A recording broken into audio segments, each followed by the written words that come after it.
So, guys, welcome to the stream. Women are facing a shocking new reality. They did not see it coming, and it's going to change the world forever. Watch it in this video to fully understand the shocking new reality that women are facing and how it's going to affect everyone going forward. Don't forget to follow us over on Rumble. Our Rumble is linked in the description of this video. And guys, don't let them tell you that you will own nothing and be happy. Go and check out Anger's Crypto Academy to learn how to buy, sell, and trade crypto while making massive profit. The academy is linked in the description of this video. Like the video, turn on notifications to never miss another video ever again. Share the video. And now let's begin. So, guys, things are not looking good. Most women thought that they would be able to continue to live lives where men would basically give them whatever they needed. The simp economy would remain strong and healthy. The state would basically always be there to subsidize them. That is no longer the case. Women were essentially told never to chase a man, just to replace a man. They were told that, they had all the time in the world, that they could decide whenever they felt like it, if they wanted to have children, if they wanted to start a family, and many of them were also urged not to do it. They were told that children were a liability and men were unpleasant.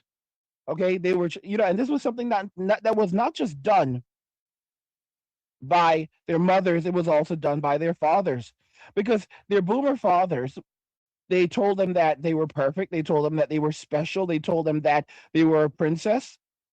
And they taught them how to look down on guys. They taught them that they said, "Sweetie, you are the prize.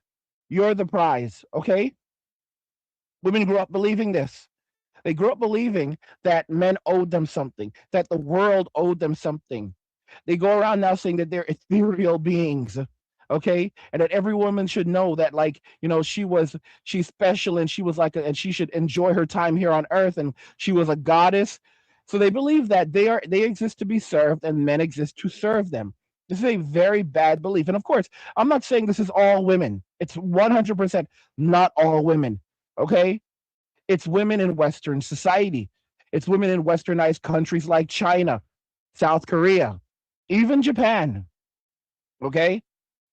It may not seem as bad in Japan, but trust me, there's a lot of toxic behavior that's also occurring over there significantly. It's just not as clear cut as you would notice. Because I have had an extensive relationship with the Japanese, I can see the bullshit that most foreigners cannot see.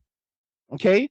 I can pick up on things that they say that most people would not. I'm saying I'm 100% perfect at it, but I'm good at it. I'm pretty good at it. Okay? Like, I've ended relationships with Japanese friends because I pick up on the BS. I pick up on the bullshit. So they can, they will basically try to hide behind being polite. I see right through it. Okay? I've known Japanese people for over 20 years. Like, we're over 20 years. We go way back. I've had Japanese close friends. So the thing is, like, this type of behavior, it's everywhere. What women don't understand is that they're basically running out of time. As men, we can give up our 20s, our 30s, our 40s, or even if we have to, our 50s. And we can build ourselves up or rebuild ourselves.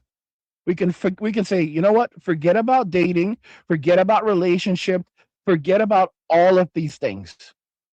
I'm just going to focus on me and building myself back up. Building myself up or building myself back up. If you've fallen apart as a result of hard times in life or a relationship, whatever, like a divorce. And what happens is that you give up. A man can give up a decade of his life. Sometimes it doesn't. Sometimes it does not even take even that. But a man can give up a decade of his life, completely abstain from relationships, abstain from everything, just walk away, focus on himself, and he will build himself back up. And then after he's rebuilt himself, he can then pick and choose from whomever he wants. The same women who rejected him 10, 20 years ago, what they don't understand is that they're not on top anymore. Younger women are. You know what younger women desire? Older men. The same women that are now in their 50s that shame guys for dating younger women and say that, you know, men their age should not date older women are also the same women that are claiming that happily state that they have all of these young men in their DMs. So they're out there having relationships, hooking up with younger guys while saying that men their age should never date older women. How and why is that? Oh, it's because of the difference in power. You know, there's an unfair difference in power. So it's different when a woman is with a younger man versus a man of the same age when he's with a younger woman. The victim, guys, it's always the victim mentality. What the reality here is this: women desire older men because the same women shaming us are the same women who are all dating older men. These are the same women who are on social media right now happily proclaiming that they will date older men. The reason why is because as we get older, we become more masculine. At least many of us. As we get older, as we age, we often look more masculine with age. We look more masculine. We sound more masculine. We are more authoritative. We are more confident in ourselves. We just don't put up with the bullshit anymore. We have more wealth. We have more wealth and resources. We've attained at least some knowledge where many of us know how to make money, know how to no, we know how to make money. We know how to, or at least we're better at it than we were in our 20s.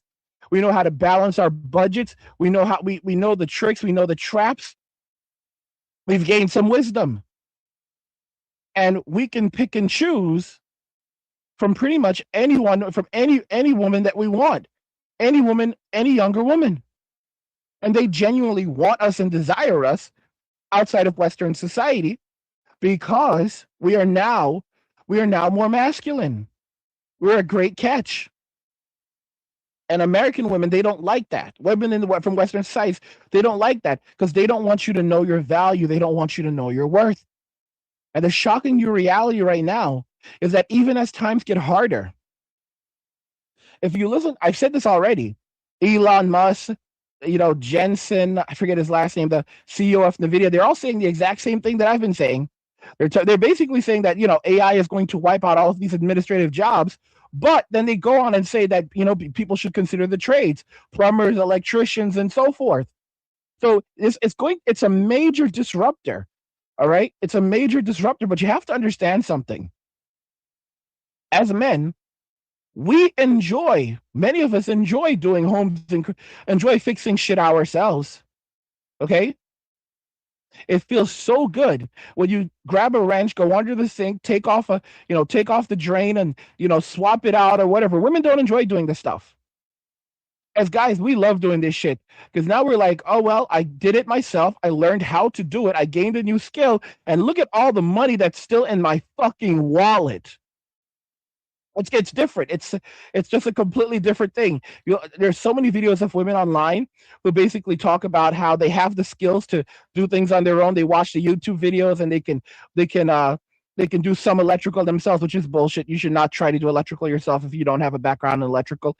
But they're like, I can do this myself. I can, I can do drywall and all this other stuff. Again, I don't know how true that is, but here's the reality. And some of them do show videos like of them doing things, but then even the ones who do show videos of them doing things, they will then go on and say, and I'm going to basically go and post a TikTok saying how I feel so great because I just girl bossed it and did everything on my own. But the harsh reality is that I'm actually going to be crying after this because I would much rather not have spent my entire day or multiple days doing all of this labor when I could have had a man doing it for me while I'm basically baking cookies in the kitchen. All right. Women don't realize what they've lost. Most of the jobs that are being replaced are jobs that are primarily done by women. There are some jobs, of course, like delivery drivers, like fast food drivers, people who deliver things, packages, stuff like that. You know, and a lot of those jobs are going to see displacements. Although, let me say this, it's going to happen, but I don't know how fast it's going to happen because it's going to happen in different places. In some places, it'll happen faster than others. In other places, not so much. So it's not just going to be like literally you just wake up one day and now every car is just driving itself. We don't have the infrastructure for that. It depends on where you live. There's also unions and, like, for example, in a place like New York, where there's all kinds of crazy stuff happening where there's like, I mean, like, for example, if you just want to drive for Uber, you have to have like a special, you have to have like a CDL license, and to get a plate that allows you to drive on the road, to get a CDL plate, you essentially can't get one yourself. You have to actually go and rent a car that from a dealership that has a CDL. It's corruption. It's corruption. But I'm kind of like pointing this out to you for a reason. It's so regulated and so controlled that it's not going to be everywhere. So yes, the jobs that men do are going to be displaced, but the jobs that women do are going to be displaced much faster, because you don't require any special technology. You don't require a self-driving car, or robots that can move boxes around, or that can do physical labor to replace jobs that can do research and administrative related tasks. It's the truth. As you can see, most of us as men, we're not crying like these guys who like, the guys who are in tech who are losing their jobs, to machines who are coding in their place. As men, none of us are crying for these motherfuckers. you know and because here's the thing, these are some lazy dudes. I don't want to say lazy like that, but unless you're like Asian Brian, who basically has those skill sets where you cannot replace him. He actually knows how everything works in the company. He's basically made himself irreplaceable. That Asian guy who works at the company really just basically he's been there for like 10 or 15 years, stays to himself mostly. They can't fuck with that guy. They can't fuck with that guy. But if you're some junior level coder, and you've been there for like 5 years and you're still not very good at coding, all right, you're still essentially a junior level coder who just does like one specific thing and maintains one specific application, or one, bro, you're easily replaceable. You're easily replaceable, and no one's crying for you. So as men, again, the people that I see crying the most are people who think that they're entitled to work. You're not entitled to shit. People who think that things would remain the same forever. When the computer first came out back in like the 1970s, I think it displaced a lot of jobs, and people had to adapt. Here's what's going to happen. Men will adapt because they have to. Women, on the other hand, don't know how to. Because when you're told that men will come to you, jobs will come to you, everything will come to you, don't worry about it, don't panic, everything will be okay. It's delusion. Women are better than men at sensing different states of emotion, but they get lost in it because they're so honed in on emotions that they often mistake the kinds of emotions that they're sensing, or if they're even sensing any changes in emotions at all. That's why they'll start to pick at a man and say, I don't like the way you just spoke to me. And the man's like, what are you talking about? You know what I'm talking about. And she basically thinks that his tone was bad. The reality is his tone wasn't bad at all. But it's basically her emotions that are constantly checking. Because she thinks women basically perceive reality entirely using emotions. Women perceive reality mostly using emotions. Men perceive reality mostly using facts. So for women, they process everything using feelings. They rationalize using feelings. Men rationalize using facts, because her feelings will always come before facts. It's easy to get lost in delusion. It's easy to see. So a woman can look around and she can see that everything is going wrong in the economy, and she doesn't recognize it. Like, it's like stores are closing, banks are chaining up the doors, money is not accessible, rent is no longer affordable. All of these things are going downhill. People are not able to survive. And again, there are some women who will pick up on it, but there are many women who will, especially women who are still living off the simp economy and living off free food, the foodies and whatever, who've gotten used to that lifestyle. No matter what happens, they're going to maintain their views, their ideology, that it doesn't matter because someone will always bail me out. I will be, I've been bailed out of every bad decision I've ever made, and someone will always bail me out. Women have a biological clock. They do. This is something that Gallant said. He said, "Amen. Women have a biological clock." It's true, and they refuse to accept it until it's too late. And it's not mean to tell them, "Sweetie, you have a biological clock. This isn't going to last forever. You have to, you need to plan ahead for your future." It's not being mean, it's being realistic. But women don't like realism, they like idealism.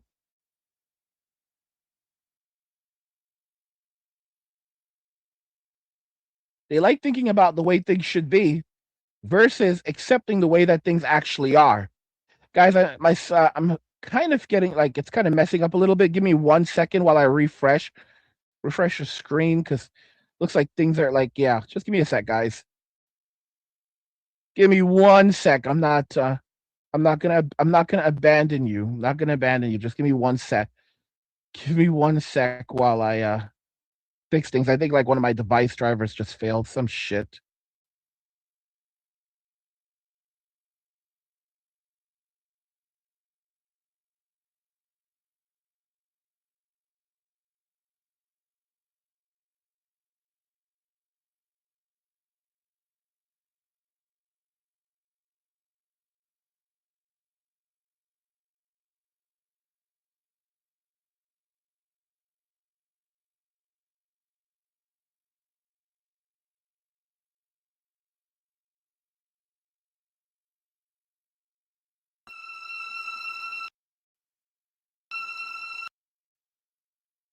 Yeah, I'm back, guys. Give me a second while I get set back up.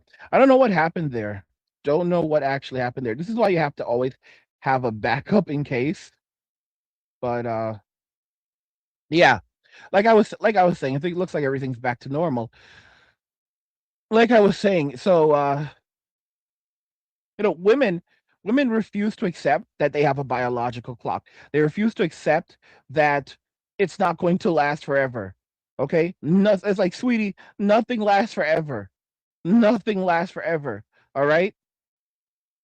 And they will go into states of delusion because they've been told to trust their feelings over facts. And that is a downfall. That is a terrible thing to do, to being told to deny reality and always trust your feelings. And no matter what you tell them, they will never listen to you until everything goes downhill. And when it does go downhill, they will blame everyone else but themselves, and they will cry. And this is not normal. But it's normal when you understand how women operate and how women think. But this is not, for reality's sake, it's not normal. This is the reason why women need men, because men balance them out. Men look at reality. Men are basically the force that say, you know what? We recognize the patterns. We can see that everything's going to hell. Like, if you guys that are listening to my channel can't see that everything is going to hell, get the hell out of here. If you think that things are going to be fine in 2026, I want you gone. If you think everything's going to be okay, that means you haven't learned shit from me. You haven't learned shit. You're not looking at things through reality. If you basically think that it's going to be a bright day. If you as a man cannot recognize the patterns, get the fuck out of here. Don't need you here. I'm being serious. Okay? Because that means that you are willfully choosing to deny reality and you are observing things using feelings, not facts. And you know who does that? Simps. Simps do that. And you know what's the interesting thing about simps? Women don't realize that simps are not good people. I say that we were all once simps, but not all simps are created equal. There are those that don't know, and there are those that know and choose to continue behaving in a certain way. Most simps that remain simps have an agenda. It's the way that they survive. It's how they survive and thrive. By being a simp, they gain access to spaces that normal men are not allowed into. access to jobs that men are pushed out of. Oh, Brandon, he's safe. He's an ally, so he gets to work at the company. Okay? These are men who make a conscious decision to betray men, masculinity, because they are rewarded for doing so. They're rewarded with access to women. They're rewarded with access to women only spaces, or spaces that are specifically reserved for women and allies. They're rewarded by women and they're rewarded by the state. Simps have their own agenda. Here's the funny thing: women don't understand. A person who basically is telling you everything you want to hear and is constantly validating your emotions is not good for you. Constant validation of emotions is a bad thing, because if you're constantly validating someone's emotions, then you're also validating their delusions. There's a difference between considering a person's emotions and telling them what they want to hear, regardless of the outcome. This is the reason why you can see something like, you can have a conference where it's a women's only conference. Only women are allowed to attend the conference, but none of the speakers are women. It's all men. Who are those men? They're simps. They have an agenda. You see, if you have a group of women that are talking to other women about responsibility and accountability, they don't want them there. At a women's conference, those women are not invited. But you have a bunch of simps who are telling women that it's their right to be a boss babe. It's their right to fight the patriarchy. It's their right to make these demands. You have a stage only filled with men. Because if you look at the way that women vote, it reflects in the way that women vote. Women don't vote based on gender.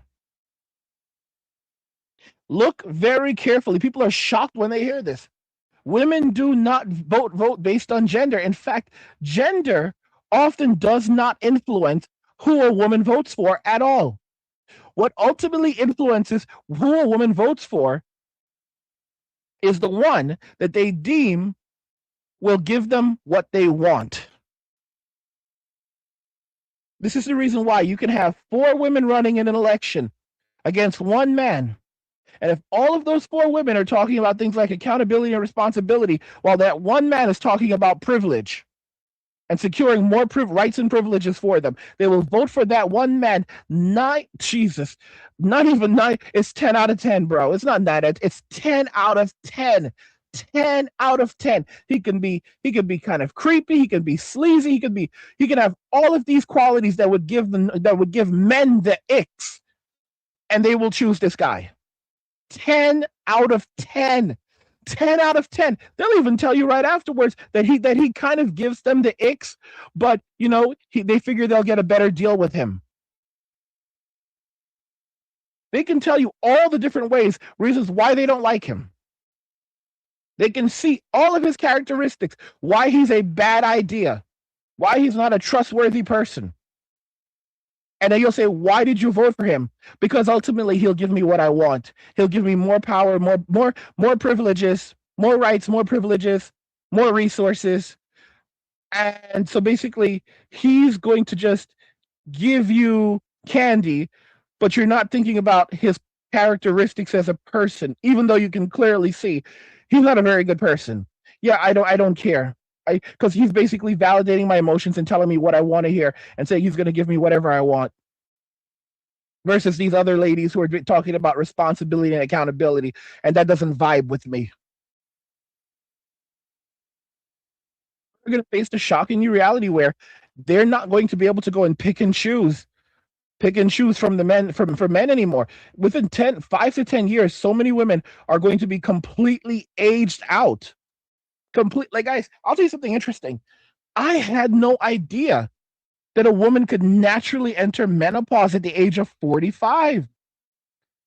I thought menopause was something that happened. I know that 35 is a geriatric pregnancy, but I always thought that menopause was something for, a 50-year-old woman, maybe a woman in her late 40s, maybe. but menopause at like 45 years old, I didn't think that was possible. I didn't know that was normal. And you know what the interesting thing is?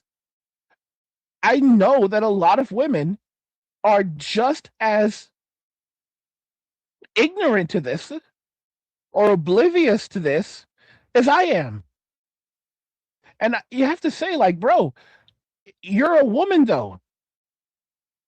You're a woman. You should know these things. It's your body and your biology, and yet most women are completely oblivious to their own biology. I just heard this girl's video about, she said, how if you're single and all alone, and how are you staying afloat financially? I'm underwater right now for sure. Just saying. I have cut my bills down. I have canceled my cable.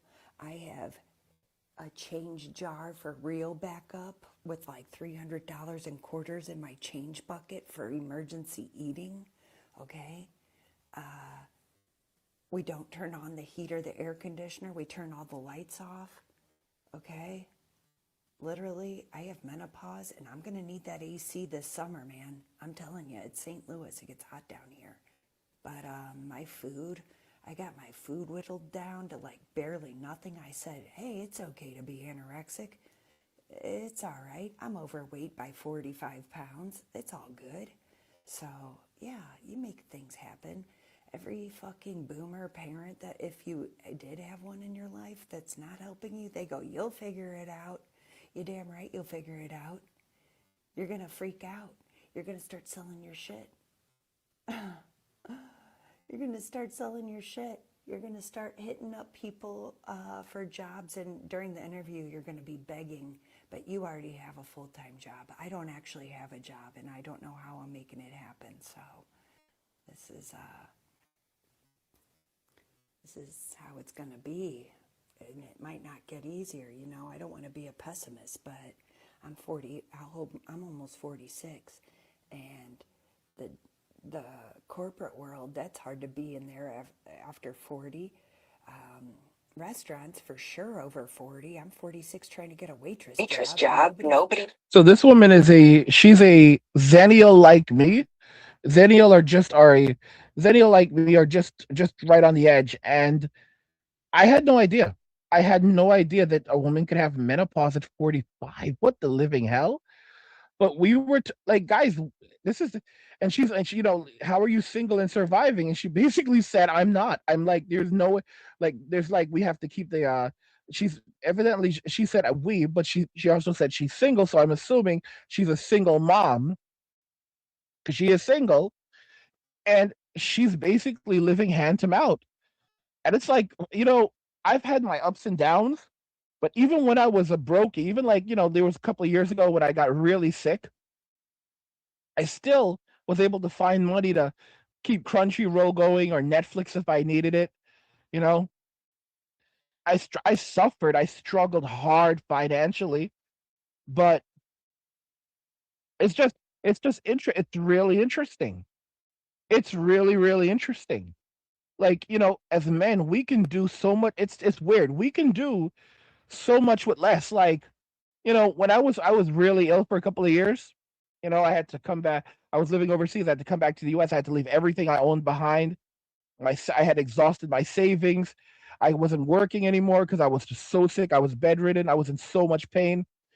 And even at that point, I was able to get myself a Nintendo Switch, and I was just playing my video games, watching anime, Netflix if I needed to, and you know, I had food, I had shelter, and it's just kind of like it's head scratching because it's like, you know, once your basic needs are met, you have a phone, right? You can, I mean, if you guys, you can, I have multiple phones right now. I have multiple phones. I have several phones, and one of my phones is specifically for business, right?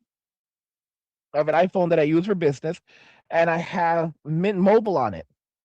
And I don't use the phone very often. It's not my primary phone, but I use it because it's an iPhone. Two, it's my business phone, right?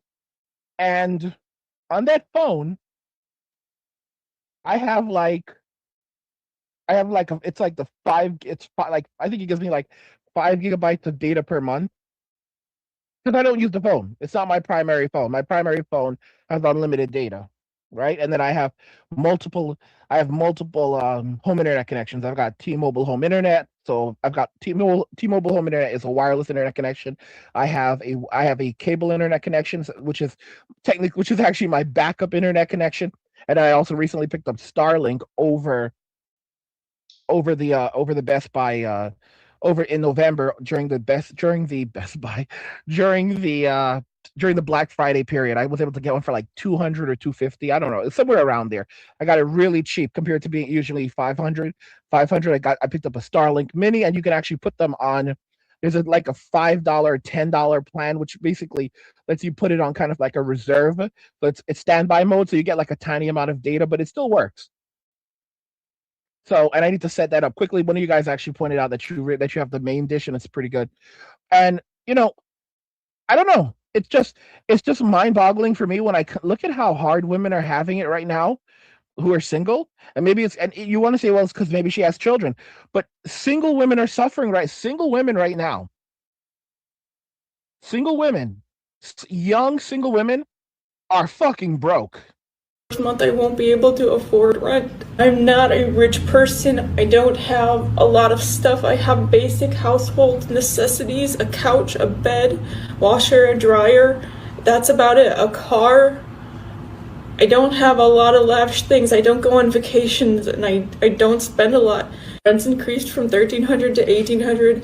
The food prices are too high. I've cut back on eating because I literally cannot afford food. I've cut back on my favorite snacks, cat food, treats. I'm exhausted. Guys, I just want you guys to check out this motherfucker, Belmore Doc. Right? I'm not talking shit about him. Just want you to check this guy out. All right? He says, what does he say? What did he say to me? He said, "Greetings, greetings from Croatia, guys. I warned you guys. Croatia checking in. Croatia. Who the fuck lives in Croatia? Croatia checking in? This is why they want to shut the manosphere down. Okay? When I hear India checking in, India is one of the largest speaking English countries in the world. Fucking Croatia checking in? Croatia? Nah, bro. No. What the fuck? You see, guys, what ended up happening was men started comparing notes from every corner, every crack and crevice of the world. Okay? And we began comparing notes. And these men started checking in. Fucking Croatia checking in? Shit, bro. Shit. Fuck. That should, guys, Croatia? Damn.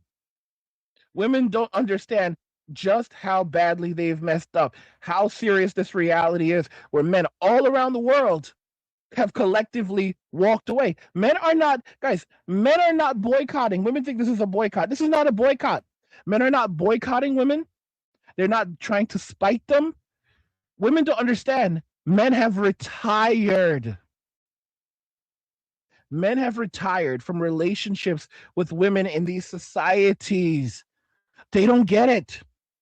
Men aren't coming back.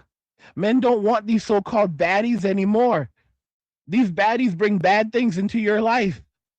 If a man wants a relationship, they're going to go to a country like the Philippines or somewhere in South America where the women are still fit, feminine, and friendly, and date a 20-year-old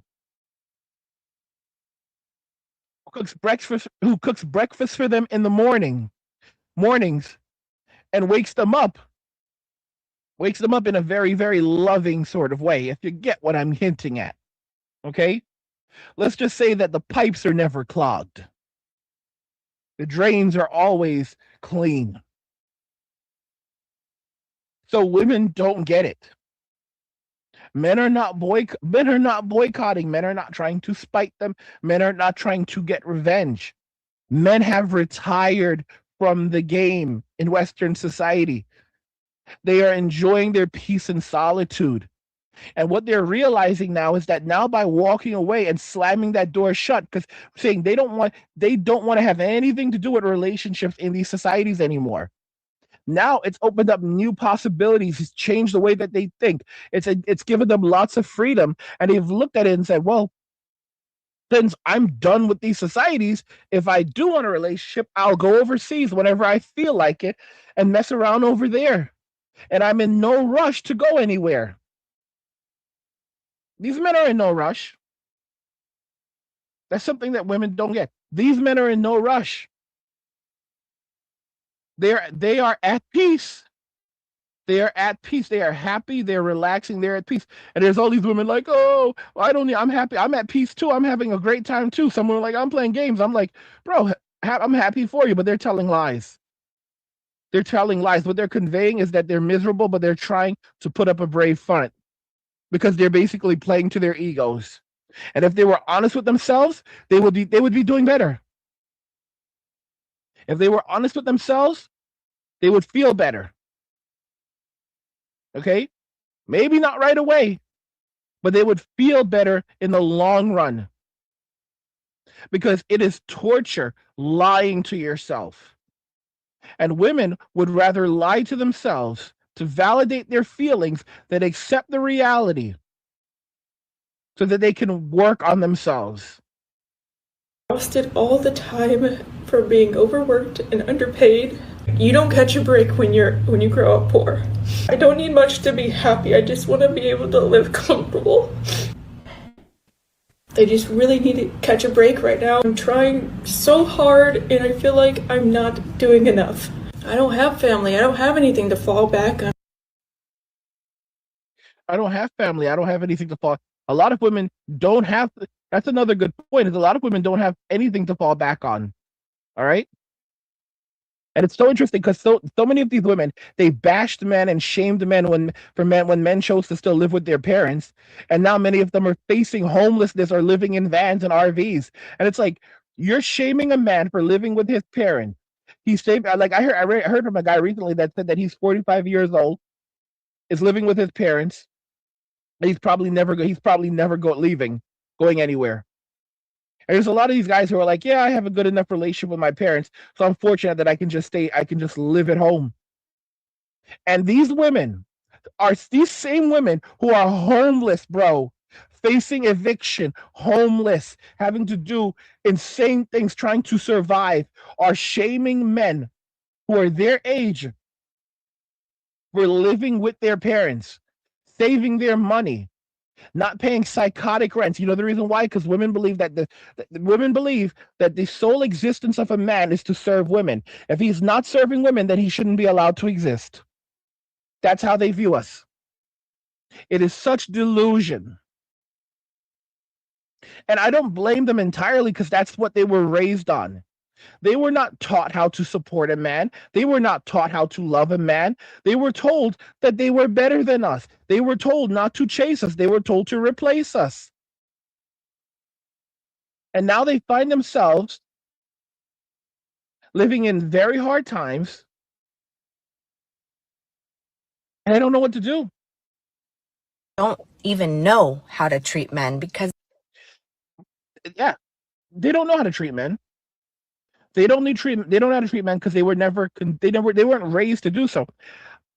Listen, guys. So, Uncle Angry is 42 now. All right, he's 42 right now. He needs he's an 83 baby. He needs a pee break. Okay. He needs to take a pee. So here's what Uncle Angry is going to do. Uncle Angry is going to go and take a pee. He'll be back in just a few moments. All right. Within 5 minutes, probably less. He's going to take a pee break and he'll be right back in like 5 minutes or less. You can go do what you need to do. Like I said, if you want to go grab a drink, grab a drink. If you can take a shit in that time, take your shit. Some of you are good. All right. Some of you are fast poopers. All right. If you need to rub one out, Rub one out. You know what's funny about rubbing one out, being a minute man. Women shame you for being a minute man, but when you're single and you can rub one out in a minute or less, and then have the rest of your day, it, and you feel, and you're relaxed and cool and calm and casual. It's win-win. It's win-win. Because back, our ancestors were mostly 1 minute men. The reason why is because sometimes all you had was 1 minute to do wham bam, thank you ma'am, and keep that shit moving, so that you didn't get eaten by like a saber tooth tiger. Anyway, guys, I will be right back. I'm gonna go and have a nice little pee. Like, here, have yourself a merry little Christmas. I'm gonna have myself a merry little pee.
Oh my gosh.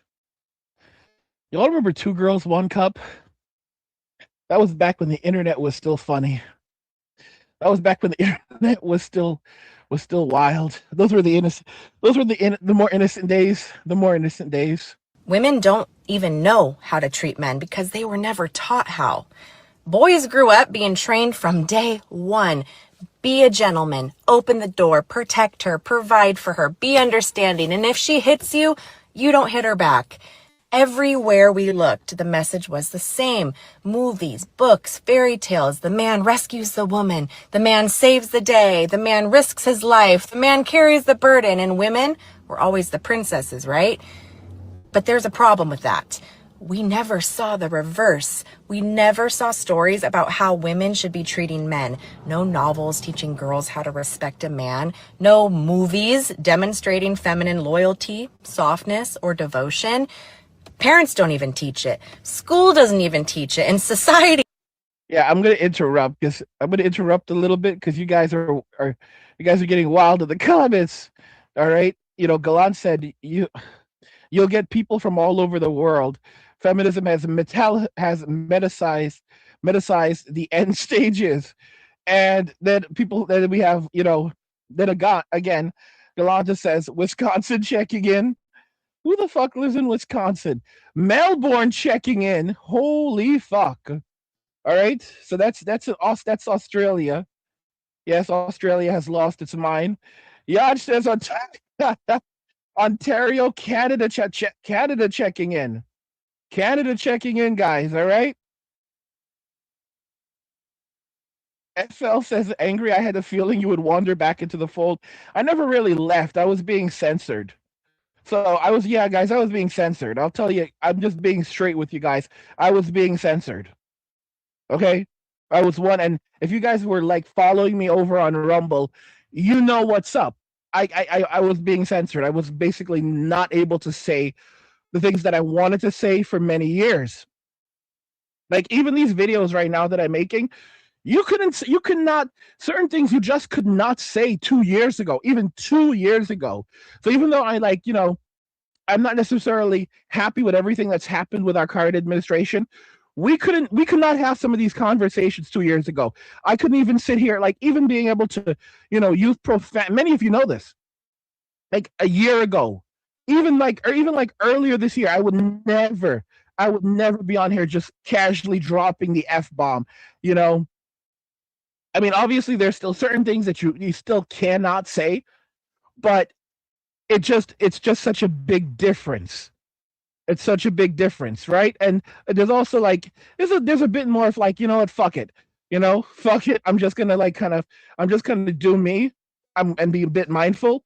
But like even 2 years ago, we could never be able to have some of these conversations that we're having right now. And you guys know it.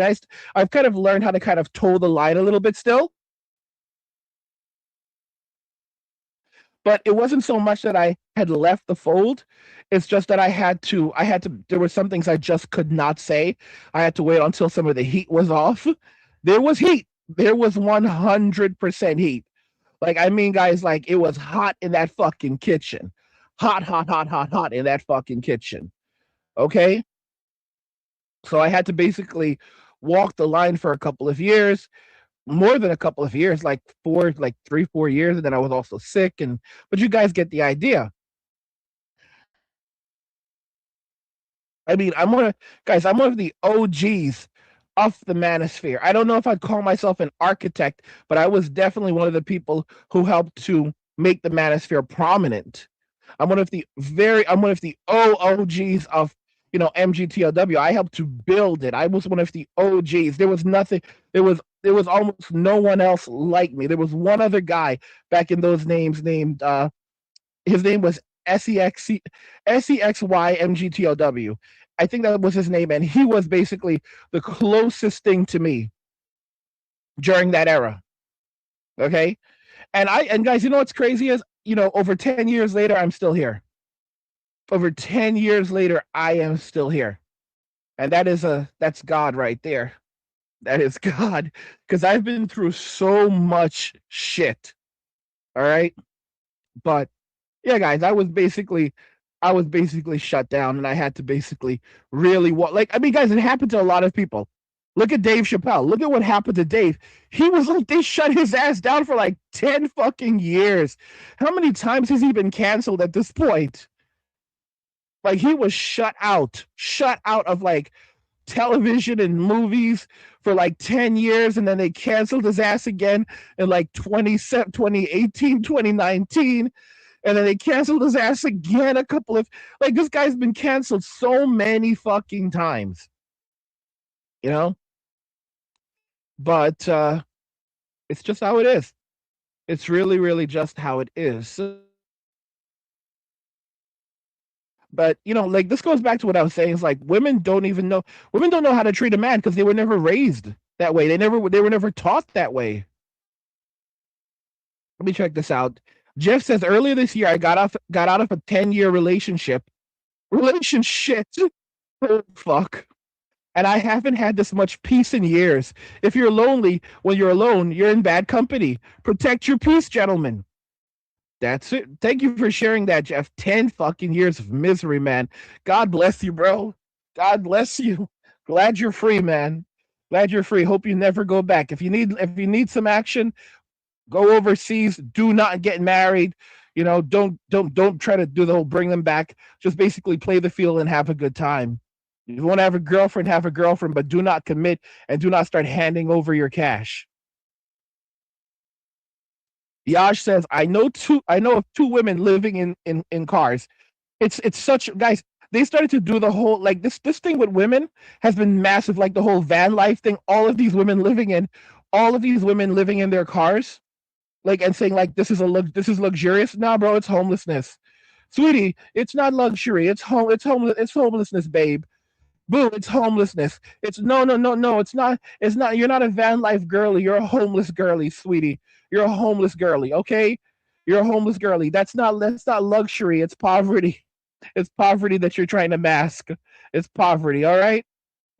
Just like all the other homeless people, when it's late in the evening and you can't go to a gas station bathroom or any of this other shit, and you're living out of your car, sweetie. It's not even a van, it's a car. It's a Honda Civic. There's not enough space in that car for you to pee. You're not a boy. You can't pee in a bottle. Okay, so if you need to pee or poop, you're gonna have to go to you're gonna have to find an abandoned place, somewhere private, hopefully. Whatever you call it, and you're gonna have to go and do one or two, in that vicinity. All right. That's I've been there. I've experienced, guys. Over 10 years ago, I experienced homelessness. I told you guys this. Many of you guys know my story. Over 10 years ago, I experienced homelessness. It was a nightmare. All right, it was an absolute fucking nightmare. And a lot of people who've been through it will tell you. They will tell you, or many of them, they don't want to talk about it. But if you've been homeless, if you were like homeless for I was homeless for like 8 months, like over 10 years ago. And while I didn't do it often, almost every homeless person has had to pee or poop, pee or poop in the streets at least once or twice. Because when there's nowhere to go and you're sick in the streets, you do your business where you have to, you do it there, and you walk away. All right. And there was always pee and poop everywhere from homeless people, because they didn't really have much choice. So women are out here saying that it's calling it van life. Sweetie, there's no van life. You live in a Honda Civic. All right? You live in a Honda Civic. Okay? So if you need to pee, you need to poop, there's no special treatment. If you can't find a 24-hour Walmart, and there are no more 24-hour Walmarts anymore, the gas station is not, you're not able to go to the gas station. Planet Fitness is not open at that hour. You're just gonna have to handle things like every other homeless person does. And then these same young ladies then go around calling themselves baddies. Like, bro, are you for real? Like, are you for real? For real? And it's like there's just no humility. No humility.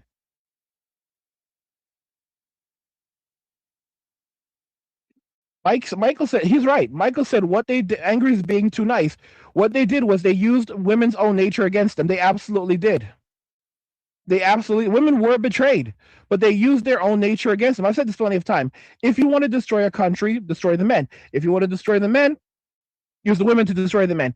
If you want to destroy the women, let the women destroy themselves. And this is not saying anything bad about women, but what it's saying is that it goes back to emotions and how women view the world. Women are not balanced in the same way that men are, and they will always choose feelings over facts, which is the reason why they need men that step in and say no.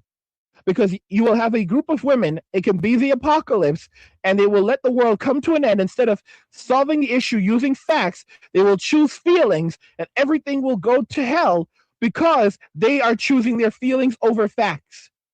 And when they choose feelings over facts, here's another problem. They start to fight with one another. They can no longer get along with one another. And even when you have amongst these women, some women who are at least rational, trying to be rational and level headed, there is nothing that they can do to work, to coordinate with these other women who are stuck in emotional states and refusing to work together effectively. In fact, they will go as far as sabotaging one another. And you'll say, bro, this is a serious situation. Why are they doing this? Because their feelings told them to. Because their feelings told them to. It's crazy. It's crazy. Oh my gosh. Uh.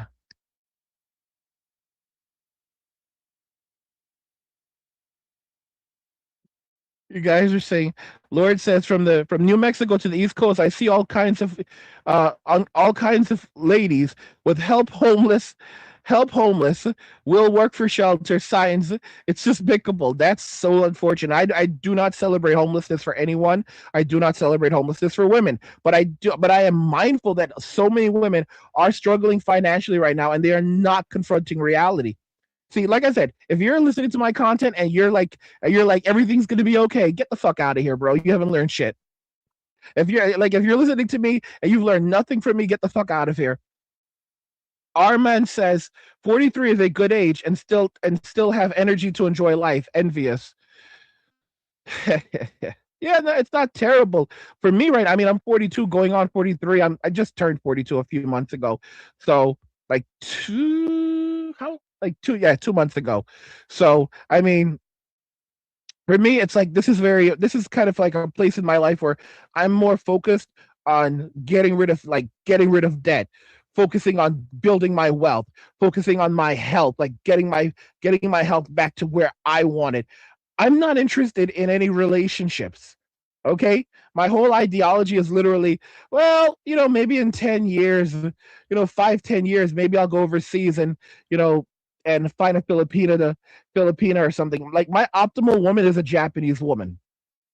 That is my optimal woman. If I was going to have children with a woman, it would be a Japanese woman. If I was going to be in a committed relationship, it would be a Japanese woman. What the problem with Japanese women for me right now is that there's a lot of feminism in Japan, but it's not on the surface the way that it is in the United States. But it does exist there, and it's very strong. And when I look at the way that Japanese women treat Japanese men, even if I go to Japan and they call me a gaijin, and they're like, "Oh my gosh, you're a gaijin." Okay, I want you because you're a gaijin, because there's a lot of Japanese women who desire men who are specifically white guys and black guys. They want them over in Japan. They have the gaijin hunters basically find these men to be beautiful. And the way I view it is like this: if you don't like your own men, why should I trust you that you're going to treat me any better? And here's the thing: it's the men who created that culture.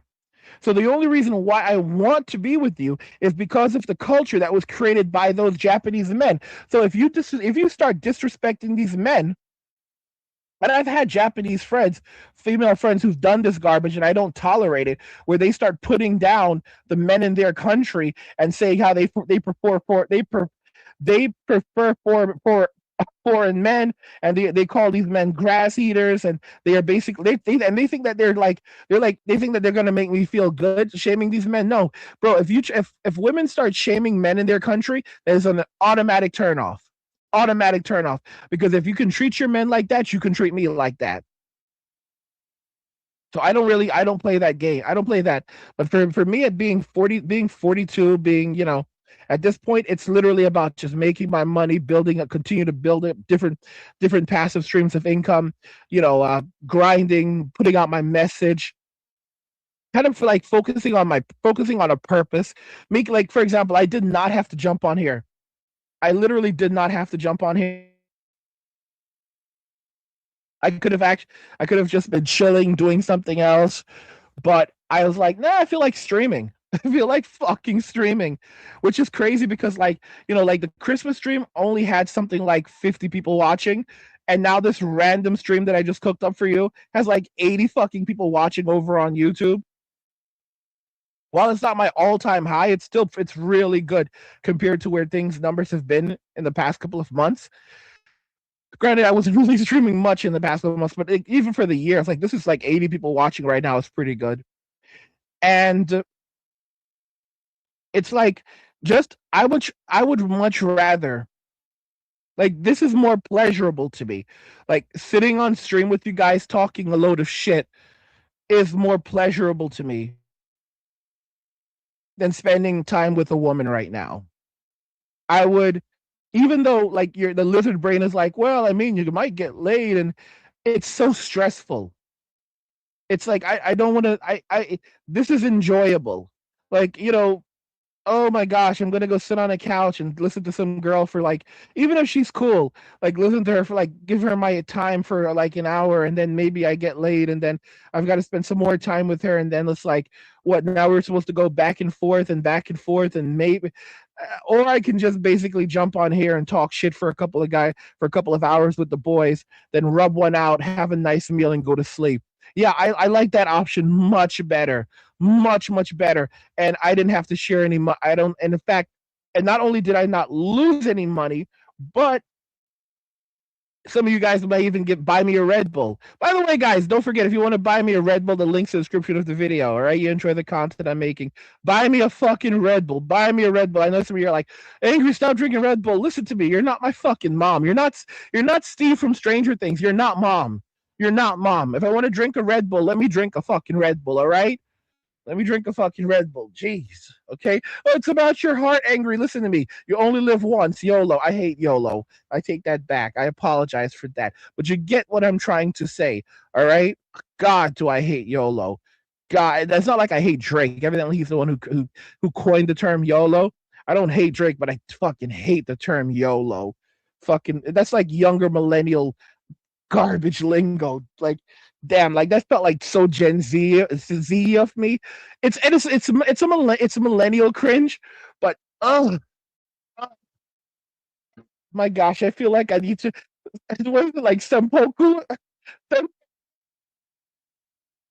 Oh my gosh, holy fuck.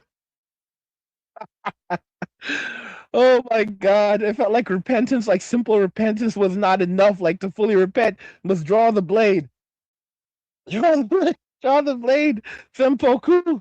Sempoku. There you go, bro. Ah. But this shit is much better. This shit is much better. Just being here talking shit. Talking shit for a couple of hours. And then, and like right now, like if I get off this, I don't feel like rubbing one out, Rubbed one out earlier. I don't feel like rubbing one out. I might go and grab another bite to eat. Maybe I will, maybe I won't have. Maybe I have some Cheez-Its. I don't give a shit. Don't give a shit. I'll probably, I'll tell you what I had. I'll tell you what I had for dinner yesterday. Like yesterday, I had some nice roast. I had the same thing for dinner tonight. I had a nice pot roast. It was really good. It was not too lean, not too fatty. Had stuffing. Had rice. Seasoned rice.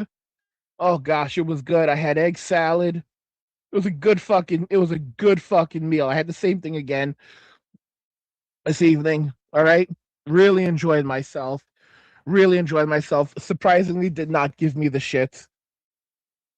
And, I worked on my videos throughout the day. Andy hooked me up with I don't know if it's like what, he hooked me up with like one video for the day, which took some of the work off, but because I've been tired. I've been feeling a bit, I try to get as many videos done as I possibly can for you guys. Sometimes I'll get like 10. I try to be ahead by a day. Right now I'm not behind, but I'm not far ahead. But Andy hooked me up with like a video. So, and then I was able to like knock out 5 videos, I think. I think I knocked out 5 today. And then Andy has some more videos on the way. And then Mogbo also has a video. He has a video he's working on for us as well.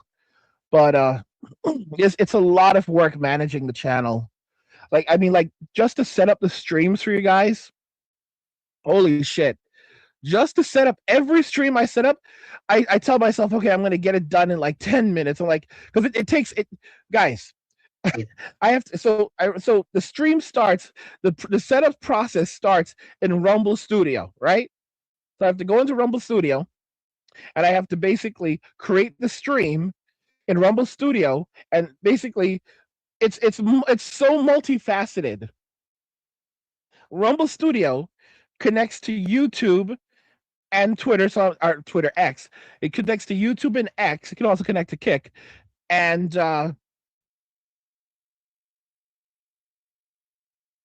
it connects to them. And then basically, I have to set up the stream in Rumble Studio. But then it doesn't end there. So because they connect to Twitter, they connect to X, and they connect to YouTube, which allows me to share the stream on YouTube as well.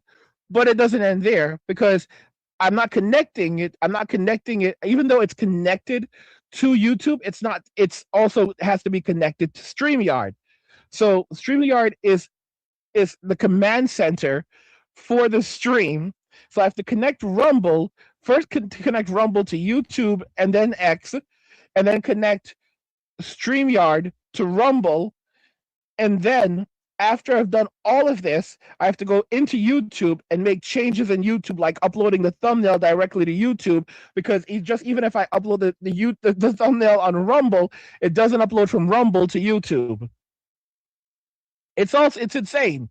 And then I have to jump into YouTube Studio. So I have Rumble Studio open, I have StreamYard open, I have Rumble Studio open, I have StreamYard open, I have YouTube Studio open, and it does. And you might say, okay, that's not terrible.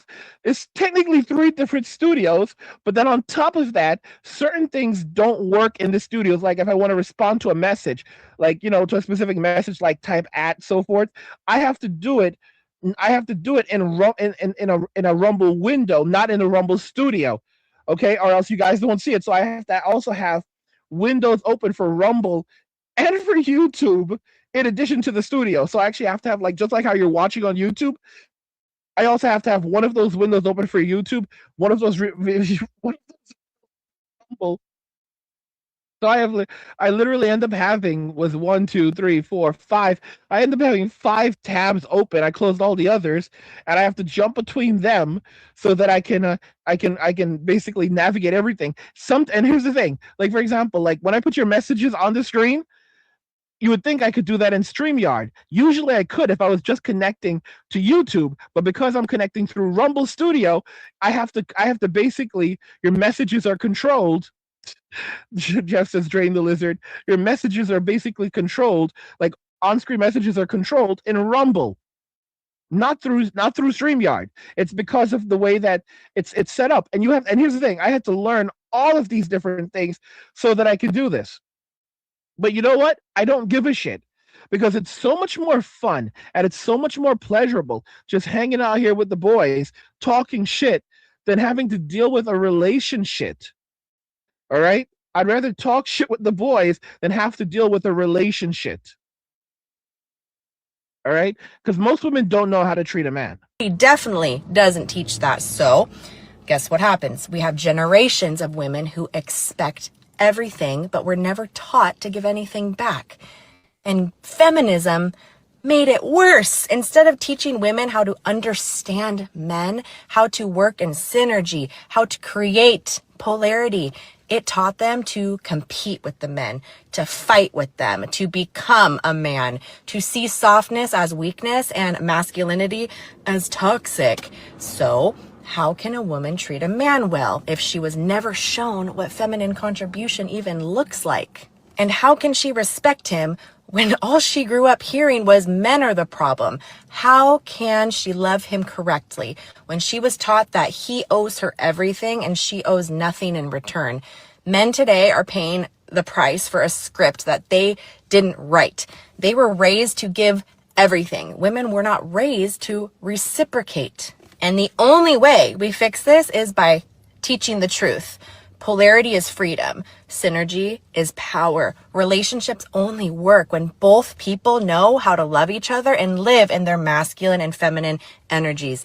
Until women learn how to treat men with respect, softness, admiration, and understanding, the imbalance is going to continue. Women, we need to do better. Here's what this poor woman cannot comprehend. Women cannot do better. She cannot reach a woman. The moment that a woman starts being reasonable is the moment that other women will stop listening to her. And now she's just preaching to the choir. So even if this is a decent woman, even if this is a rational woman, right? Let's give her the benefit of the doubt. She's basically just betrayed the sisterhood. And the sisterhood doesn't fuck around. Okay? They don't fuck around. So now she's basically the enemy of the sisterhood because she's not supporting the sisterhood in their wrong. There's no such thing as speaking truth to the sisterhood. There's only the truth of the sisterhood. What they say is the truth. And that truth revolves around their feelings. What they feel is right. Not what is objectively right. Not what exists within reality. No. It's what they feel. It's unfortunate, but it's just the way that it is, and it surprises me. And then so there were people who said like these Gen X women messed around. They really messed around, and a lot of them are now basically finding themselves single, and they're struggling in at these ages. It's crazy to think that like at my age, like the women my age right now are really struggling. I'm shocked to see. Like I didn't even, like I said, I did not know women entered menopause at 45. But I guess it makes sense. It's just that our generation kind of is basically on delay right now. Like it's like we just did not. So many things didn't happen for a lot of us. A lot of children of the boomers, we never had children. A lot of the older Gen Xers did, but us younger Gen Xers and Zennials and elder millennials, many of us just never had children. We never really fully started our lives, what we thought were going to be our lives. So, and I know, and you can see that reflected with a lot of women who they thought they would be able to have children forever, and it's like their mothers and fathers lied to them about their biological clocks. And now they're paying the price for for what their parents did, and those same fucking parents are nowhere to be found. Those same parents are like, yeah, you can't move back in with me. No, I can't help you. I can't help you financially. You'll be okay. Figure it out. Click. And some of these motherfuckers are sitting on tons of money, and they would not give a nickel or a dime to their daughters. The same people who raised them this way, indoctrinated them with this garbage, now refuse to help them. It's a shocking reality that women have entered. And women don't understand. This is not a boycott. It's a retirement. Men have retired from this game. Even the simps, like they're still simping, and they're still saying all kinds of like, oh, I love women, blah, blah, blah, and blah, blah, blah. So, all right, so yeah, so you didn't learn your lesson, so go out into the streets. No, I refuse. Why? Because I'm tired of suffering. I want to play games and enjoy my life now. No, but you're simp. All right, you're still spouting simp nonsense. Go and why are you even on the channel? Why are you even in my comment section? Leave. If you tell me to leave, I'll just keep on watching. Bro, you're not wanted here. And the reality is that they don't. The reason why the simp is full of the manosphere is full of simps, and the reason why it's full of simps is because they have nowhere else to go. And many simps, being a simp for a lot of these guys, it's a part of their nature, it's a part of their character, but they don't want to simp anymore, not because it's not who they are, but because they're tired of suffering. They're tired of suffering. Okay, these are not our friends. These are not our brothers. These are not our allies. They would betray. The MGTOWs used to say that most men are just one BJ away from the plantation, and they're not wrong. Okay, but the Sims are scared. Like women have taken things to that extreme where even the Sims are scared now. Even the Sims don't want the beating anymore that comes with relationships and dating and everything else. Even they're scared. They're scared. All right. Like you can't really go any further than a simp. I mean, for a woman, like the best you're gonna get is a simp. who's going to give you everything and do everything and so forth. And even your simps are scared of you. Even your simps don't want to get into relationships anymore. Even your simps are running away. They're spouting all of the same simp nonsense, but they're not talking to you. They're not interacting because they're scared. They're tired of suffering. They want, because simping ain't easy. They're tired of being broke all the time. They're tired of, the constant shaming and everything and feeling like crap about themselves, even if they get off on it. They're tired. They're tired of suffering. Here's the thing. Even if they psychologically haven't learned their lessons, they physiologically learned their lessons. Their bodies are tired. All right? Their minds are tired. Even if they cognitively still refuse to learn their lesson and keep on talking, saying simp shit, it doesn't matter. Their bodies are breaking down. Those old bones are getting tired now. Oh, little bro, those bones are getting tired right now. You can't be out there in the streets like that anymore, giving away all of your money. You're exhausted, aren't you, huh? You bastard. Oh my gosh.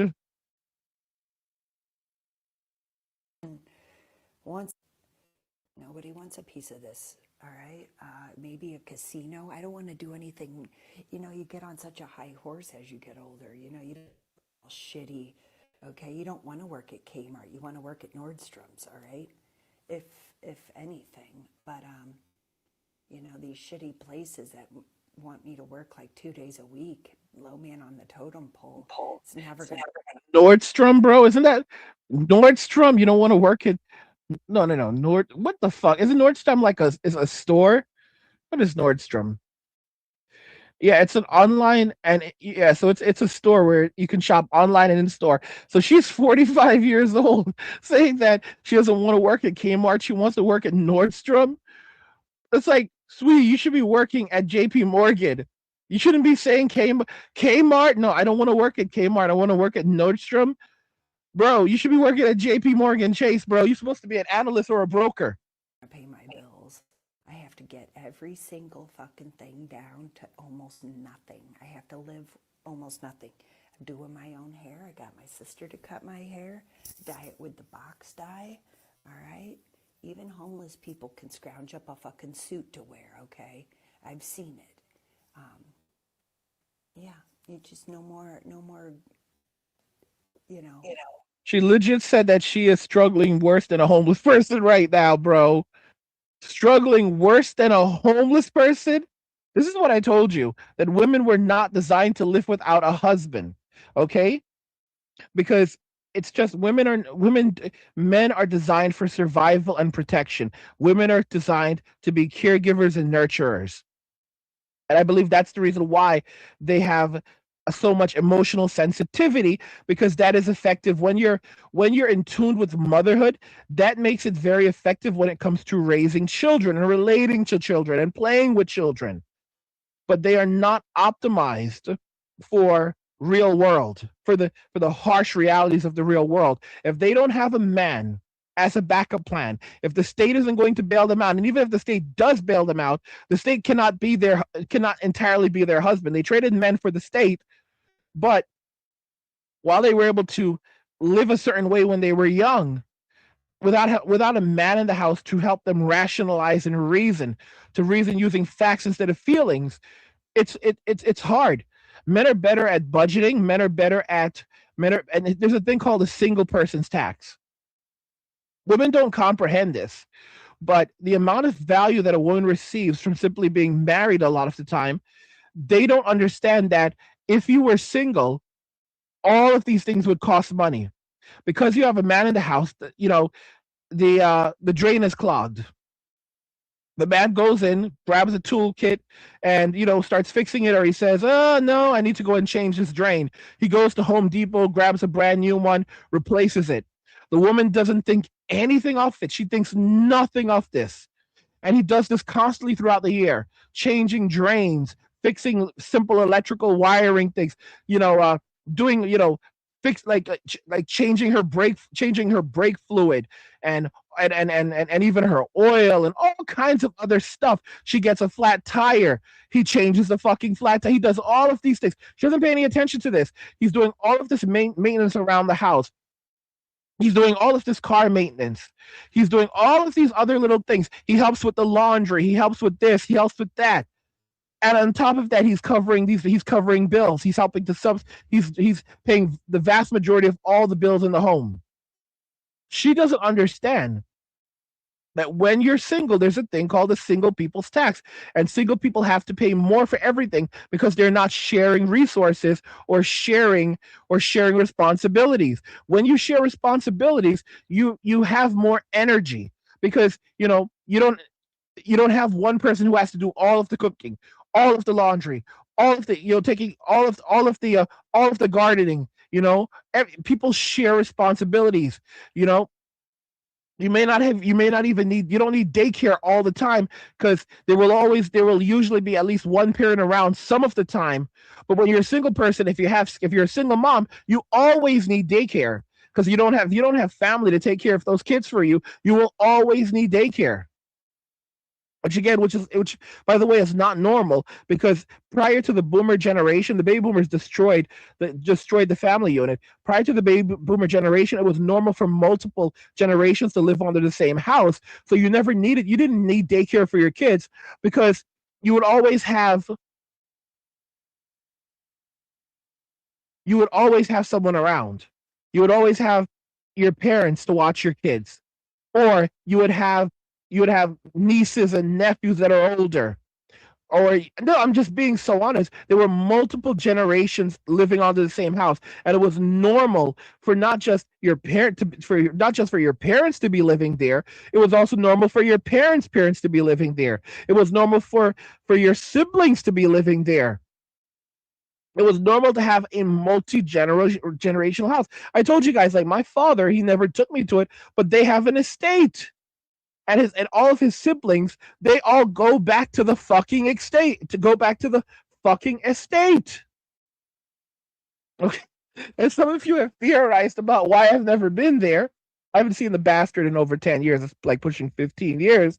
But all of this, like his parents left behind the estate, and their bastard children, basically no matter what, they're able to go back to the estate and live on the estate. It's big enough that they can all build that. If they need to, they can build homes on it for themselves.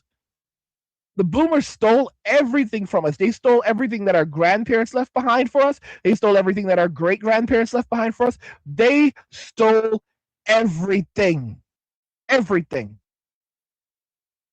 So I don't put all of the blame on women. Their parents, our good for nothing boomer parents, they basically brainwashed an entire generation of women into believing that they didn't need husbands, they didn't need men, they didn't need anyone, they could do it all on their own. They told them that they should don't worry about getting married, forget about biology.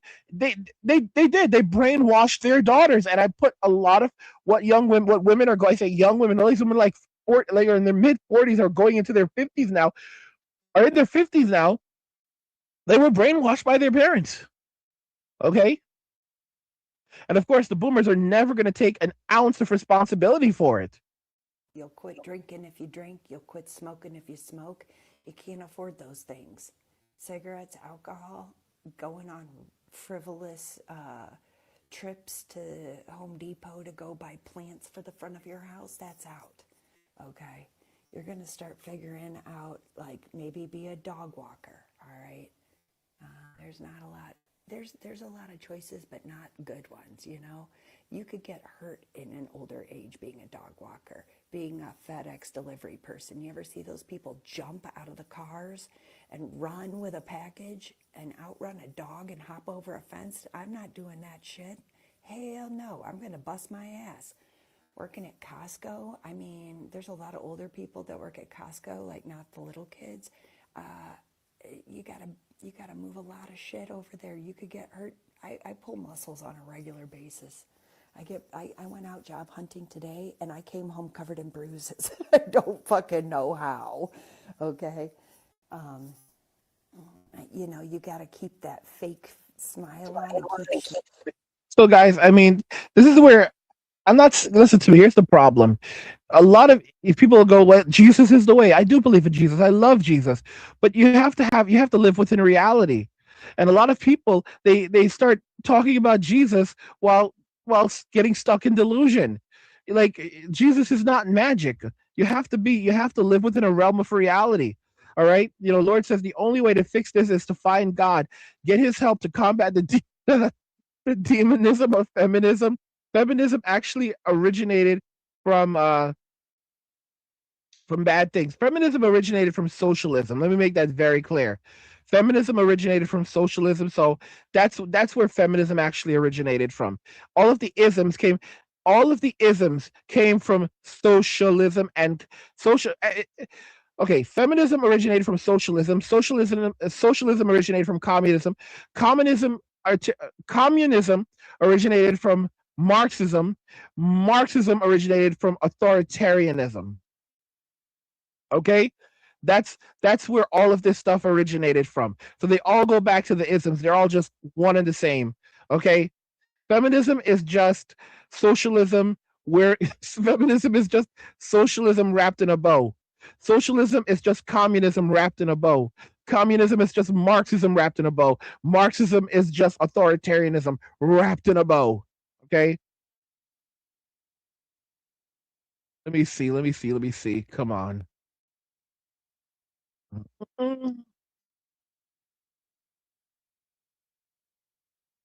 Let's see. Let's see what you guys are else you guys say. Oh, Yaj says, can we say street pooper? We could say that. Street shitter. Oh, Voice says, Manosphere got squeezed hard under the last administration. It did. Let me see here. Let's see here. Looking some. Thomas says, living in a van down by the river. For a man, it's luxury. For a woman, it's poverty. Okay, men and women are not the same. Van life for a man and van life for a woman are typically two very different things. Thomas said they chose the bear. Oh my gosh, they chose the bear, but now they don't want to go hang out with Yogi and Boo Boo, and the ranger has long retired. Oh my gosh.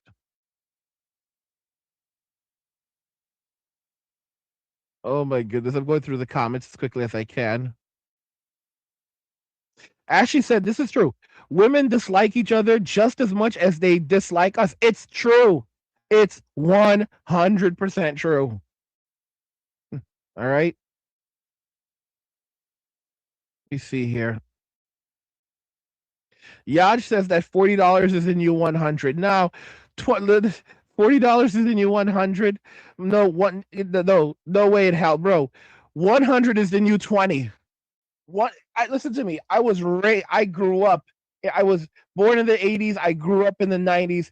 100. I'm telling Gen Z was right about this shit. We didn't see it because we were basically being robbed with inflation all of these years. Gen Z was fucking right. Okay, I'm telling you that I remember an aunt buying me a not Super Nintendo, an NES back in like 1991.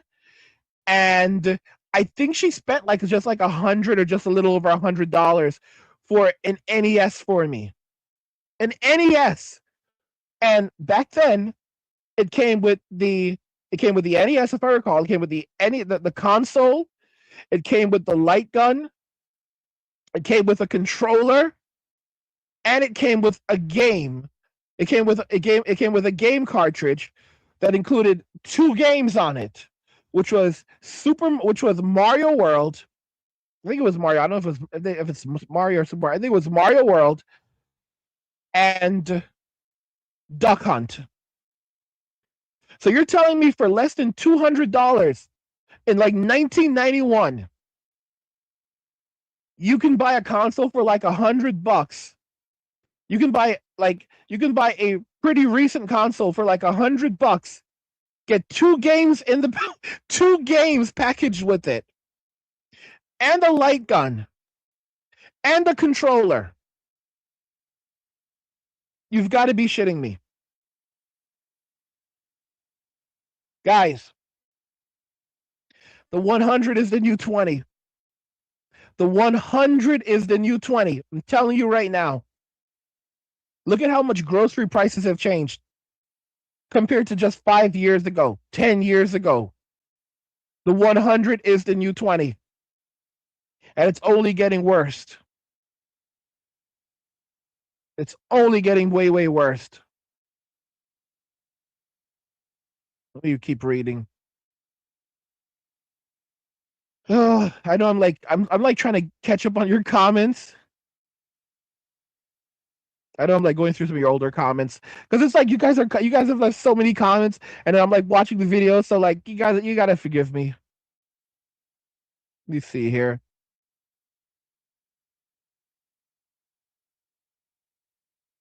Oh my gosh. Oh, Ashley says I'm playing NES, Super NES, Genesis ROMs on my PS3 right now. Ashley hooked me up with so much information. Bro, Ashley, I ordered the PlayStation 3. Guys, I'm preparing for the apocalypse. Like, guys, I was even able to find like cheap SSDs on I was able to find cheap SSDs on from like selling on Best Buy, like come from Best Buy, like they're like refurbished, but they're good. From like Best Buy actually has like a store on eBay, so I like picked up another one. I would pick up like maybe two more, like 2 gigabytes, I think. But yeah, I you know what? Like Ashley sent me like all of the things that I needed. He sent me everything that I needed to do PS3, PlayStation 3 emulation, but I made a mistake because he told me to pick up a hard drive, and the hard drive that he told me to pick up I thought it was an external, but it was an internal because I thought you have to put an SSD into the PS3. I didn't realize that with a PS3, SSDs really don't matter. You're not really going to get much of a you're not going to really get much of a benefit, a boost. A PlayStation 4, putting SSD on a PlayStation 4, it's night and day. Your games are going to load crazy fast. It's almost like upgrading to a PlayStation 5. Not exactly, but it's like it's borderline upgrading to a PlayStation 5. Like putting an SSD in a PlayStation 3, your games will install faster, but you're not going to really evidently. But the benefits are just not there. So he told me to pick up he told me to pick up this hard drive, but I thought he was talking about an external hard drive, and then I was like using ChatGPT or Copilot, like, is this it? And it's like yes, and then afterwards I like checked again. It was like no, he was talking about an internal. So I accidentally picked up an external. I accidentally picked up like an external hard drive, like 2 terabyte, but it ends up working out because like it was so cheap. It was like $59. So I can now use that external hard drive to back up my PlayStation 3 emulators, my PlayStation 3 games externally, and then I picked up the correct internal drive afterwards. And I forget. I don't think it didn't come yet, but I did pick up the correct drive. I did pick up the correct internal hard drive, but that's on the way. I ordered a PlayStation 3 and a PlayStation 4, and I did get the right model. I think it was like 2000. Like he said, it has to be like 20 or something, like a CECH or something like that, and then like 20. I got the right model. I got the exact one that he actually said he has. So I got that. So I got my PlayStation 4 today. Got the PlayStation 4 in the mail today, and I'm waiting for the PlayStation 3 to arrive, and then I'll go and do the whole mod thing with that. God help me. I still have to build my gaming PC. It's been like I've had most of the parts for it for like half of the month now, but it's like I've just been like kind of going back and forth with like the different things. I need to get the build done quickly because I realize I need to make sure everything is working, everything is there, so that like I don't run out of time, like the return period to return the components. I've had the GPU for like a month, and I've had the CPU for like a little bit more. Like I don't know if it's been a month, but it's close to that. So I have to start. I need to start this build like probably, if not next week, the following week. But I need to start this fucking build ASAP. But I'm basically preparing for winter right now. Like I picked up the PlayStation 4, gonna pick up a bunch of physical games by the grace of God. And then like I already have a bunch of PlayStation 3 ROMs, but I'm gonna be downloading like crazy so that I have my PlayStation 3 games ready to go. Because they're talking about releasing $100 games next year, even though the game industry went like literally crashed 30% this year. Like we haven't seen game sales and video game consoles and game sales this low since 1995. And video game companies are crashing and burning right now. Many of them are collapsing. studios are closing, and they're still chasing $100 games. So I think Steam can actually save the gaming industry and indie in general. I don't think that gaming is going to die, but it's going to get a lot harder. It's going to get a lot harder, especially if 2026 continues to be horrific with the RAM crisis and like prices going up for GPUs and them cutting out models, and it's all great. It's fun, and Nvidia is being fucking evil. It's not a pretty world. It's not a beautiful world. But as a man, it's pattern recognition. So I've been preparing like a motherfucker. All right. Got the PlayStation 3. I got the PlayStation 3. I've got the PlayStation 4. The PlayStation 3 is for emulation. I'll pick up some physicals for it as well. The PlayStation 4, that's for physicals. I'm gonna pick up a bunch of different RPGs for that as spend a couple $100 when I can. Hopefully in like the beginning of January, because I spent over $5,000, like maybe $5,000 to $6,000, maybe probably like closer to $7,000, somewhere between $6,000 and $7,000, just like in the last month, between my PlayStation, my PC build, and buying all kinds of different shit, preparing for hell on earth. I also have to stock up on food, like non-perishables. I'm not gonna lie, like I'm a prepper, and I know like the basics to stock up on, but there's a lot of things I don't know in terms of like technology. Like I'm you can see I'm a tech nerd. All right, when I have like 3 fucking different internet connections, I'm already looking and jumping into a mesh network, Meshtastic, and all kinds of shit. Yeah, I know tech. I know fucking tech, but in terms of like getting all the shit ready for like the food and all that stuff, I have work to do. I have lots of work to do for the non-perishables, thermal blankets, like it's the tech stuff, like like like a generator and other stuff I mostly have covered. I need to do a bit more. Yeah, I like that's why I talk about pattern recognition. Like I see like they're gonna take everything away from us. I don't give like I'm basically sitting here like I don't give a fuck, you know? Like what are you gonna do? You're gonna come to my house and take it? Maybe, but other than that, I'm good. I mean, like I have I have a Steam Deck, which I don't play. Right? I have a Steam Deck OLED. I have a Nintendo Switch OLED, which I don't play. I have a Switch Lite, which I don't play. I have a Legion Go S, which I do play. All right, and I've got a bunch of games on there. All right, and I'm gonna pick up another SSD for it, bigger SSD. I'm just like giving you an example. I've got my PC, my parts to do my build, right? 9950. I have a 9950 X3D CPU. Okay, 64 gigabytes of RAM. I spent like almost $400 on that, but now that same RAM's going for $800. It's like telling you, it's a CPU 9950 X3D. GPU is an RX 9070 XT. I think I got that with 16 gigabytes of RAM. It's an incredible GPU, and I'm going to be running Linux. I'm going to have Windows 11 as a backup. I despise Windows, but just having it as a backup is there. I brought a Windows key for it already. I'm going to be running Linux Mint, and I'm also going to probably Linux Mint, and then I'm also going to be, that's what I'm going to be using to do content creation. And I'm also going to be running Bazite. So I'm going to fill up all the different, I have 3 SSD slots. 3 M.2 slots. One is a Gen 5, the others are Gen 4s. So I have a Gen 5 2 terabyte Gen 5 that I'm going to stick in there, and then I'm going to put in the other two what do you call that shit? Other 2 SSDs, and then I might pick up another SATA SSD off eBay, because they're like $100 for like a 2 terabyte, I think. I already have a SATA SSD that I picked up that I was going to put in the PlayStation 3, and then I realized I didn't need it because I realized that it won't even work. But then I realized, holy shit, I could just take the SATA that I picked up and put it in the PlayStation 4. So that it literally took care of itself right then and there. Yeah, I'm literally doing. I'm a bear, like preparing for winter. And then I also have I have an M1 MacBook. I have a 16-inch M1 Pro. I have a crazy gaming laptop that I use for content creation. It has a i9 in there, like 14900K. So it's like a crazy Intel CPU, 4070 GPU. I mean, it's a like 2.5K display. It's a content creation fucking beast.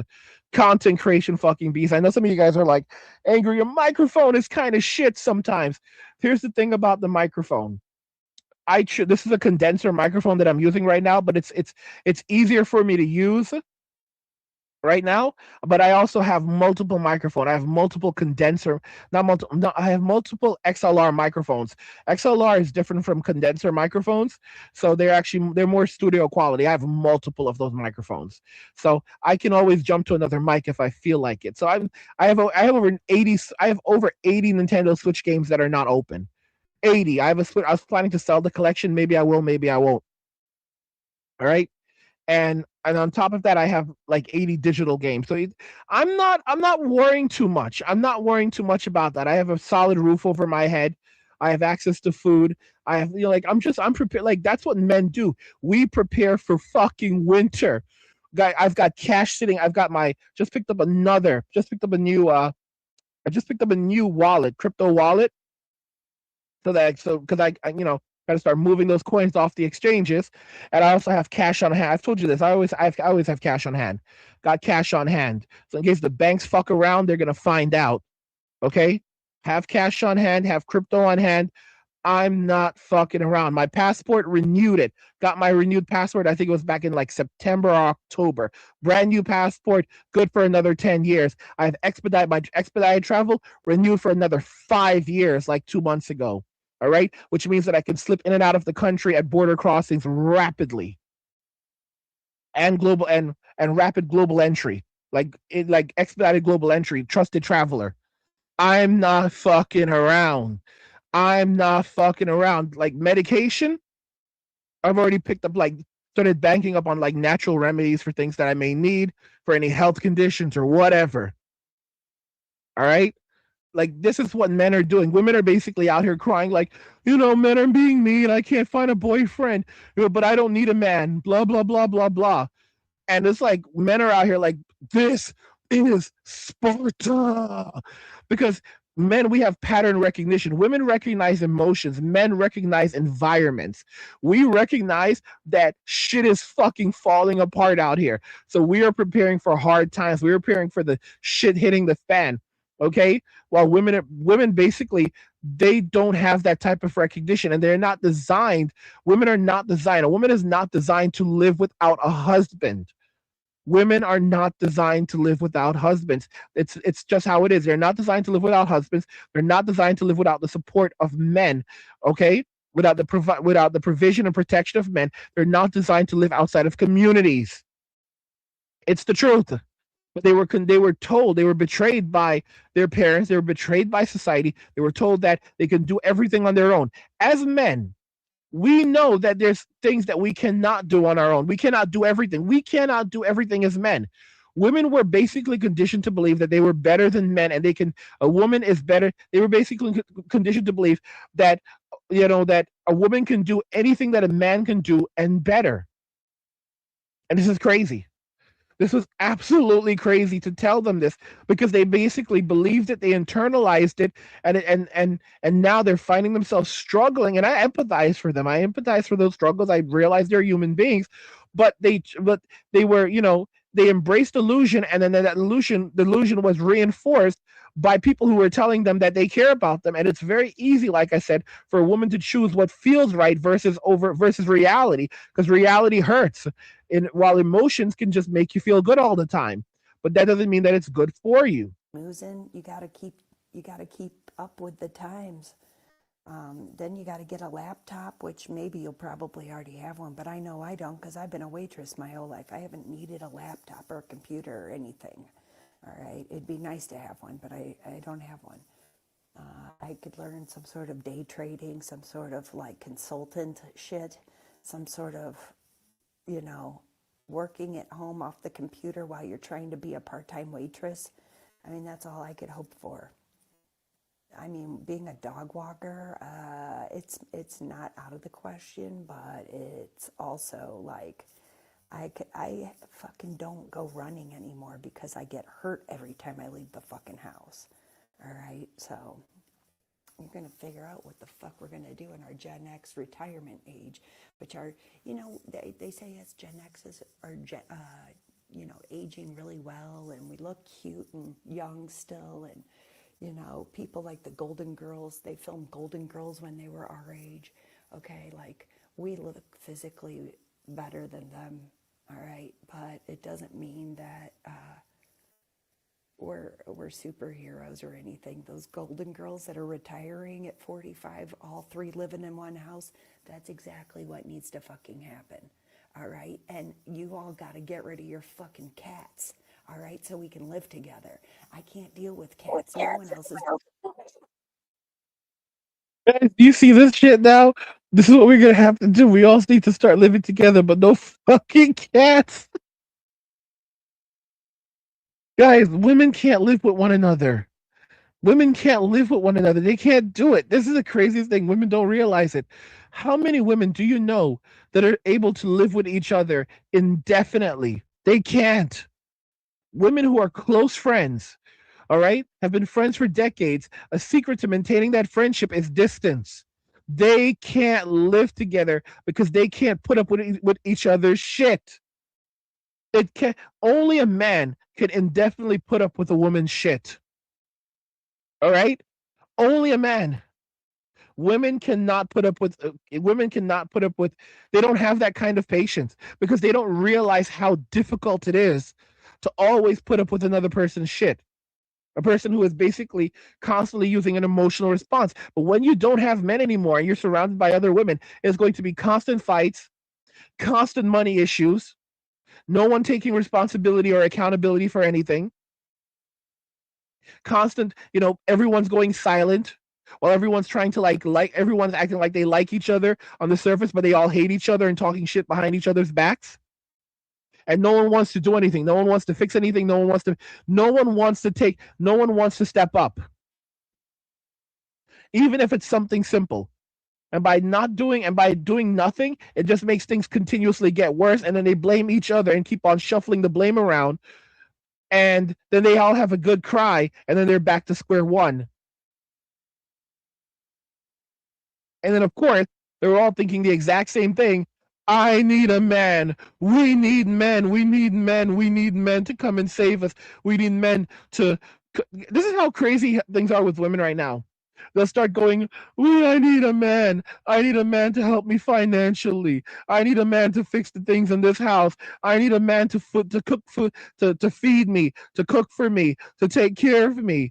Basically, they need a husband. They need a wife. That's what they're really saying. They need a servant that's also going to provide for them. Like, how the hell are you going to have a servant that is also subsidizing you? You see, if you're it's a very backwards way of thinking. If you view men as servants, then that means that you're supposed to pay them. You have to pay them. When you have servants, you provide for your servants.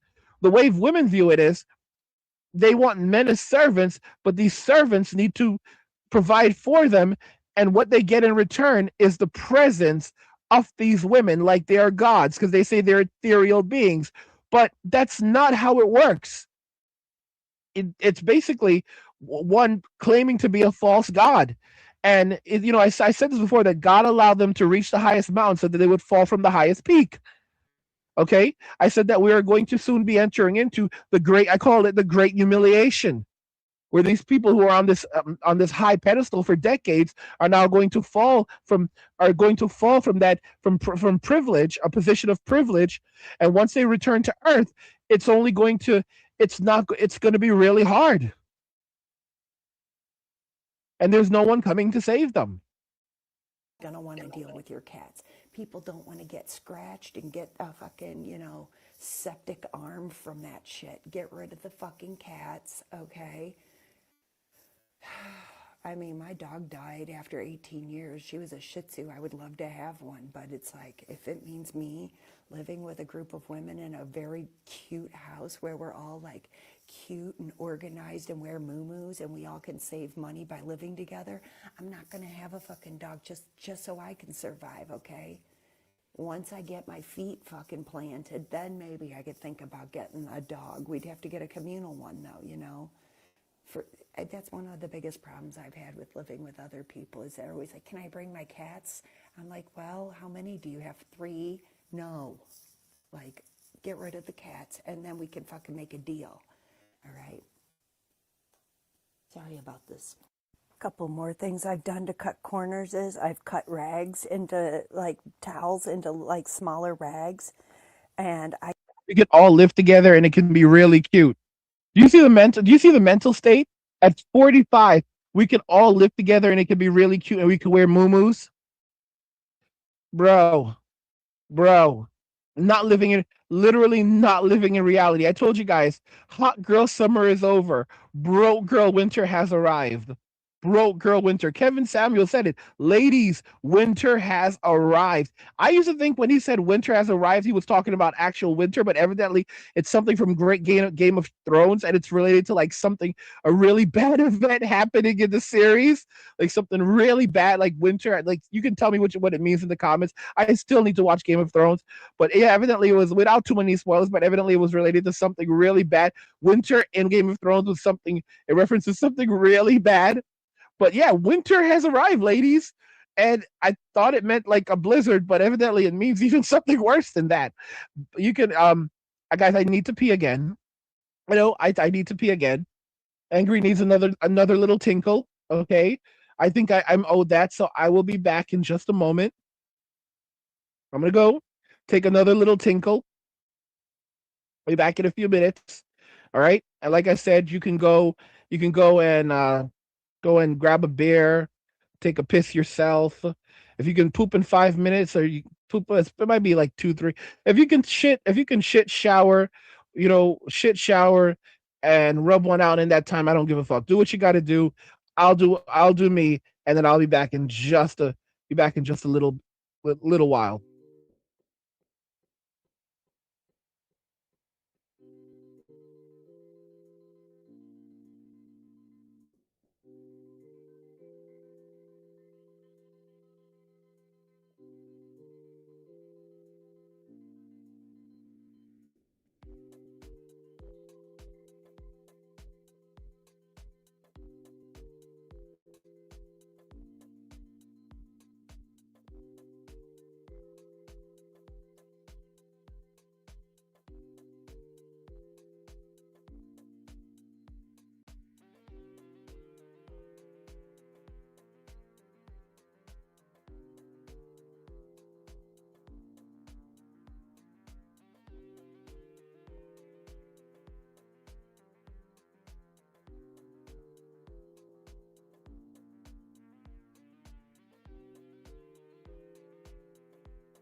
I'll be back momentarily. Back in just a minute. Right now, what I'm doing is just cleaning the old glasses. I don't have a cold. My throat's a little sore right now. I was eating something, eating Christmas dinner, and a grain of rice went down my throat like the wrong pipe. Coughed it up, but as a result, my throat's been kind of sore. You know, just gargled a little while ago. Gargled, but I don't know how much it's helped. But yeah, cleaning these glasses, getting these glasses, getting ready to jump back into the stream formally with you guys. You know, this song is actually called Daydreaming. Decided to change it up for you guys a little bit, shift it up a little bit, get the microphone ready to jump back in. Yeah, yeah, you know what I realized? I realized I know the music's still on. I'm gonna jump. I'm in my pre stream mode. Like I'm gonna jump back in and we'll go back continue stream. But you know what I realized? I realized that my calling like 20 years ago would have literally been radio. I would have been fucking amazing on radio.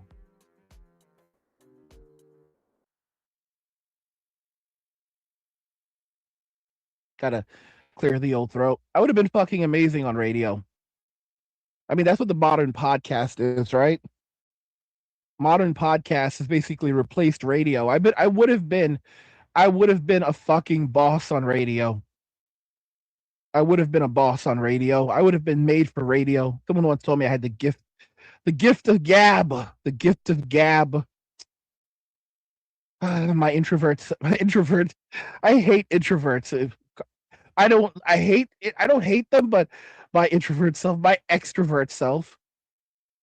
Some of you guys would think I'm an introvert. I'm an extrovert. Do you think that someone could actually sit on stream for like 2 hours and gain energy as they are streaming? All right. I gain fucking energy as I'm streaming and talking shit to you guys, talking shit to you and with you. Those are extroverted qualities. I'm an extreme extrovert that just can't put up with anyone's shit anymore. Would rather stay to myself. But one way that I supplement my need for interaction is by making content. Because by talking, it makes me feel like I'm talking to others, which I am. I'm even though I'm not hearing your voices, you guys can hear me. I can interact, and I get energy from this shit. It's a crazy extrovert thing. Crazy extrovert thing. Even though I was raised to be an introvert, I'm an extrovert. The power of YouTube. FL says the power of YouTube compels you. Shit. Someone gave me 5 stars. Was it 5 stars? They gave me 5 stars. Neon gave me 5 stars. We see here. Let's see here. Look them. Jeff says I just got finished playing some Dark Souls 2 and saw you were live. I was like, shit, yeah. Let's see what's up. That's awesome, bro. That's lit. Yeah, like while women are basically trying to figure out this like the apocalypse, men are just basically going to be inside playing video games and chilling, running solar electricity. And I mean, if you know, if we end up passing to if we end up passing into the next realm of existence, so be it. But we're not really panicking. We're preparing. At least the smart ones are. The smart ones are preparing. Okay, the foolish ones are just at home playing with their cocks. Okay, don't be fool. By the way, don't be foolish, kids. Don't just sit at home and play with your dick. Actually get things done. Actually prepare for hard times. All right. Listen to Uncle Angry. Don't just rub one out all day long. Okay. I want to say it's a privilege. It's your right. I think it borders on right. It's your business, but don't just sit around all day. You know, draining the lizard. Okay, you got to get some other things done. Drain them once or twice, and then keep it moving. Okay, because by preparing for hard times, you can enjoy. You can basically thrive while others are struggling to survive. Let me see here. Uh Zuda, Chris, like Ludacris, says grateful for this live right now in 3 months out of a relationship and having a rough night. Well, I mean, for this live right now in 3 months out of, I mean, yeah, I hear you, bro. I'm sorry you're having a rough night, but congrats on being out of a relationship. I know it may be hard now, but don't get into another one. Like that's like, yeah, bro, don't get into another one. Do not get into another one. Let me see here. I like this one from Chris. He says, "Yeah, I went through an insane amount of emotional hardship and was thrown out. Now I'm locked in, investing, working out, eating right, planning to get free and off the grid." There you go. There you go. That's really what we're all working on, minimizing or getting out of debt, working on our bodies, working on ourselves, rebuilding, like building ourselves up, preparing for hard times. Bro, this one is fucked up from Michael. He says, the year is 2025. 2025. The year is 2045. The US government is promoting an adopt a woman program. ...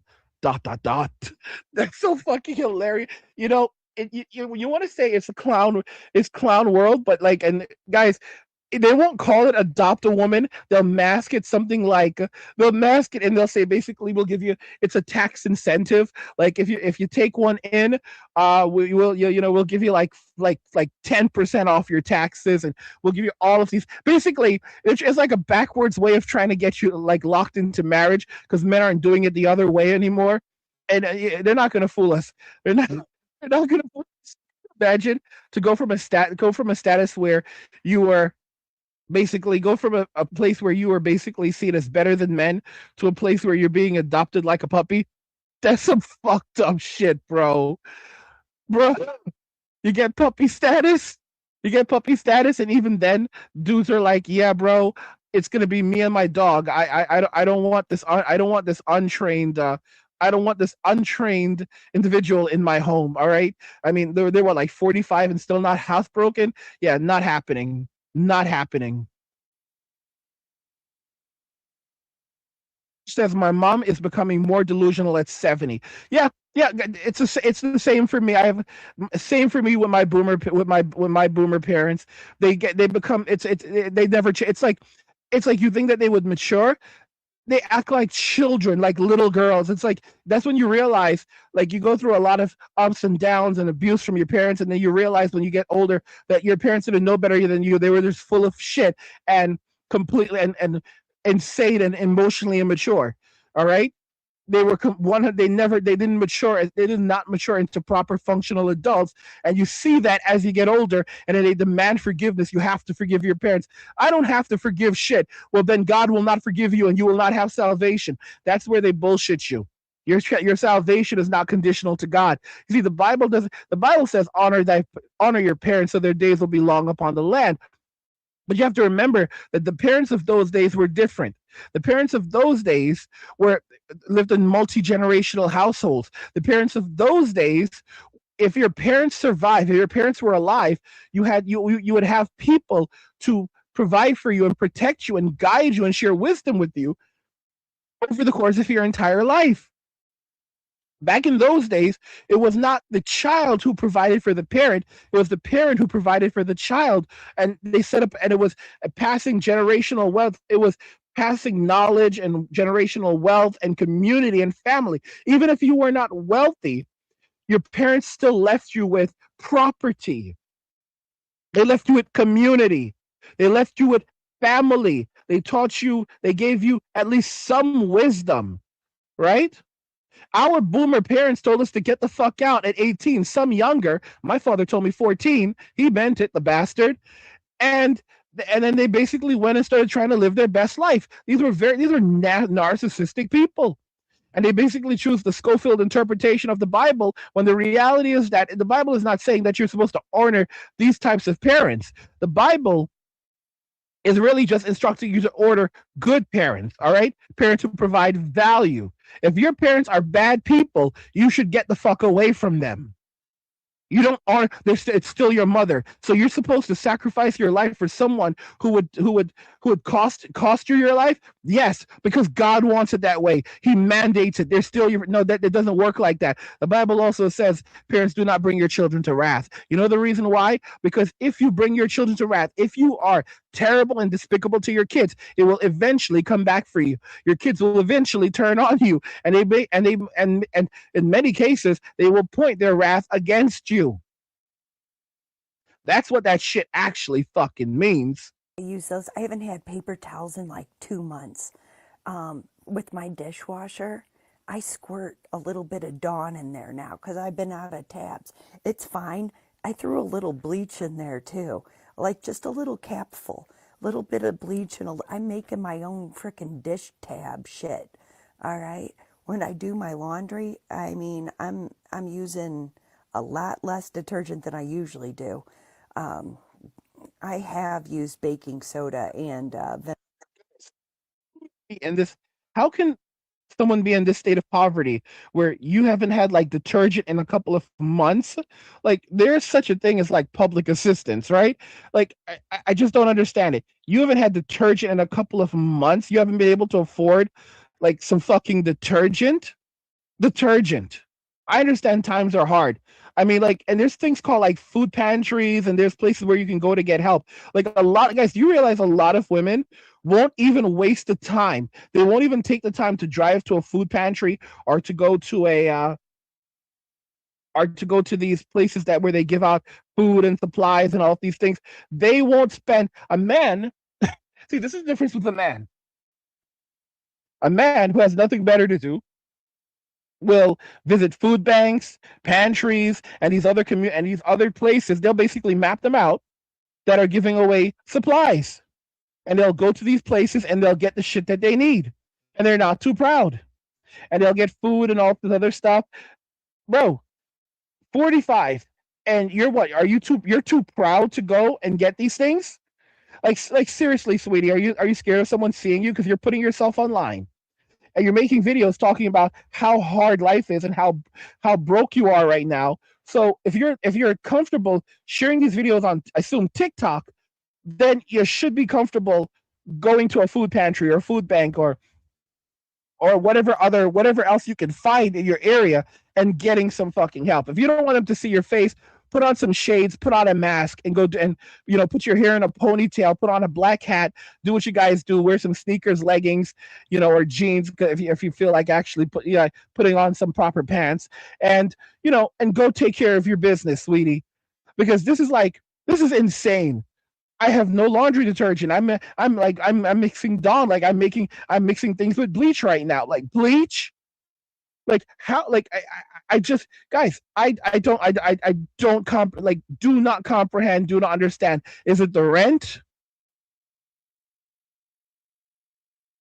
It's like some of this shit is basic. Like, bro, you can go to a Family Dollar. You can go to a Family Dollar and find some of this shit. Like, can you not go to a Family Dollar? It's like what, $2 now. You can find some of this shit at a Family Dollar. All right, and you can basically kind of like like take some detergent, mix it in a container and stretch it that way. I think like there's like, I mean, if you have to go to like this great lengths, like I just like do not comprehend. That's why I say women are not designed to live without husbands, because I cannot comprehend. Like she said, she hasn't had paper towel in months. Paper towel, like you can still find them for like $1.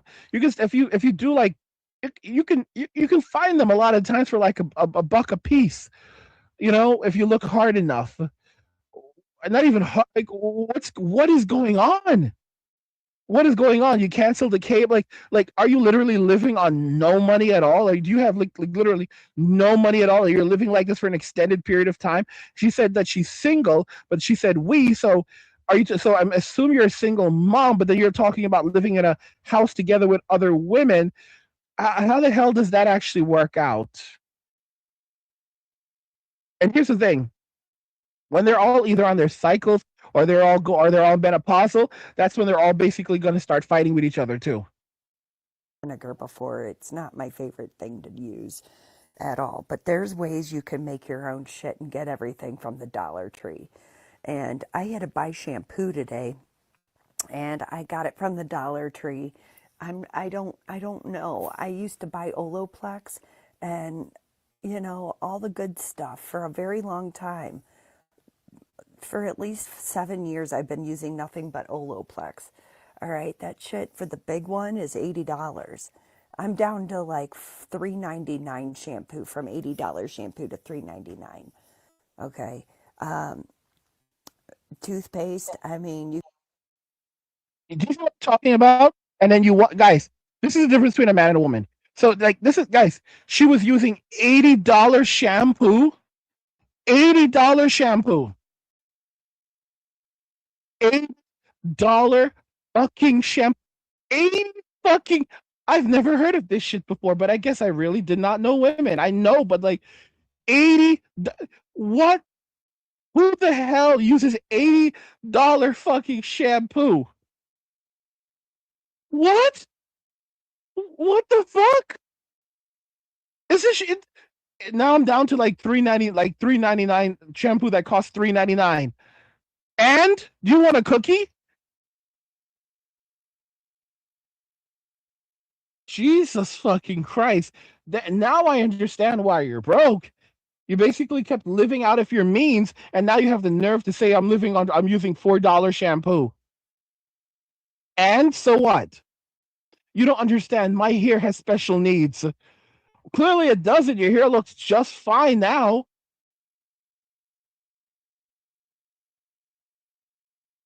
If she was using $80 fucking shampoo, then she must have been using like serums and like $300 makeup, and holy fuck.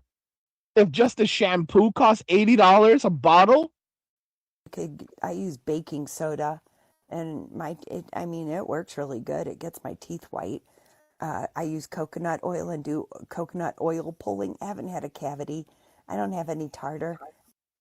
So now she's brushing her teeth with baking soda because she can't afford toothpaste.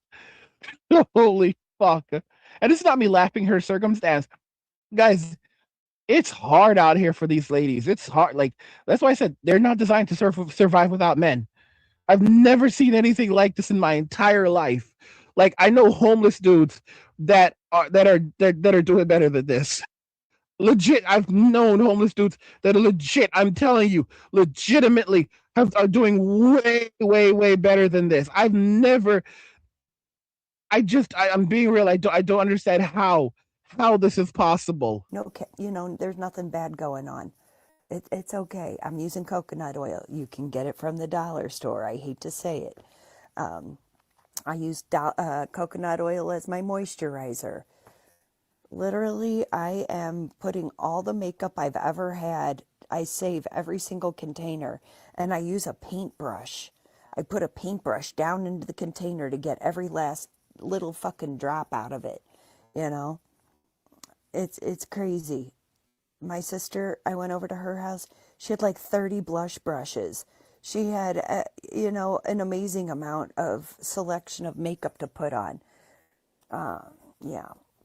There's no way when I start working again that I'm going to just become frivolous. I'm not gonna just start getting my hair done again. I'm not gonna get my nails done ever again. It's over with. I will say there is a benefit to getting a pedicure. You can. Basically, she's literally saying that she thinks that everything is going to work out and she's going to find a job and be back on top again. Bro, when everything's back to normal and I find a job and a good job again and I'm making that money again, I'm still going to be mindful of my bro. Guys, that's what I said. Like, they're not aligned with reality. They're not aligned with guys. They're not aligned with reality, bro. Like I literally just put it on the screen. Like, now I'm gonna have to go back and up and look for the fucking message. Yeah, there we go. Like, Yaj says 200,000 more government jobs are gone soon. Yeah, guys, the economy is just losing jobs every month at this point, and she thinks everything's going back to normal. Jesus Christ. Jesus Christ. No environmental awareness. That's why I say that it's all emotional. No environmental awareness. And that's not me bashing anyone or shaming anyone. It's just dude, it's not going to, it's not going back to normal. It's not, this is, it's never going back to normal. Like, it's only going to accelerate from here. The job losses are only going to accelerate from here. We're the 9 to 5, the 9 to 5 economy is dead. Those jobs, those luxurious 9 to 5 jobs that everyone hated, are gone. They are fucking gone, and they're only going to continue to vanish rapidly. Okay, you have to basically create your own value. If you don't have, you're not a tradesman, or you don't know how to create value, like, you're fucked. Like, everyone, like, they even what do you call that thing? The gig economy is oversaturated. It's been oversaturated for too long. People basically turned the gig economy, quickly began to replace the 9 to 5 economy. People began running into the gig economy and treating it like it was normal jobs. People, like, working as a waitress, tried to turn that shit into a career, and now even that's falling apart. All right. People are out here thinking that being a delivery man and driving for Uber is a fucking career, and they wanted to fight over it. Well, now guess what, bro? Those jobs are going to be replaced. And I see, like, stupid people like, oh, well, if machines start delivering foods, they're going to be vandalized. Bro, you're going to go to jail, little bro. That's why I tell you guys, those are the little homies. Those are the little those homies. It's the little homie right there. All right? Those are the steps, right? Oh, they're going to get vandalized. Up, bro. Up. Okay? Imagine going to, like, Rikers Island, like in New York, there's a place called Rikers Island. Can you imagine going to Rikers Island and being someone's and ending up in prison, and now you're someone's bitch, and they're like, "What are you in for?" I vandalized an Uber. I vandalized a food delivery machine. And they're like laughing at you because you've got, like, some terrible motherfucking criminals in there who've done some hard shit. You've got some dude like ASA. Yeah, all kinds of shit. And now you're gonna be some dude's bitches there because you vandalized the fucking machine. And you know what's funny? You would actually have gotten much less time, like, in locked up, if you had, like, committed a violent crime. But because it was, like, vandalizing, like property of a major corporation, they're throwing the book at you. Like, you're gonna get like 5 years, and that's like that's like lucky shit right there. Like, the public defender that they gave to you is like, shut the fuck up and take it. You're like, all I did was destroy a fucking machine that delivers food. And the public defender is like, that fucking machine cost $45,000, you idiot. Do you understand how massive that is in property damage? They want you to listen to me. They're asking for 20 years. You're like, 20 years for fucking destroying 20 years, all right? I got it down to 5. Shut the fuck up, you imbecile. You've already done enough. I will resign, motherfucker. You will get those full 20 years, and I will laugh at you, bitch. Like, that's the public defender. That's your public defender, bro. You're going to be in prison for like 4 to 5 years, all right? In prison for like 4 to 5 years, having to say yes, Poppy, no, Poppy, as they're sliding you the lizard because you thought that it was funny to go fuck around with property of an enterprise, property of a major corporation. Okay, it's not a game. It's not a game. So those jobs are gonna be gone, and if you think you're gonna fuck around, you're gonna find out. Those delivery jobs are gonna be gone. Those Uber E jobs. Do you know, guys? Those Uber jobs or Lyft jobs where they're driving people around. Those are gonna be gone. Let me explain something interesting to you. Say something just now.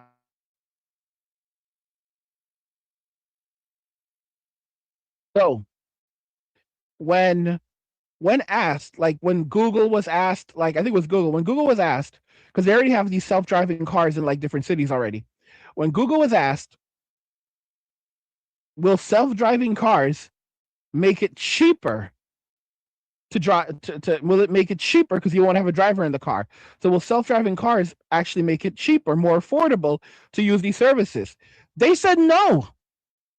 They said it'll cost about the same, and my guess is that it'll eventually cost more.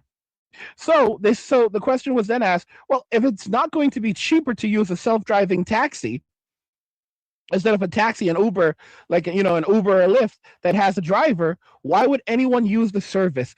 And you know what Google said? They said, we're banking on that people will prefer a self-driving car where they don't have to interact with another person or tip them. So they're basically banking on that most people will eventually choose the self-driving car.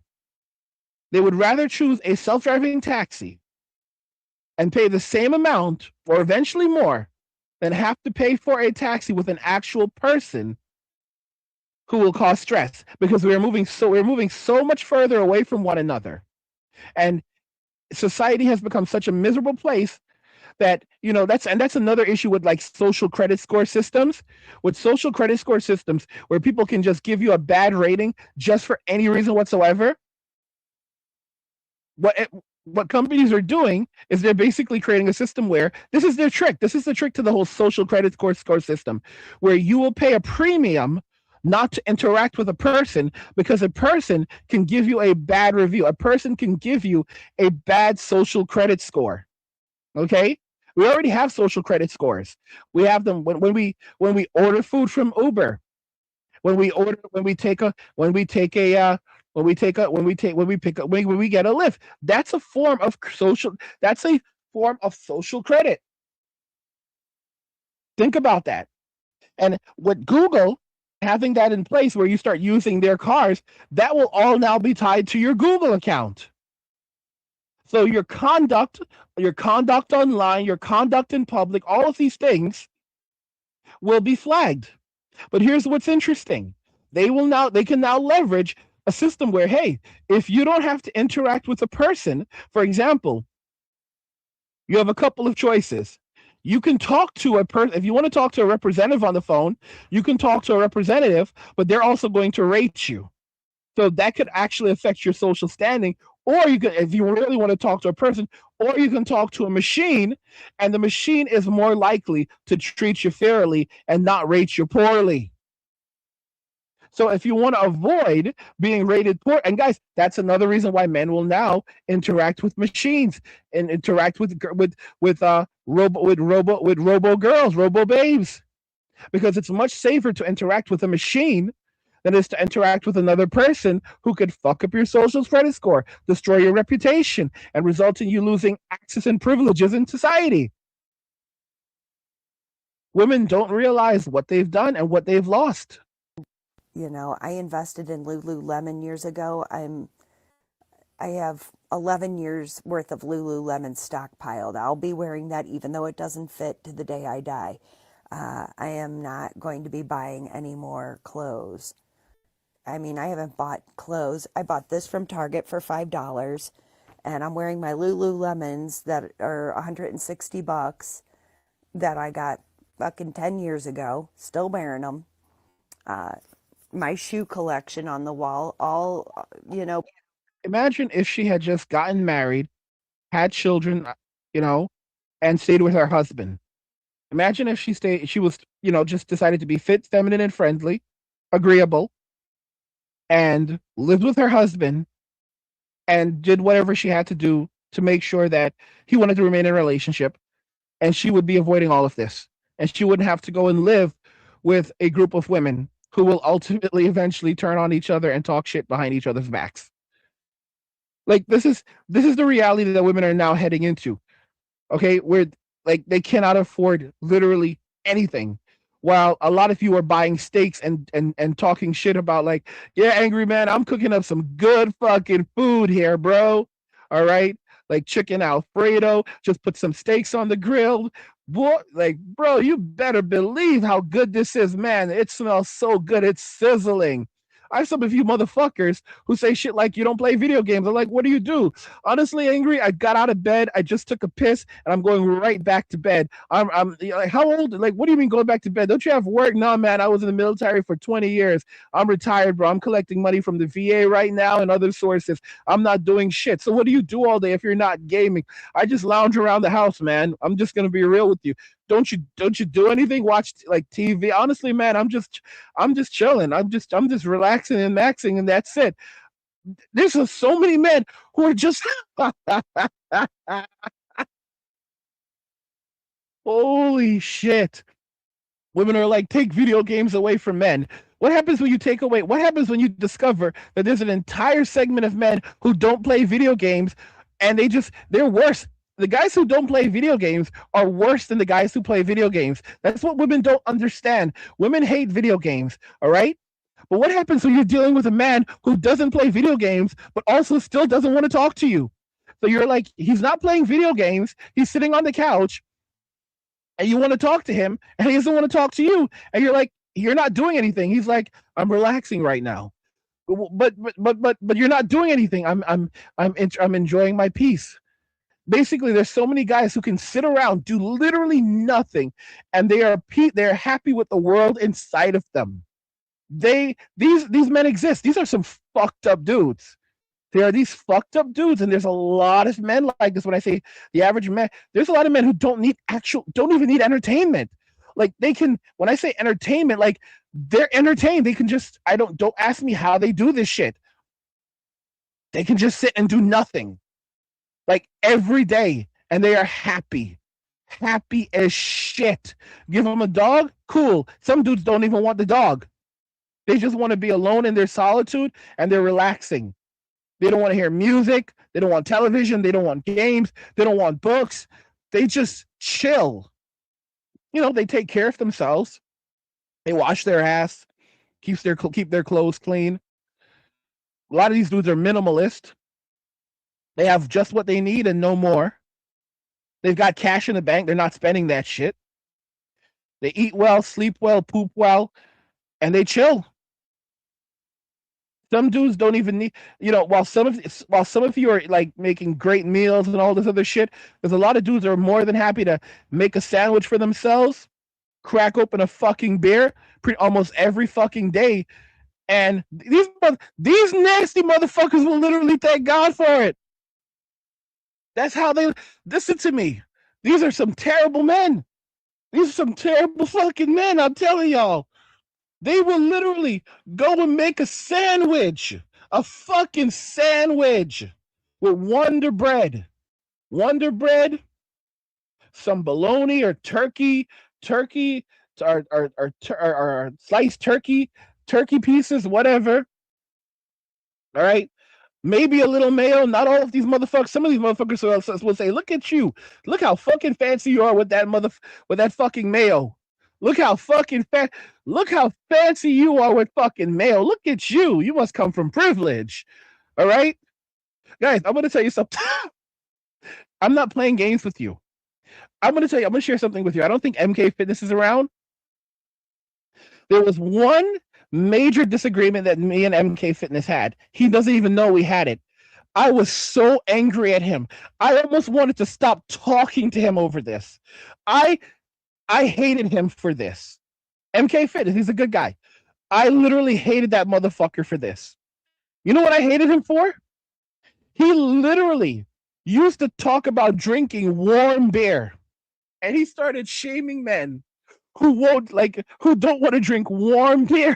Warm fucking beer. This fucker can drink. This motherfucker was happily drinking warm fucking beer, you fucking bastard. I was so fucking angry at him. We got along great on everything else. You don't know the I'm not playing games. Guys, I was like, you scumbag motherfucker. You son of a bitch. You fucking bastard. You fucking bastard. Warm there. You bastard. And you're happy, you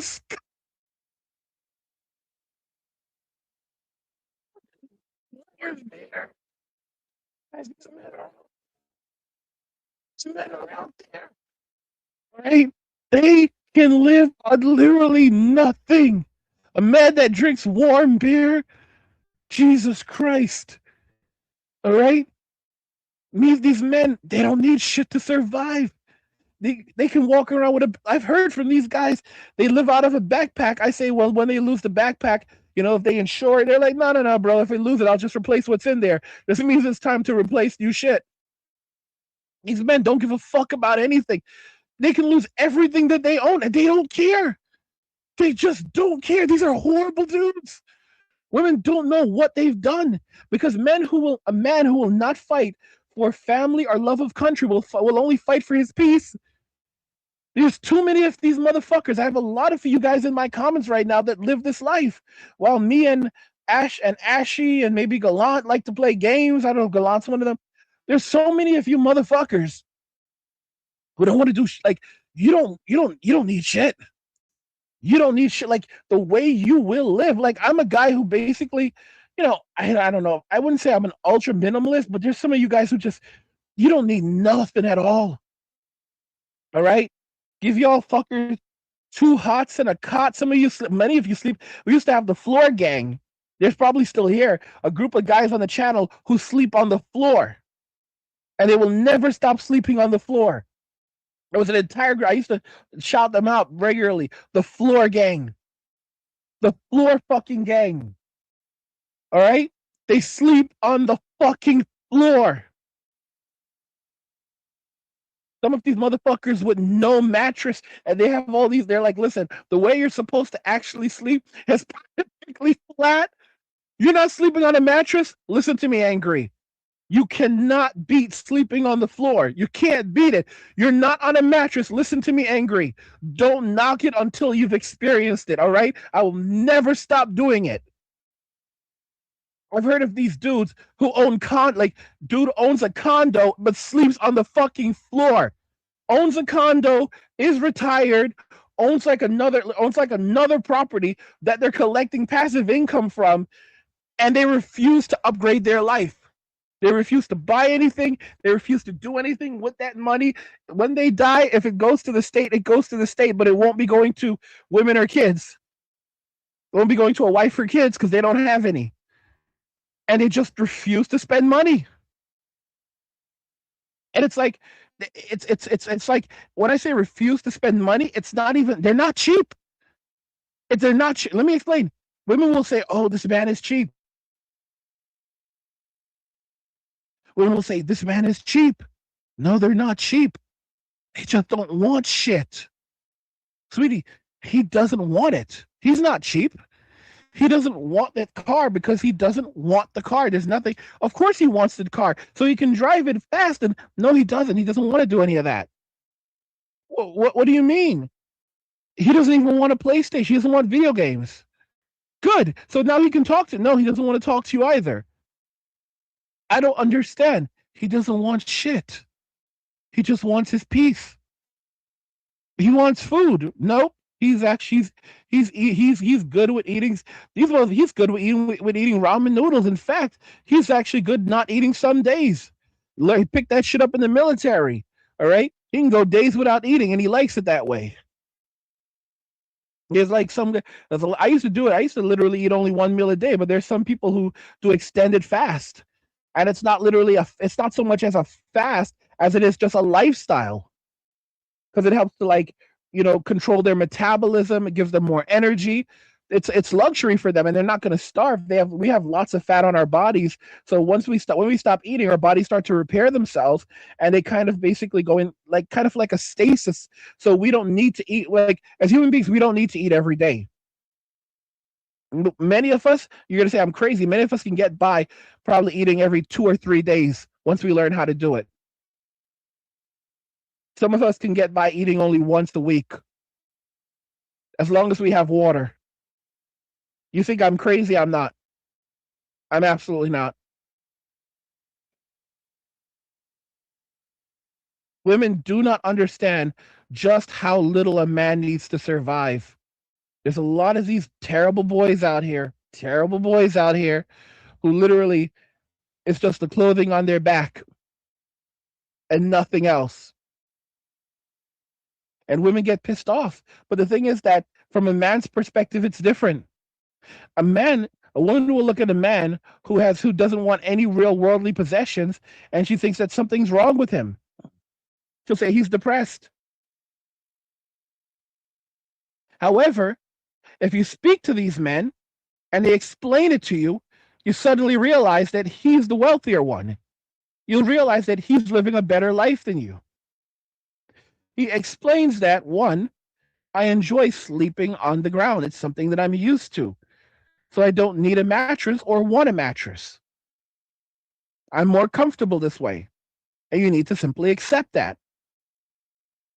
In terms of music and noise and that stuff, I feel more comfortable in nature. I feel more comfortable just relaxing at home if I'm inside. I don't really need any of those things. I don't need any of those distractions. So what do you do all day? I I spend time with my thoughts. I relax. I enjoy life. If I'm hungry, I eat. If I'm thirsty, I drink. If I need to poop, I poop. If I need to pee, I pee. I'm able to I shower daily, so I'm always clean. I maintain my diet, so I never have really stomach issues. I'm in constant good health. So, and I don't need anything else. But don't you get bored? No, because think about it. I don't have any expenses, so I don't really have any stress. I don't want children. I don't want a wife. I'm happy by myself. I enjoy my solitude. I have everything I need. You're like, bro, you pretty much just have the clothes on your back. Exactly. I have everything I need. I'm not, I have a roof over my head, even if it's a shoebox at the side of the road. I have food when I need it. I have a place to pee, poop, potty, shower, and I don't have anyone bothering me. I don't have any debt trapping me. I'm free and I can leave. I can go wherever I want, whenever I want, and I can survive pretty comfortably and pretty easily. I don't even need money like that because I know how to survive using bartering and doing odd jobs if I have.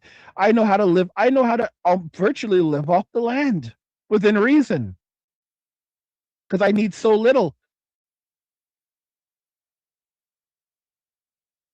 If I have access to a little water, I can get by for a couple of days. I can live. I'm patient and I don't have to worry. And women will get pissed off because men can live like this and be happy. And you realize, you look at your own life and you're like, well, I have this apartment or I have this house that I'm spending all of this money on and all of these games that I have, but I don't even get to play them. And you realize that this guy is there going to the beach whenever he feels like, think about it. This guy is going to the beach whenever he fucking feels like it. He doesn't have to worry about any of this other shit that we're worrying about. He's always wearing clean clothes. His clothes are always clean. He's never hungry. He's never tired. He sleeps better than we do. He has no real stress. He has no real debt. He's not chasing anything. He has life figured out. He has skills that we don't have. While we were basically learning white collar skills, he was learning blue collar skills. So he can basically he can sew his own clothes. He can fix things, anything that he has, he can basically fix it with his hands within reason. And he's at peace. He's not afraid of passing away. When it happens, it happens. He's happy with his life. He's actually genuinely living in every moment. Where we're constantly living in the past and living in the future. We're dealing with the trauma of the past and anticipating better days in the future. He's living that life right now. And he'll never trade it. He will never trade that peace. He will never trade that comfort. He's way ahead of us mentally. And a lot of men are now going in that direction. That's the shocking new reality women are going to face. Either you're going to have men who don't want to have any relationship, or if they do, they'll do it on their own terms and they'll be going overseas. And a lot of men aren't going to go overseas. They've come to the conclusion that they don't want to be bothered. They're enjoying their lives. They'll just rub one out if they choose to, because some guys stop doing that too. There's a lot of guys who completely give up on physical intimacy. They stop rubbing them out, and they find purpose and happiness in other places. When a man walks away from everything, the world comes to a grinding halt. And as more and more men go down this path, there's not much women can actually do. And they don't know how to encourage a man. They don't know how to court a man. They only know how to shame us. They think that shaming us back to the plantation is going to work. It doesn't work like that. Okay? Demanding that we save you while you resent us? Why would anyone? It's not logical. But they don't operate based on logic, they operate based on feelings. Brooks shoes. I buy new insoles for them, and I just swap them out from other pairs of shoes. Really, I don't buy even new ones anymore. You don't want to wear too gross of old insoles. You don't want to get a foot fungus or anything like that. But you got to figure out ways to cut down every fucking thing you've got going on, and then start building your empire back up again and figure it out. Be comfortable, living this way. Building your empire back up. When she's talking about finding a new job, like she's gonna build her empire back up. She's going to find a job working at Nordstrom, and she's going to rebuild at 45 years old as she's grappling with menopause, rebuilding her empire. Guys, like I said, there's no real pattern recognition there in terms of environmental awareness. Only emotional thinking. Only toxic positivity. No awareness of the hell on earth that we are in right now.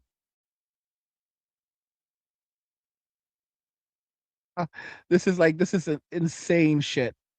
Fucking insane shit. You see here. Warlord says social credit stopped by using cash. Do not order food online.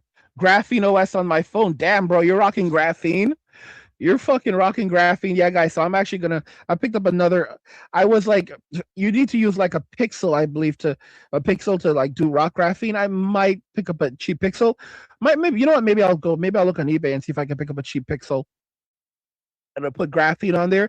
But actually, I'm gonna put Lineage OS. It's not as it's still privacy focused, but I picked up another Nord N30 and I'm gonna put Lineage OS on it. I've had it for a few weeks. There's like so much I'm supposed to do. I just don't get around to doing shit because I'm like kind of like exhausted all the time.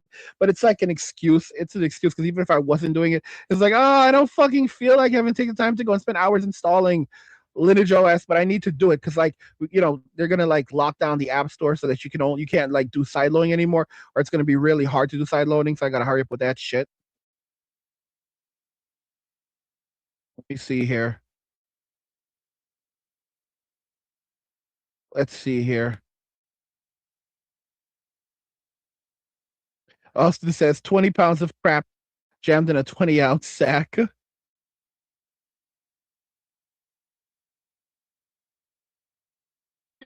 I know, guys. I know I'm like behind on your messages, but you guys have so many.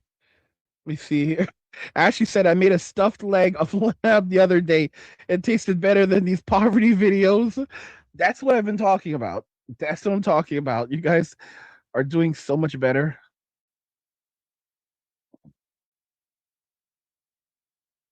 Let me see here. At, Voice says, Angry, why don't you play the clip Andy Matrix used showing the girl with the septum ring complaining in her car about her female housemate stealing her underwear? It was hilarious. Why would you assume that I would have the same clip? Yes, Andy does make the videos, but why would you assume? Why would you assume that I would have the same clips that Andy does? Okay, that's an assumption. Tell me why, though. Tell me why I may or may not be familiar with said clip. Okay, with said clip. I do. I do remember this though. I do remember this. The whole septum ring thing. I saw that I think a few days ago, where the girl was sitting in her car and she was complaining about the roommates that stole her underwear. I don't know where the fuck I saw that video. I'm pretty sure. I'm thinking that I had to have seen it on X. And usually, what I do is typically I download. Typically, I download these videos But yeah, unfortunately, like I'm honestly trying to find it, but unfortunately I can't. You said septum ring, so I was like looking through my timeline because I usually at least like back them up to my, I usually like retweet them to myself. But yeah, I'm looking for it, and I honestly wait a minute. Actually, hold on a second. Let's see if I don't know if I found it. I don't know if I found the video. I'm being real, I don't know if I found it. However, I may have. I'm not sure. I'm not sure because I usually retweet it to my. I usually tweet it out on my timeline. Let me see here. I don't know if I found it. I'm being so real. I don't know if I found it, but we'll see. We'll see together if I was able. Holy fuck! Really fucking comical. Me and all my liberal friends want to be traditional housewives. Well, not all of us, but most of us. But the problem is we don't like Republican men because they don't have the same sense of justice and morality that we do because we care for every human being. And the liberal men don't believe in exploiting themselves for labor, so like we have to have an equal household because the only ones that bust their ass and make enough money to support a stay-at-home mom, wife, whatever, are the Republican men because they will exploit the shit out of themselves for money.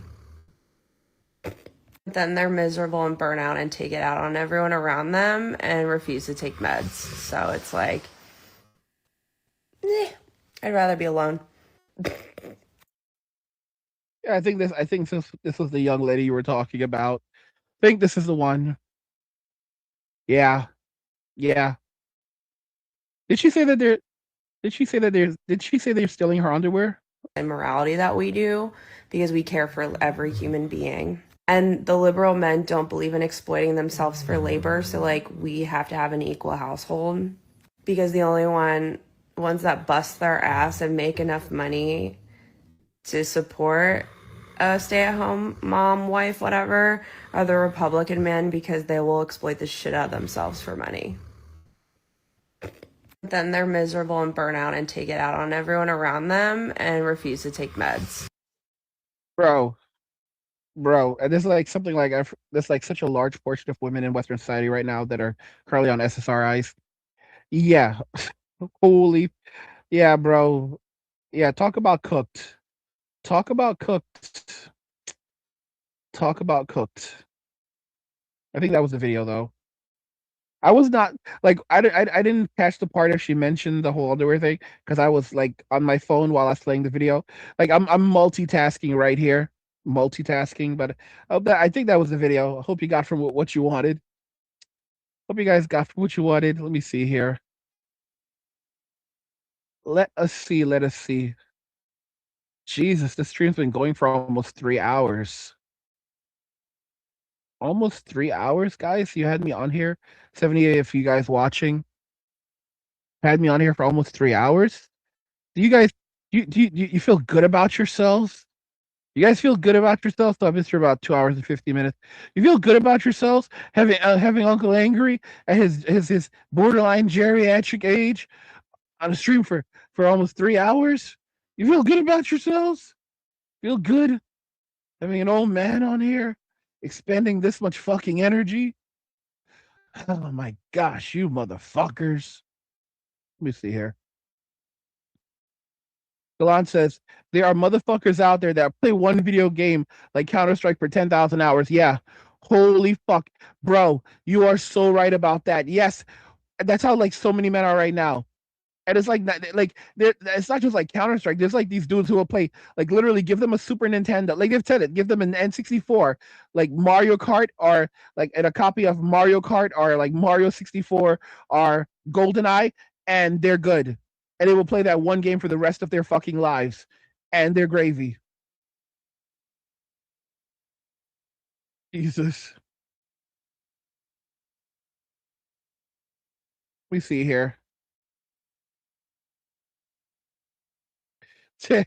Voice says, "I came to Australia with everything I owned in this world in 2 suitcases. I miss those days. I still have the suitcases. That's sick. That's sick is good. That's so lit." Michael says, "Sleeping on the floor is better for your back." He's one of those people. Extra says, "Shout out to the floor gang." I told you those motherfuckers. Yeah, yeah, guys. I told you they're here. They're here. They're still on the channel. They're still those fuckers are still on the channel. The floor guys. There's actually a segment of men who listen to my channel. Some have come and gone, or they're probably lurking. There's the floor gang is real. The floor gang on this channel am not fucking with you. Some of you guys remember from like months or like a year ago or 2 years ago. The floor gang we literally had, and they're still here evidently. The fucking floor gang, a group of fuckers who sleep on the floor and message me privately saying, "Angry, I will never stop sleeping on the floor." They're terrible guys, terrible fucking guys. These are from defiant motherfuckers. Oh my gosh. Yeah, Richie says the floor will do. Another one. Another one of them. Yep. Yash says I sleep on the floor. 1 inch high density foam pad. Another one of them. Another one of them. Another one of them. Yeah, I told you it's much larger. I have 60,000 subscribers now, but the number of guys at the floor gang it's a lot of these dudes. It feels like the fact is like even if I hear from like 10 or 20 of them, the fact that there are that many of them that are speaking up means that there's many more who are not. So for me to hear from like so many of these motherfuckers who are like floor gang, floor gang, floor gang, floor gang, that means that there's even way more of these motherfuckers probably living that life. Yeah, Zuda says ketosis. Ketosis is so lit. It is so lit. Your body starts to heal. It's so incredible.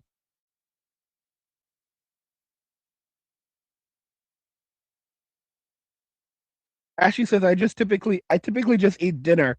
If I get shaky, I'll eat something extra, but typically once a day. So yeah, OMAD. OMAD is so I did that for years. I want to go back to it so badly. Let me see here. Let's see here. Rich says, "Thank God for access to red pills." Oh man.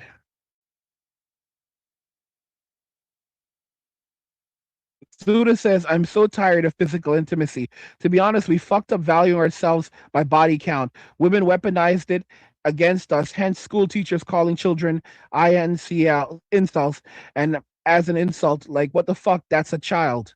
Yeah, absolutely. Absolutely. Thomas says, I'm house sitting slash dog sitting for a friend who went MGTOW before MGTOW was a thing. The OGs. The OG men walking away. Before MGTOW was a thing, there was men walking away. It wasn't a movement. It was just it was just a description of a lifestyle. That's why I said they can't really shut down MWA, because if they try to go after the label, men will just walk away. You can't, there's really nothing else. There's no really getting rid of men walking away. They can say, well, you can't say you're a man walking away. Okay, well, I'm a man. I'm just gonna walk away from this too. I just said you can't say that you're a man walking away. All right, so I'm gonna walk away. I just said you can't say that. Cool, I'm walking away. They can't beat you. They can't beat us. There's nothing else. What are you gonna do? You're gonna punish someone for saying that they're walking away? It's really nothing, and then you can walk away quietly. And even if you don't say it, that's exactly what you're doing. They're like, you can't. Like, if you say it again, okay, bye. What do you mean bye? Come back here. I'm speaking to you. Where the fuck are you going? Why are you walking away? I just told you you can't walk away. No, you said I can't talk about walking away, but you never said I can't walk away. You can't walk away either. Am I your prisoner? No, obviously not. You're being stupid. I just want to talk to you. I don't want to talk to you. Stop walking away from me. No. Why? Or well, you're not gonna like it. Like what? What are you going to do? Stuff. Stuff like what? Stuff. Bro, you have you basically you're like the emperor who has no clothes. You're just bluffing, man. You can't do shit. All right, listen, little bro. You go over there, have a coca smile, and I'm just gonna yeah. Peace. Peace, little bro. Peace, little homie. Let me see here. Let's see here.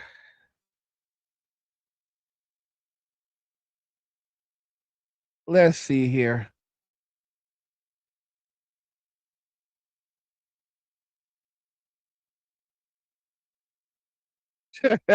I can't. Oh gosh, so you guys are saying some crazy shit.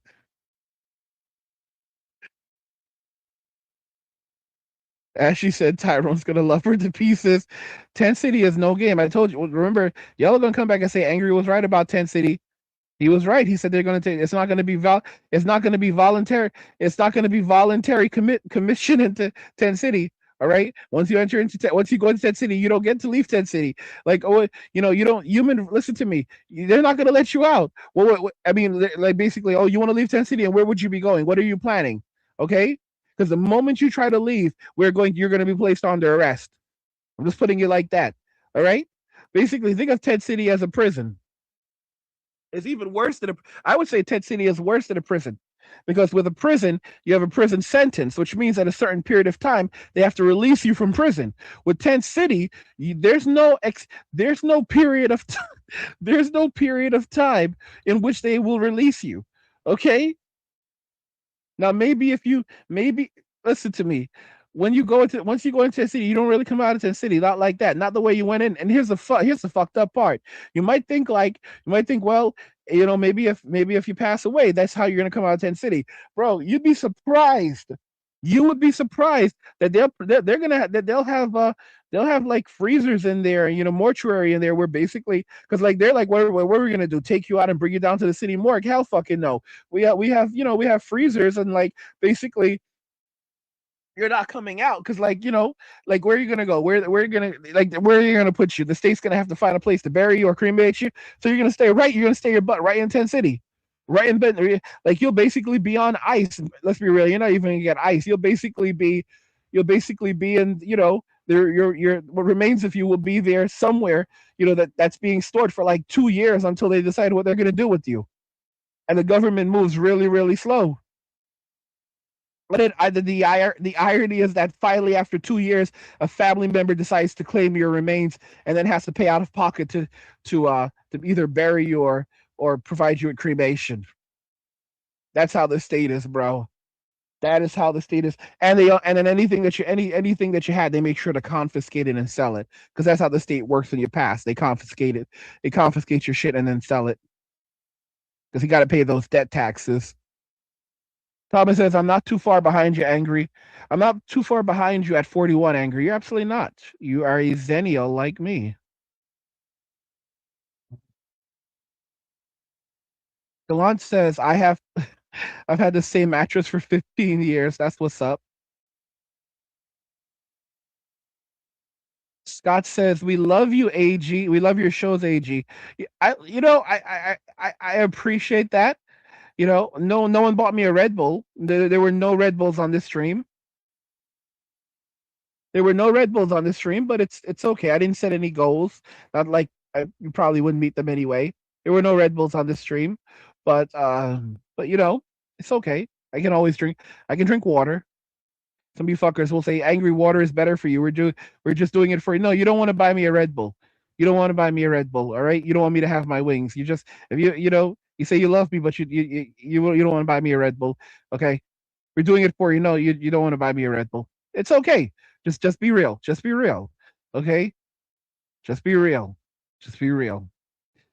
Ashley says, when 10 City pops up, my new hobby will be eating in front of them outside the fence. I called it. I said that people would be doing this.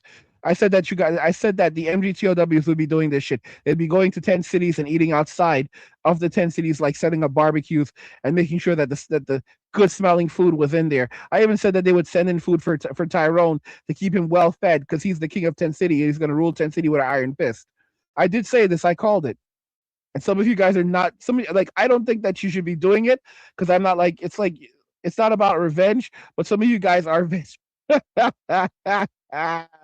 some of you guys are vengeful like bitches. So, I can't stop you. You're going to go and do what you want to do. I don't think you should go do it, but yeah, I can't tell you what to do. Even if I try to tell you what to do, you're not going to listen to me. You're still going to go out there and do this shit. And it's not like illegal or anything. Like, you're going to be out there in front of there setting up like a barbecue and like barbecuing outside of Tent City, and you want the to go in because it's hell on earth in there, and most of Tent City is going to be ladies who are just basically dealing with like the new reality that this is home for the rest of their lives, and you basically want it to sink in. So you're like, and some of you fuckers are like, well, no, we're not doing anything bad. We want them to enjoy it. Even though they can't eat it, they can enjoy the aroma of the food, so they can remember what it used to be like to be a person. Oh my God. We're actually sharing with them. We're sharing with them. All right. We're sharing the smell. It's not the same as eating, but it's still something. It's still something. All right. Bro, what it used to be like to be a person. No, that's not what I meant. We're helping to restore their humanity by making them smell food that they can't eat while they're in a living hell. Listen, it's all about perspective, Angry. Oh my gosh. I've given you guys like literally 3 fucking hours of comedy. 3 fucking hours of comedy. 3 hours, 2 minutes, some shit like that. I have given you guys so much. Like, this is one of my longer streams. This is one of my longer streams. Definitely my longest in a while. Yaj says I don't even buy my dog Red Bulls. I mean, you wouldn't give a dog Red Bull. Wouldn't give a dog. Rich says tent tent lizards. Jesus Christ. You guys are such mean fuckers. Man, you motherfuckers are mean. You're so fucking.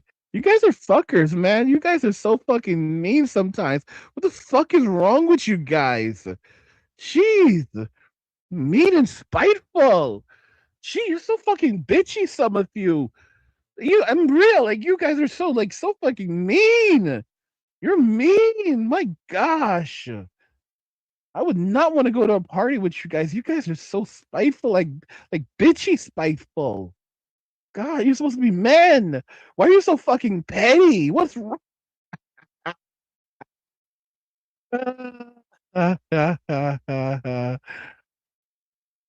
Jesus, Samurai says, shout out to all the evil mountain men. Shit, I forgot about those motherfuckers. They used to invite me out to them. They used to invite me out to the woods. I said no. But you know what? I need to learn, because I would much rather run into a mountain man than run into a bear. Women don't know what the fuck they're talking about. All right. I do not want to run into a fucking bear. Okay. Mountain man any fucking day. The mountain man will save you from the fucking bear. All right. Save you from the fucking bear, give you water, guide you out of the mountain, versus the bear that is just going to fuck you up. Oh shit. Oh gosh. Voice says, you Jesus. He said, voice said, you are the voice says, you are detainee in Tent City, meaning indefinite detention. It's the truth though. And like, you have all of these states that are now moving to like open up their indefinite tent cities, where, because homelessness is illegal in America. So basically, either you go into Tent City, you allow yourself to be committed into a tent city, or you end up either incarcerated or in a mental institution. Those are your choices. There are no others. And it's like, and basically, Tent City is a punishment. It's a punishment for being homeless. It's a punishment for being homeless, bro. It's a punishment for being a brokey. Oh my gosh.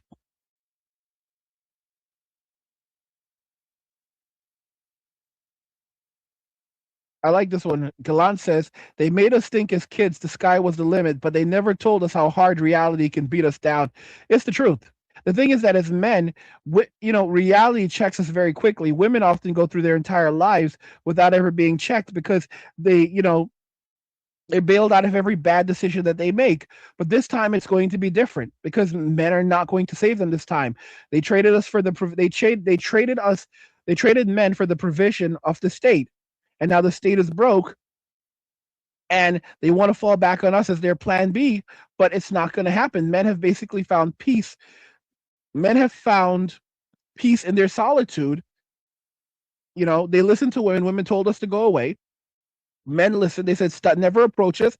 Men stopped approaching. Men left the gyms. Men left the coffee shops. Men left the workforce. They walked away. They found peace in their solitude, and they realized that it's better to be alone than to feel alone, which is what someone actually said in the comments, that it's much better, like after getting out of a long relationship, that it's much better to be alone than to feel alone in a relationship. And it's true. It's so true. It's not just like a saying. It's so much better being by yourself than having to be around that toxic energy where someone is just making you feel so small, so unseen, so miserable. And it's like they're constantly, like, you're not, forget about validated. They're basically demeaning your value, your worth, and gaslighting you. You know, it's total bullshit. You see here. Yeah, just as intermittent fasting. It is once, yeah, that's what it's called. It's so good. It's so fucking good. Keeps you healthy, wealthy, and wise. That and being early to bed and early to rise, they go hand in hand. You see here. Ugh. Yeah. Let me see here.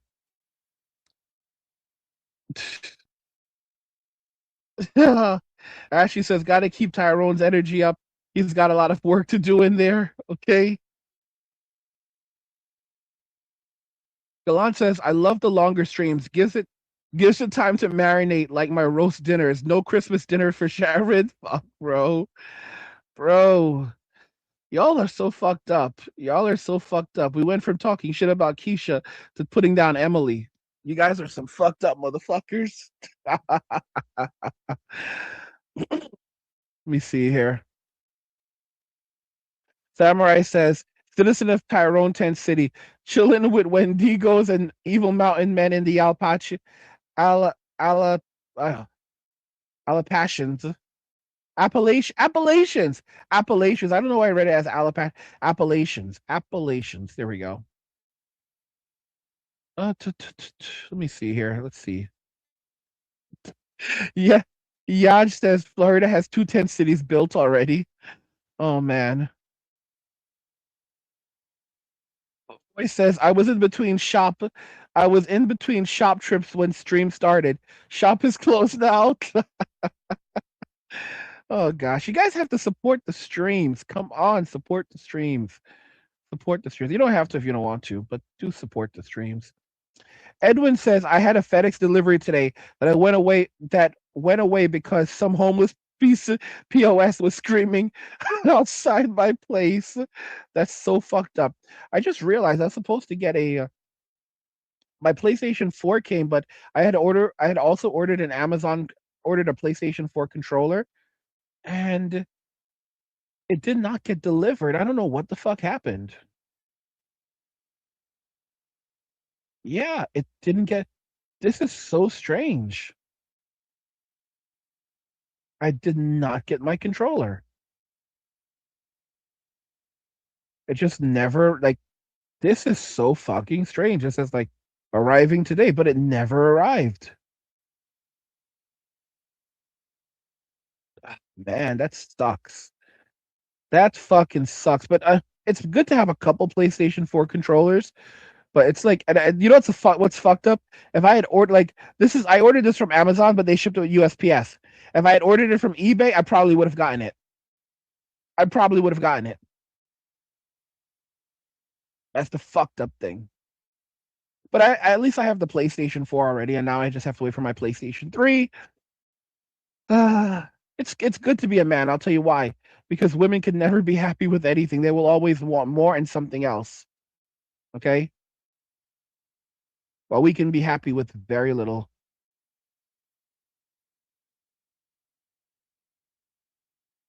Arch says, I used to drink 1 beer per month Always at a restaurant. Got busy. No beer since April 2021. Damn. Golan says, I'm friends with the mountain men. They're real ones. I need to go make friends with them. I was just scared of the woods because, I'm not stupid. I most Gen Xers are good in the woods, but I basically my parents kept me locked up a lot, and also I have common sense, so it's like I don't know the woods, so I stay out of the woods, but I also do like the woods. It's a crazy one. I just basically need to spend more time developing myself in the woods. But yeah, I need. I don't know. Everyone has to stand on their own 2 feet. I'll figure it out. I'll figure it out because eventually, with everything going to shit, we may all eventually need to go out to the woods.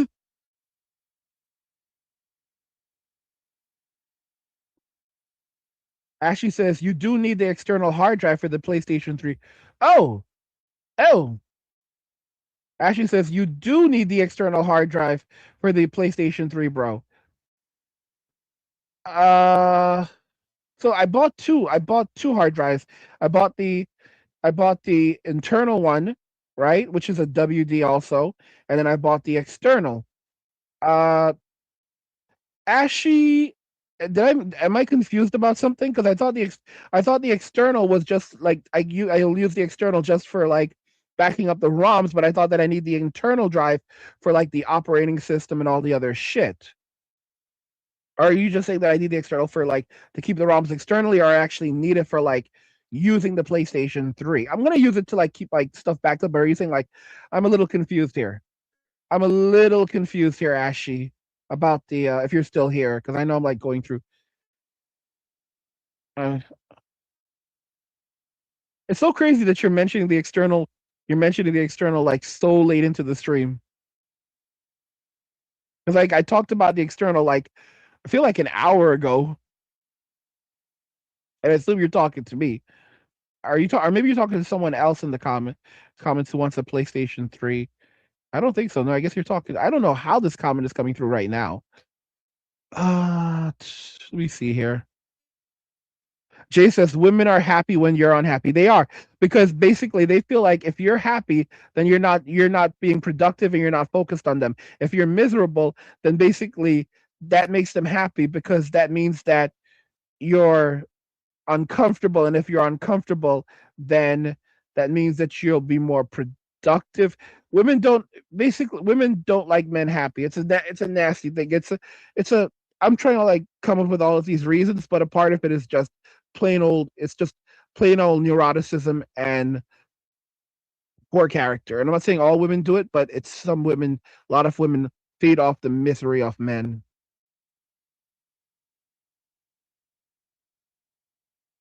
Yeah, Yaj says my mother used to play hide and seek with me. I'm probably a Gen Xer. She would drop me off in the next city. Probably a Gen Xer or child of the boomers, one way or another. Okay. Ashley says I recommended upgrading the internal for capacity. The external is for the ISO files. Okay. Wait a minute. Okay, so you will. Okay, so I'll have to figure that out. The ISO files like just have like storing the ISO files there. So you're saying that like obviously you don't store all of the files on the internal, or you store the extra files that are not on the internal on the external. I assume that's what you mean. Oh, he says rip the disk to the external. I got you. I got you. I have a location. I actually have some locations for like PlayStation 3 external PlayStation 3 ROMs. A pretty good location that still should be good. I have a couple of them, I think. So hopefully they'll work. But yeah, I'll try that too. Boy says if you're happy, it means they couldn't drain your energy. That is so true.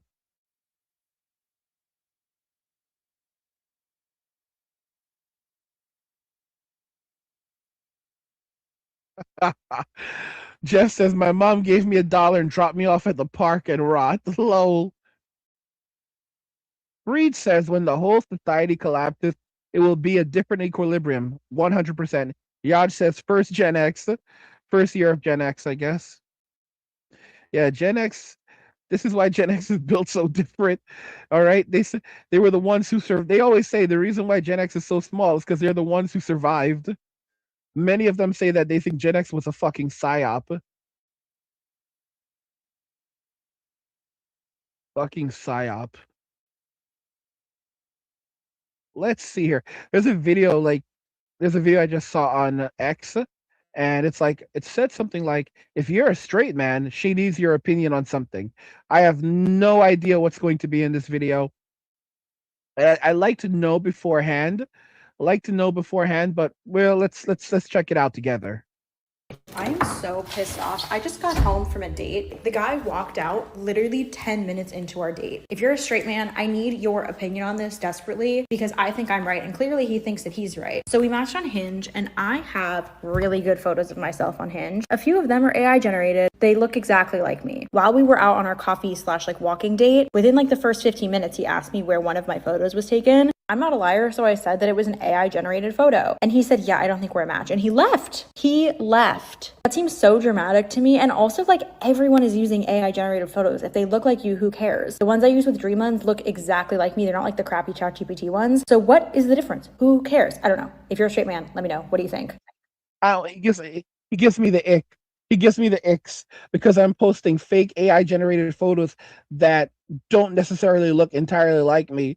So guys, they're taking it to the next level where they're generating their photos using AI to make themselves look better. Like nothing is real anymore, guys. They've gone past filters now to just using straight AI generated photos, and eventually it'll also be AI generated videos of themselves at beaches and place. Guys, this is the next step. This is the next step for women. I realized it. The next step for women will be creating AI generated videos of themselves, looking as beautiful and as glam as they can, not completely reflecting how they actually look, with toned bodies and everything else, being in places like in like bikinis, and places like in Ibiza, or in Ibiza, or Cancun, or these tropical locations all around the world, or sipping margaritas and all of this other shit, and it'll do the voiceovers, which are also generated by AI, and then they'll put them on TikTok to make it look like they're living these lives that they're not actually living. So they're going to start using AI to create entire lives, pictures, entire lives that don't reflect who they are, their experiences, and try to pass it off as objective reality. Holy shit. But guess what? Look at what this dude did. This dude literally said, yeah, we're not gonna vibe. And he walked out on her. Like, bro, that's why I said, a lot of these dudes, women are running out of men. They don't even realize they're running out of men. That's one less man right now. He's going to get pissed off. He's going to get frustrated. He's going to come and find Uncle Angry. And then he's going to say, yeah, Uncle Angry, I'm done with this shit. I was going to listen to your videos, drink a beer, rub one out. And if I want the real thing, I'll go overseas to the Philippines, Thailand, or, some country, or some Eastern European country where the women are still fit, feminine, and friendly. And Only Fools has been banned. And I'll find someone there to have fun with, but I won't be getting married, bringing them back, or even having kids. That's yes, AI, like Boy said, AI phizing. Absolutely, that's literally what AI phizing. AI phizing. Yaj says good for Magic Dragons. Yes. Oh gosh. Zudis said good. Zudicrous said good for him. Oh gosh. Rich says they're so strictly business. It's disgusting. Oh man. Yeah, it's just potato bills they have. Sub says, Sub Bro says, just lying to men. That's really what it is, but it's nothing new. It's just a further extension of the scheming and scamming that men have gone through, but men are now just done with it. They're not going to waste their time anymore.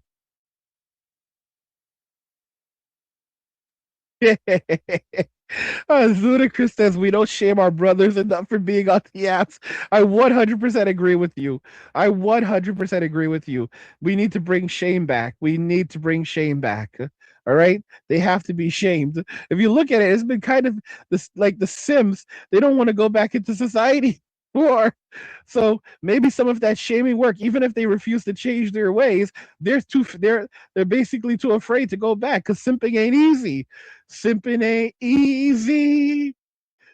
I thought about having a song made, but I couldn't find someone to sing. Well, I had someone, and then like things kind of just like basically I had someone who I worked with, like a Fiverr for like a person, like to do songs, and she was very good with like the work she was doing, and then she's a Gen Zer, so she basically fucking spazzed out at some point, and her work fell apart. She went from like doing amazing work to basically doing bullshit. And yeah, but I did have someone great that I would have had do the song. She would have done a great song for simple. I wanted to have a song, Simpin' Ain't Easy. Simpin' Ain't Easy. I might still do it. Simpin' Ain't Easy, because the person has to write the song as well, although they can do it with Chat GPT these days. We need a Simpin' Ain't Easy song. Oh my gosh. Boy says that if men did what they're doing, like using like doing AI phizing, we'd end up in jail. Absolutely, dude. We'd have a documentary about us, and we'd be locked up. Sub bro says, yeah, shaming, simping, and shame gooning, please. The gooners. I don't think there's anything wrong with the gooners as long as the gooners are not invading public spaces. So basically, if you're privately gooning, that's your business. All right. That's your business, guy. Leave the gooners alone. As long as the gooners are not invading society and spaces, leave the gooners alone, bro. Leave the gooners alone. Galan says, I just inhaled a roast turkey and roast ham sandwich. There's so many poor ladies tonight who would love that meal, bro. Who would love that meal? We should pray for them. I won't, but maybe some of you will. Oh my gosh. Let's see. So yeah, we've definitely been going for over 2. We've definitely been streaming for over 3 hours right now. This is a long fucking stream. Jesus Christ. Chris says, get Pearl Davis to sing. That would be so fucking interesting. I don't know. I don't know if I could afford Pearl. She might do it for free though, because I think she can play piano and sing. I think she's done it before, right? Galan says, I just heard that women are not going to buy food for Christmas. Sucks to suck. Yeah, a lot of these they're struggling. It says I got all my gooning out during dial-up. See, so gooners are okay. So you have to don't confuse simps and gooners. Like you've got gooners who basically just enjoy their content privately. All right, this could be gooning to like all different kinds of shit. But like it's not like only fools. Like only fools are simps. I don't like the gooners are not only like I don't think of gooners as only fools people. All right, only fools people are the simps. That's who the only fools people are. They're the fucking simps. Those are simps. Ludacris said it. Yeah, as long as the gooners aren't giving their money to the AI generated photos and only fools models. Yeah.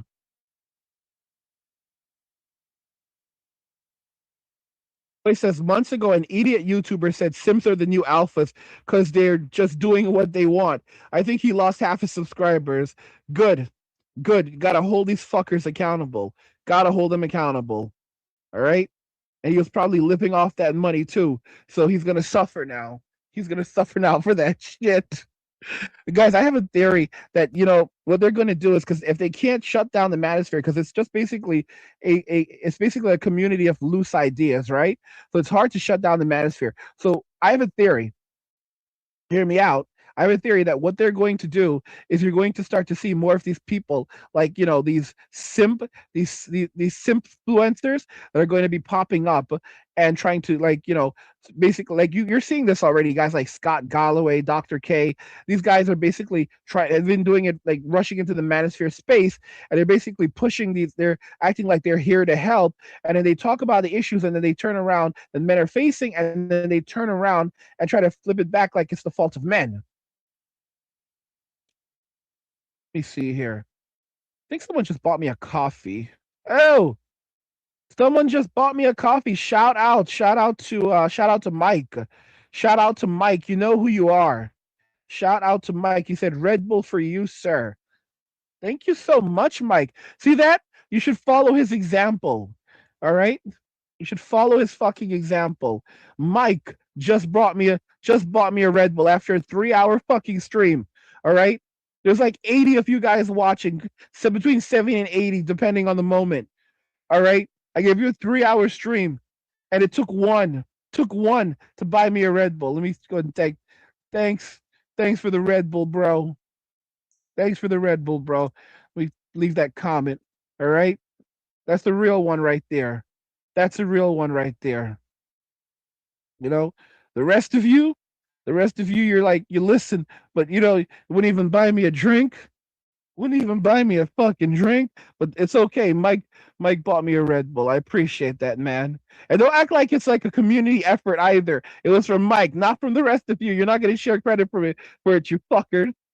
Thanks for the Red Bull, bro. Let me go ahead and send that out to him. What's left it over on there. If you want to buy me a Red Bull, you can find the link in the description. But you guys have had plenty of time to do it. And you don't need to be shamed into doing it. If you don't want to, don't do it. All right. You had all of this time to buy me the Red Bull. You chose not to buy it. 3 fucking hours. 3 hours. All right. 3 hours. 3 hours. All right. Just calling out. Sometimes you have to call out the bullshit. Sometimes you have to call out. Oh, fuck. Let me see here. Let me see here.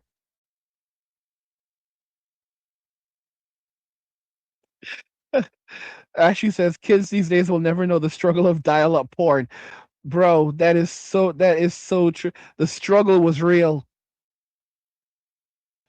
Bro, Weiser says, I'm so tired of the 2020s. I want the 2030s to come. You mean the era of you will own nothing and be happy, where the internet will be completely censored and we'll be living with digital ID and central central bank CBDC, so central bank digital currency that is being masked as stable coins. Yeah, maybe you want to rethink that a little bit, bro. We don't need to speak we don't need to rush into the next wave of the Orwellian era, even though it's coming into effect starting into it's already phasing into effect in like the UK, but it's gonna really go global in 2026, unless we take steps to really mitigate it. It's gonna be a fight, but I'm leaving it to God, leaving it to Jesus, not trying to let it worry me every single day. Boy says, "Sorry, angry, I don't have internet banking." Boy says, "Tim Pool tried to expand into the manosphere, but nobody here sits on the fence." He'll have some fans. He definitely has some place, kind of like yeah. He's not really manosphere. You're right. He's not really manosphere. People in the manosphere. There are people in the manosphere who listen to him, but he's not manosphere. Ronan says, oh my fucking gosh, for real. Trying to gank Oscar. Trying to gank is OSRS wildly when mom went on the phone. Oh, you're so right. You're so right. Let me see here. Oh, Gallant did drop me a 10. Shout out to Gallant. Gallant dropped me a 10 just via Rumble. He said, I did it because I felt like it. Thank you so much, bro. Boy says, if I want to send you money, I literally need I need bank account number to wire it from the Pope. Jesus, bro. I mean, but you're living in if you're living that decentralized life, then yeah. Galan says, I paid for the subscription for Red Bull monthly. Thank you so much, bro. Thank you I appreciate that. I appreciate that, Gallant. He became a monthly gave me a monthly subscription, so he's gonna buy me a Red Bull, for the next he can always cancel, but for now, I'll be getting a monthly Red Bull from Gallant. Unlike the rest of you cheap motherfuckers. And it's not like you don't have the money. You have the money. You have the money. It's just that, you're just sitting on it because you don't want to share it, You're treating me like the bitches you're avoiding. That's fucked up, bro. I thought we were cool. I thought that we had something going, like there was like an understanding. You talk about the brotherhood, but then you don't want to support the brothers. That's some fucked up shit. Let me. Rich is there trying to like take credit, like W Gallant, like no. W Gallant, yes, but like no. You're all sharing in the credit. It wasn't a community effort. It was one dude. Gallant gets credit on his own. The rest of you get shame, shame, shame. Yeah, nah. Who gives a fuck? You don't have to give me shit. I mean, I appreciate being appreciated, but you don't have to give me shit. You know, if you want to, yeah. And I do like when you buy me a Red Bull, but yeah. Ronan says relationships are now transactional, situationships low. I don't situationships low. Don't find yourself in one of don't find yourself in one of these. Move, plan, and act accordingly to secure your future as lads. Exactly that. Exactly that. I wonder if Ronan is one of my subscribers that's been with me for a minute. Let me see here. I have some like subscribers that have been with me for a long time that still just lurk. Uh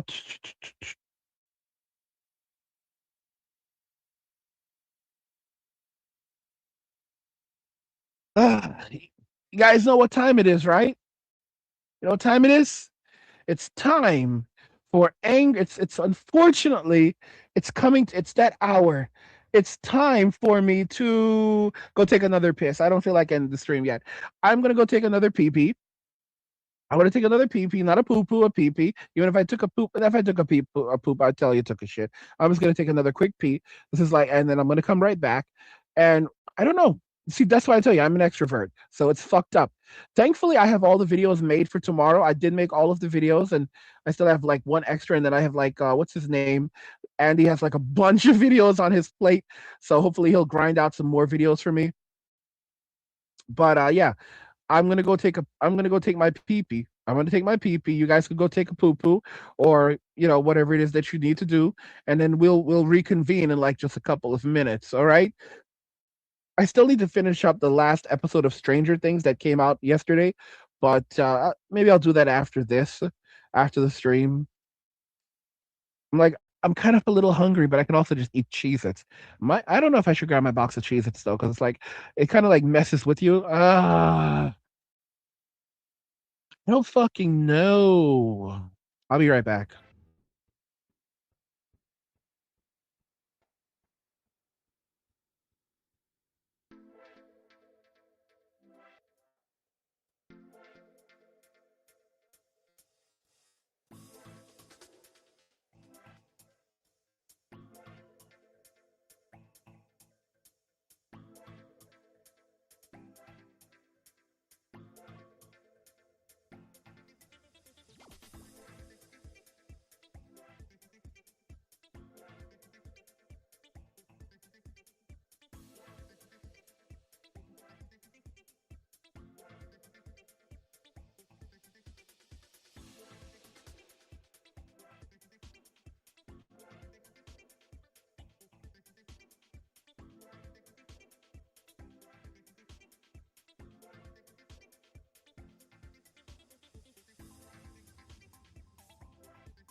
Yeah, this is not some bad like this music. I really wish like to DJ for you guys, but it's like so hard with music rights. Like if you want to play songs on streams, you have to be very careful to know which songs to play.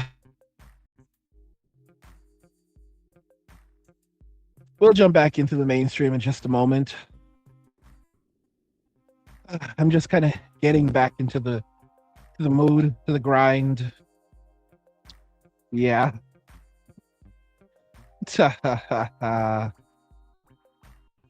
Oh my gosh.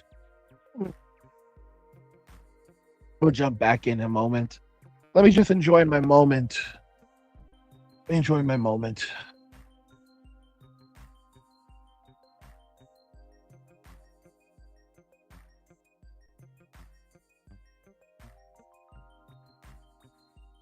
I had myself a little water, a little sippy sip, some Poland Springs. That was taste. It was good water. It's mostly tap. They try to pass off with spring water. Yeah, legally they can just say this is only like 10% spring, and it's like, yeah, that's legal, evidently. 5%. It's like really one dry. It's tap water. It's fucking from the tap, giving us fucking tap water. And some of you don't realize that, Poland Springs, Red Bull, neither of them is necessarily good for you, but at least one of them will energize you while the other one, is likely loaded with estrogen. Yeah. Yep. Well, alert, it's not the Red Bull. That one gives you wings. Even if it sends you to heaven or down to hell, it's still going to give it still serves as a form of transportation. Still serves as a form of transportation. Oh man. Back to work, huh? Back to fucking work. Jesus. How long have I been streaming now? It was just like a while ago where the stream was like 3 hours and like we were reporting with like, oh well, yeah, guys, it's like 3 hours. I gave you a 3 hour stream, and it's like now it's 3 hours and been 3 hours and 40 minutes. Yeah, I've been streaming for about 3 hours and for like 3:40. Like we're just around 20 minutes away from a 4 hour stream. I don't know if I'm gonna keep on going that long. I don't need to hit 4 hours. Maybe if you guys gave me some encouragement, some financially, even honestly, I don't need money to. It's not good doing it for money. It's more about the passion. People give you money along the way. It's cool, but it's better when you're just doing this and you're chilling and you're enjoying yourself, hanging out with the homies, talking shit. That's how things are supposed to be. Let's keep going. Yaj says pooping time. Ha ha ha. Let me see here.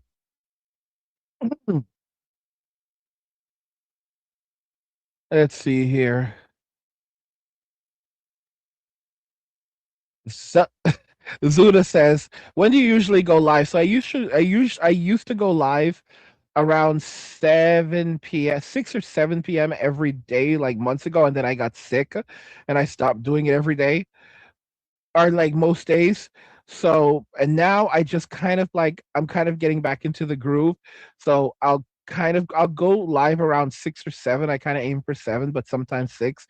I don't. I know like it'd be best to give you guys like a regular streaming time frame, but it's hard because like I'm working around the clock producing videos for you. So it's like let me explain. I woke up today, I watched a little YouTube Stranger Things, and in between that, and that was basically in between just like working on content. Like my last video, I just finished my last video as I was preparing to like put together a stream for you, and I was like, I don't know if I need to go and do this after working, but you know what's funny? I feel so fresh and I feel invigorated just streaming like this. Like that's the extrovert thing. That's why I said like introverts can't do this shit. I can just keep going and going and going. It's like my battery just keeps charging. I can get tired. I can feel exhausted. But it's again, It's a terrible. That's how you know you're an extrovert, when you become energized just talking to people. Like, I feel more and more energized, which is sad because like it just shows you how hard it can be when you're like when you have to like learn to appreciate your I love my solitude, but at the same time we all it's like you want the brotherhood experience. No one wants to completely be alone except for not even introverts, despite what they say, want to be alone all the time. They just need time to recharge. But we as men, we learn to value our solitude because of how society is. But the way society is very much because of Simpson and other things. Women have kind of pushed us apart. I don't blame everything on women, because a lot of it was, related to this, things that the state did and the Sims did and society chose to do. Like, I don't blame women for the way society treats men. I blame society for the way that society treats men. I think that women basically became the way they did towards men as a result of social conditioning from society. This is not removing personal choices, choices that they made. They chose to go down this path, but I'm saying that you know they can be gullible, and they basically, just like society tried to condition us into being simps. Society conditioned women into being boss babes. It conditioned them into basically having into basically going down the path of feminism. I'm not bashing feminism either. Feminism is basically is supposed to be, equality, but it's really hypocrisy. It was just another way of pushing for women to have special privileges and men to have special punishments. But so again, removing. I'm not downplaying the choices or any poor choices that women made as a group, not blaming all women as individuals, but at the same time, I'm saying that they definitely were also affected. They're not they're also victims. I don't want to say they are victims in the situation, but at the same time, the problem is that women have been raised to be basically see victimhood as empowerment, which is not good, but they are victims in this context because they were taken advantage of. Regardless if they went along with it, they were taken their nature was exploited, and that is true. It's 100 true, 100% true. There you go. Oh man, yeah. Galan says it best. Boomer Simps allowed it to get this bad. Yeah. So to answer your question, how long does it take to show up? Huh? Are you talking about the show? I don't know what you're talking about. But in terms of so in terms of the stream, I don't know. Like, I don't know if I'm gonna keep like I kind of like I feel like no pressure. It's like, how about I just kind of jump on when I feel like it. I know you guys want regular streams again. I do think the streams kind of affect my numbers on the channel though. Like, I feel like the number of views that my videos get actually go down when I stream regularly. But it's annoying as fuck. It's because like it shouldn't happen like that either. It's just fucking annoying. So I don't know. I don't know if it's going to be a regular thing again, but I don't know. We'll see how it goes. As long as it doesn't affect the channel too negatively or negatively at all, then too negatively, then maybe I'll be able to keep streaming like I'm doing. But it does seem like it fucks with the analytics a bit, because it's like, oh well, you're streaming now, so that basically means this is a streaming channel. It's like, no, most of my content is long form. It's like I don't know. It's bullshit. I am curious. Like, I don't know how much money I'm gonna earn from this video. I don't know, because long form videos are interesting. Long form videos, basically, what makes real money on YouTube is not views, it's watch time first, views second. So the more watch time you have, the more money you earn for your videos. The longer videos actually earn more money, at least in theory. And so you don't prioritize views, you prioritize watch time and retention. So because the longer people are watching videos, the more likely they are to stay on YouTube. The likelier they are to stay on YouTube, the more ads they're watching.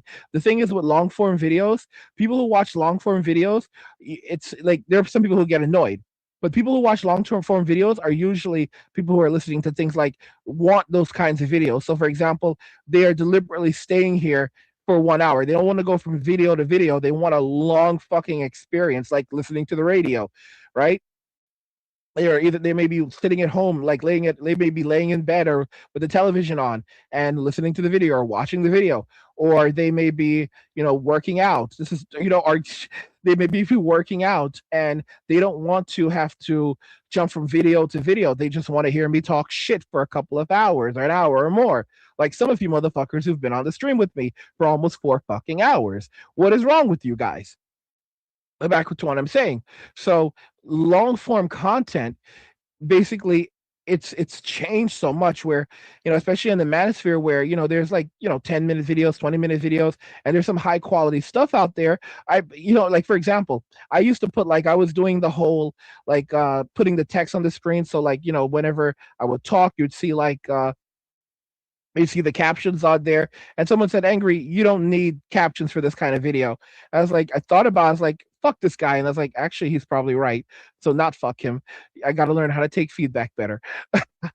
Sometimes people are trying to be some assholes, but he was right. I really did not need the text on the screen. I was just copying what I saw other people do. I think it took away from the video, honestly. I didn't like looking at it myself. I realized I don't need this fucking text on here. So I just stopped adding the text, and it cost money to do the text as well, because the software I use Filmora, and that it actually cost money every time I would use that. So it would cost me money. It would increase the cost to add the auto captions on there. So it saves me a lot of money, at least some money, not having to add the auto captions. So it's like 4,000. Like you have 4,000 credits, and it's like okay, that's gonna be 200 credits. It's gonna be only 200. I don't know if it's that much, but it was some credits. It will eat through your fucking credit. But now I don't have to do that shit anymore because you guys are just listening. You just want to listen to an angry guy who you say is not angry all the time. Talk shit. You guys are like angry. You're not really angry. I'm always angry. It doesn't mean just because I'm angry. It doesn't mean I'm violent. Okay, back in the old days, I used to be one. I used to be kind of, I don't want to say vile. Maybe it was more aggressive, but I wasn't vile. Some people would call it vile. I wasn't vile. Some people would call it vile. I, let's just say I was enthusiastic. All right. You can kind of hear the, you could hear the scorched earth in my voice. Those were some harsh, like I'm talking, like it's so funny, like my first 400 videos are pretty much gone, although I think they're like from over 10 years ago, but I think they're like some of them are still backed up somewhere.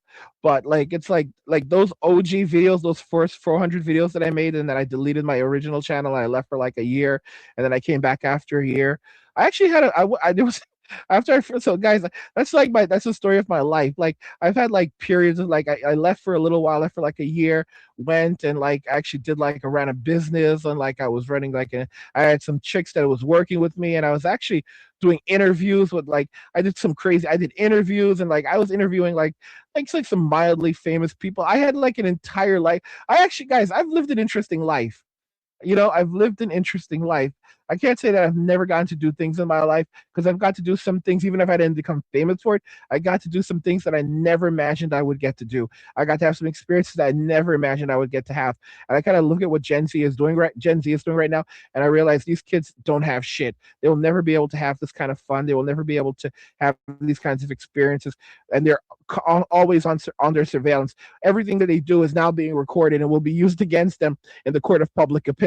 Court of public opinion, and they're guilty until proven guilty. I said guilty until proven guilty, not guilty until proven innocent, because the way that they view it is, if you're a guy, you'll always be guilty. You're guilty by accusation. All right. Even if you didn't do it, you're still guilty for doing it. All right, because it means you pissed someone off, so you need to go and reflect on it. That just shows you how messed up our society is, and how little it actually likes us as men. But life has never been easy for men, so fuck that shit. Oh, it looks like I got another. What the flying fuck? What the flying fuck? So I got another buy me a coffee, and it says it's from Voice. Thank you very much, Voice. I think this is 75 Australian dollars. Thanks a million, bro. Right, let's go ahead and hit that. Thanks a million, bro. All right, guys, I'll be posting some exclusives to my buy me a to my it's guys, like I'll be posting some exclusives like to my supporters over there. So like, exclusive behind the scenes shit. Maybe like exclusive. Would you guys like that? Maybe I'll post some like shorter clips. I think that's what I'll probably do, because I gotta reward you guys. And there are thoughts that I have, and like I wanted to do some shorter videos, and I thought about putting them on YouTube, like through YouTube membership. But I actually you guys get the videos early through YouTube membership. For those of you that are channel members, you get all my videos early. But maybe I'll put like the videos, maybe I'll put like the shorter videos or the videos like the exclusives over on Buy Me a Coffee. I didn't even think about that. Yeah, you can use the Buy Me a Coffee link to buy me a Red Bull, but you can use you can use the link to buy me a Red Bull. But I'm gonna start putting some exclusive content over there for you guys and see if you guys like that. Yes, 75 Australian dollars. Holy fuck. That's sick. How much is that in USD? Let me see here. Australian to USD. Let's check that out. 75. Oh, that's $50. 75 Australian dollars is $50. That's so sick. Thank you so much, Voice. Look at that. It just took a little bit of shaming. Just took a little bit of shaming. Look at what you can do with a little bit of shaming, guys. Little bit of shaming. Little bit of shaming. And I finally got $60. $60 in donations in over the course of let's see here. Over the course of like 30 minutes, more or less, like right around 30 minutes. Within 30 minutes of shaming, 30 minutes of shaming, I got $60. Do you see the effect? Holy fuck. Guys, we have to bring shame back. We have to bring shame back. Holy fuck. 60 and 30 minutes from a little bit of shaming. That's why you have to shame the Sims. You have to shame the Sims because or else they don't learn. But it's clear that it's doing something. All right, it's clear it's doing something. A little bit of shaming, and I got $60 and $60 and not even 60 minutes. $60 and not even 60 minutes. Listen to me. Fuck this shit. Fuck this shit. I was like a minute ago, I was like, I'm not gonna shame you guys. No, fuck this shit. That's how fucking effective this shit is. Shame. Shame. Shame. Shame. Shame. Shame, shame, shame. I'm shaming every last one of you motherfuckers.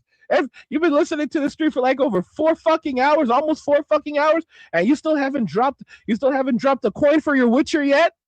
You still haven't. I'm here vanquishing monsters for you, vanquishing feminazis for you, and you haven't dropped a coin for your Witcher yet. I'm out here doing battle for you, doing battle for the brothers. All right, I've been fighting for the future for over 10 years, and you can't even buy me an energy drink. No. Obviously, shame is. I had no idea that shame was this effective. I mean, I called for it to come back, but I never thought it would work this well. No, shame, shame, shame, shame, shame, shame, shame.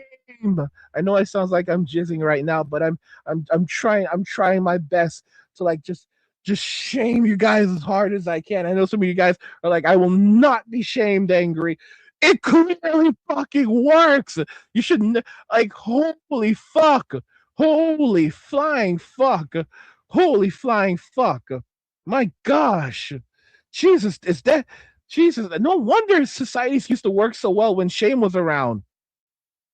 It really does nudge people in the right direction. Even if everyone doesn't get the message, it doesn't take everyone. If you've got like 100 people listening to you and 3 or 4 of them feel guilty, well, that's a paycheck in a day. That's a paycheck in a day. Fuck.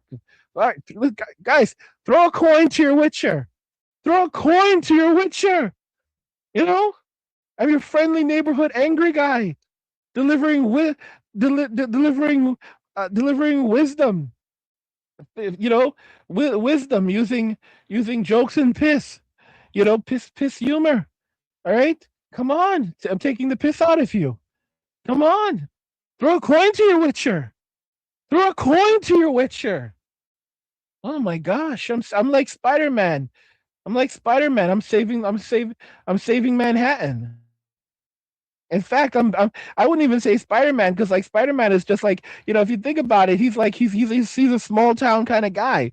Don't expect to see Spider-Man swinging through Brooklyn unless he's looking for a bagel or something. You're not gonna fight. Spider-Man is a motherfucker.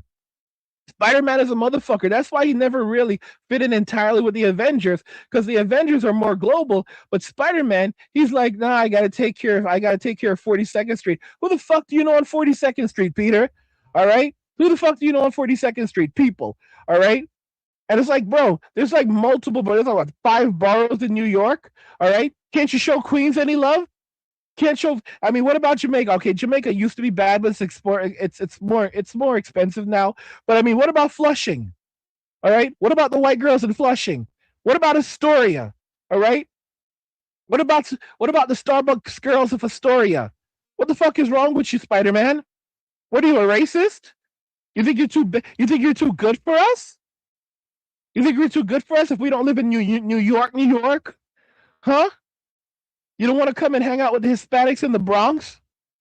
Or the Italians, in Brooklyn. You know, I said Italians because I didn't want to say blacks, but it's kind of implied. Like, I mean, come on, man, come on. I understand not wanting to go to Staten Island, because Staten Island used to be where they would dump their garbage, But it's like, so we don't really talk about Staten Island like we don't talk about Bruno. Shit. I mean, and there's also Westchester. Westchester is not necessarily a part of New York City, but it still counts. And then there's Long Island. You don't even swing around Long Island. Oh, they've got good policing out there. What the fuck, man? See, Angry Guy is global. I'm reaching Croatia, Australia, Ontario, Canada, all right? Brazil, India. I've got men checking in from Japan to Pakistan. All right? I'm on that Justice League level. It's not part-time, it's full-time. Batman was always kind of a part-time member of the Justice League. Granted, he's really an important member. They said he was always kind of part-time. Fuck Batman's, but he's always been focused on Gotham, bro. I'm not focused on one region. I cover the world. I cover the globe. I cover the globe. Telling y'all. Telling y'all. You gotta shame these men. You gotta shame. You gotta do it. You gotta do it. You gotta do it. You gotta shame them. You gotta shame them. My gosh.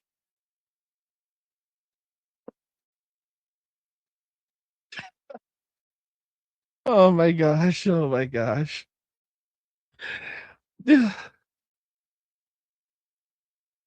I'm having too much of a good fucking time. That's the worst part. It's like I'm having such a good fucking time. And like I feel good, I feel energized, and I should like go and make something to eat or something. I don't fucking feel like it. I'm just enjoying myself. You're like, oh no, I'm having that. I'll go when I want to. I'm relaxing. This is nice. This is fucking nice. This is fucking nice. I'm smiling and shit. This is fucking nice. This is nice. This is nice. Let me see here. Let's see here. Dr. Blackpill. Dr. Blackpill, so that would be Dr. MGTOW. Mr. Shark. When I started up MWA, he was like, "Don't you dare, angry! Don't you dare!" Like, what do you think I was going to do? Like, tear down MGTOW? Come on. Let's see here. Let's see here. Let me go. Like, let me see here. Let's see here. I'm gonna go. Like, you guys like have so many comments. Let's see if I can go through these comments quickly so we can catch back up. Let me see here. Okay, Yaj says sometimes at night I forget to undo my zipper when I pee. That's some shit.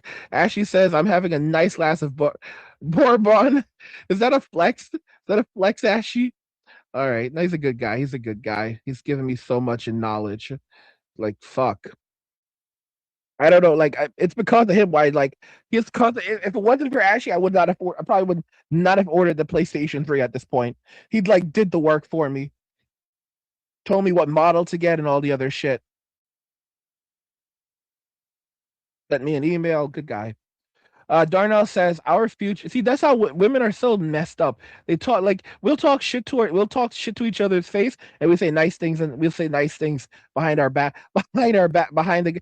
Men will talk shit to the faces of other men, and then say good things behind their backs. Women will say nice things to the faces of other women, and then talk shit behind their backs. It's such a fucked up thing. That is so fucking. That is so mean. That's so evil. That is so fucking evil. Darnell says our future is going to be like the Flintstones, the poor at the bottom Stone Age, while the rich at the top going to be like Jetsons, two parallel universes. Dude, you are calling it right now. Yes, Doctor Black Pill. It's MGTOW, but that's his new name, Shark Man. He's been hanging on to that for years because I talked about MGTOW sharks like 20 years ago, and now he's still saying it. Happy holidays. Thanks, bro. Dr. MGTOW has been following me for, well, Black Pill now has been following me for a long time. Let me see here.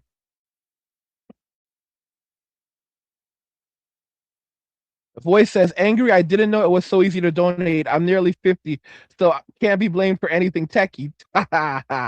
Thanks a lot, bro. I appreciate it. Yeah, it's not that hard to donate. You just have to kind of try. Just got to kind of try. Appreciate that. But you see, like, what's the excuse for the other guys? All right, the other freeloaders. All right, they're in the house. They're sitting at the bar for free, but they don't want to tip the bartender. This is your bar. This is your bar, guys. Think about how fucked up you guys are. Think about how fucked up you motherfuckers are. You go to the bar, and I'm your bartender because without you, there's no bar. Without you, there's no bar. But without me, there's no bar. So we're working together. We're working together as a team. But if you want the bar to keep on, it could be a shitty bar. It doesn't even have to be a great bar. But you gotta throw a coin to the witcher. You gotta throw a coin to the bartender, right? Bartender has bills too. You know, bartender has to fucking eat. Shit. Shit. Shit. Shit. Dr. MGTOW says, I'm just going to call you MGTOW, says, man, I miss being your live chats. It's been ages. I hear you, bro. They used to be wild back. This was a good fucking chat. This is a good. Vara Dark. Thank Vara Dark. I didn't realize I can get away with cursing this much. But after I kind of reviewed things and things have changed, I just kind of, it's basically follow. She's hardcore. That girl is fucking, I do respect her hard work and ethics, but that girl is her community can be so fucking mean. But that little, I'm pretty sure she's a Gen Zer. She's in her late 20s, I think. I don't know her exact age. She won't say, but yeah, she kind of inspired me to just kind of be myself a bit more. That's a good kid. Seems like a good girl. Let me see here. Jaden says, I hate how Title 7. Yeah, I agree with this. He says, I hate how Title 9, Title 7. I learned how to read Roman numerals like most of you guys with Final Fantasy because I wanted to play the different ones. I never could understand Roman numerals in school, but as soon as like Final Fantasy came out, they all started to come together. It's the truth. It's fucked up. Like there's so many of us that say that like we only learned Roman numerals from Final Fantasy and video games. Like, but that's how you learn things with practical application. Can you imagine like you immediately learn Roman numerals just from a fucking video game title, but like they're hammering it into you for like an entire semester and you don't remember any of that shit? It just shows you how fucking broken the education system is, and it's by design. It's all by design. Let me see here. Boy says, no, I just donated. It hasn't shown up yet. By the way, why no option to donate $100? No option to donate 100. I mean, I thought that you guys can like choose your own amount. Like you can. So I think like with it's you guys buy me a Red Bull via buy me a coffee, but I think because like for example, you chose 50. You chose to give me 50, right? You chose to just give me 75 Australian dollars. Oh, I see what you're saying. I see what you're saying. It says enter Oh, dude, you messed up. You clicked on fit. So you clicked. It says support angry guy, right? And then it gives you. It says enter an amount, or you can choose. So, for example, you can type in $100, and like, yeah, you can type it like you can just type in $100, but you clicked on 50. And then if you choose to, you can also you can like click on. There's a thing that says make this monthly, and you can click on that as well. So, for example, I typed in 100, and now it shows like support 100, right? Let me see if I can let me see if I can put that on the screen.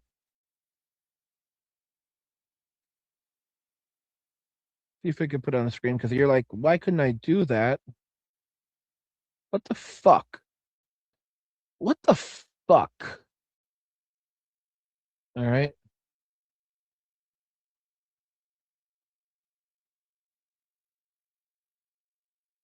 Yeah, there you go.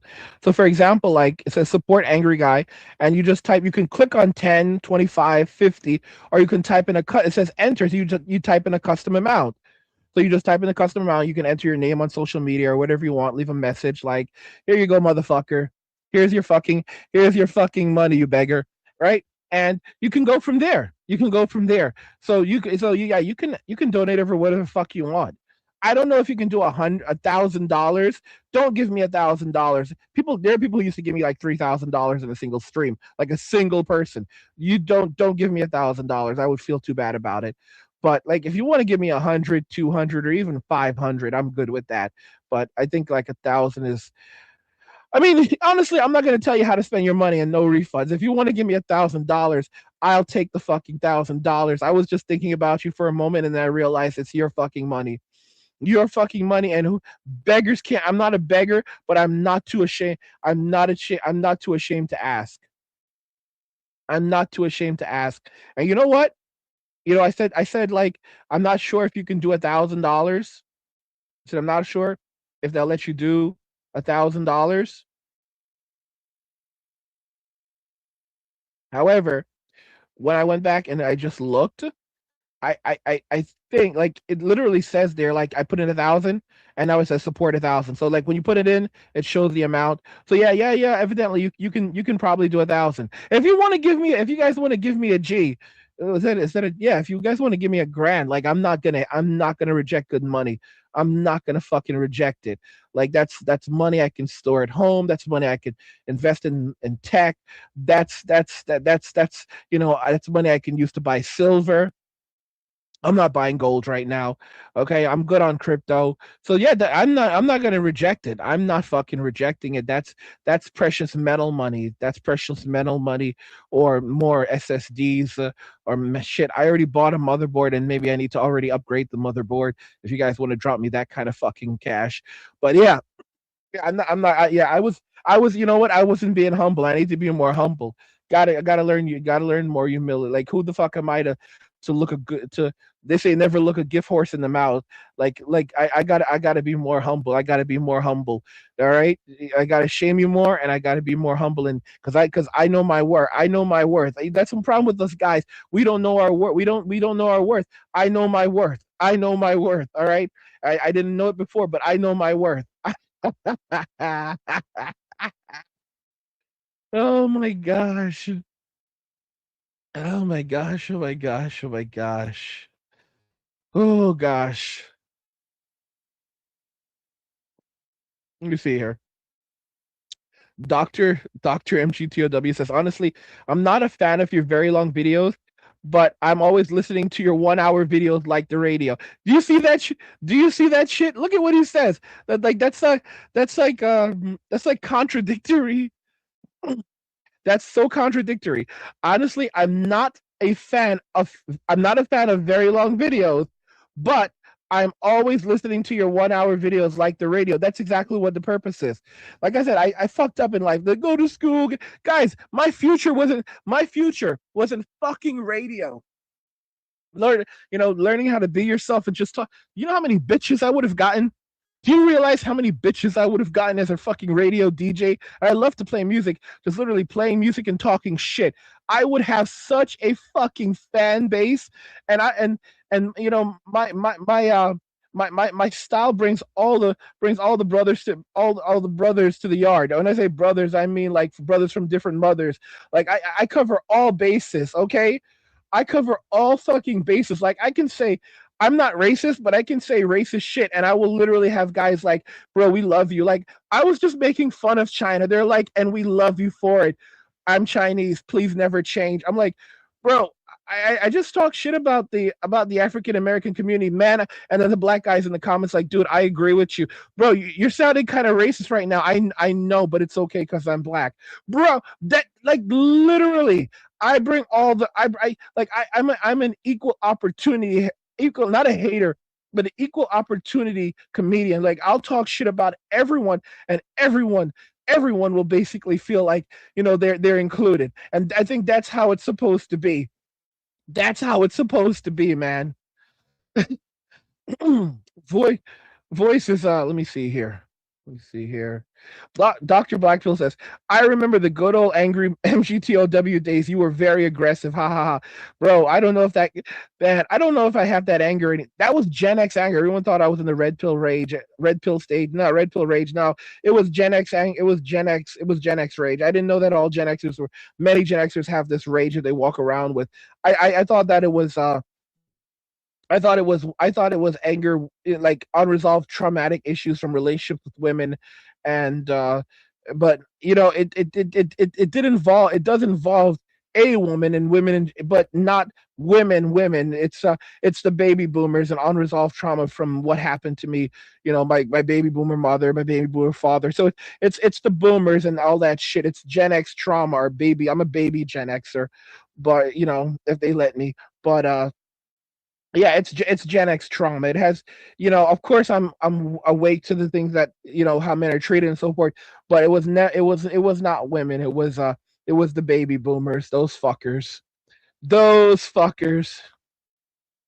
Galan says anger shows his true colors off YouTube.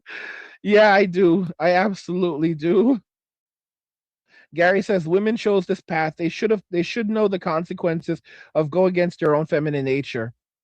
The problem is that femininity is something that has to be women have to learn as they are growing up. They have to be taught these things. If they are not taught femininity, then and they're instead told to pursue masculinity, and you have to remember that there are, just like there can be toxic male behaviors that are predominantly male, toxic female behaviors that are predominantly female, and toxic behaviors that are just human.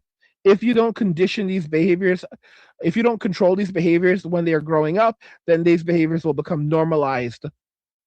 And that's kind of just how it is. Let me see here.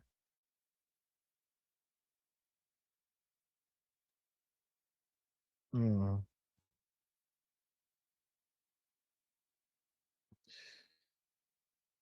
Rich says, that's when I lost you from the original YouTube Exodus, like Sandy Man and them.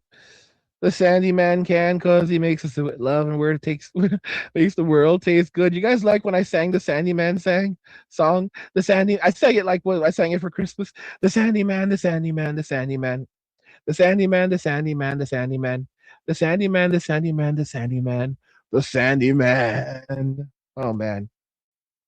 Let me drink some water, guys.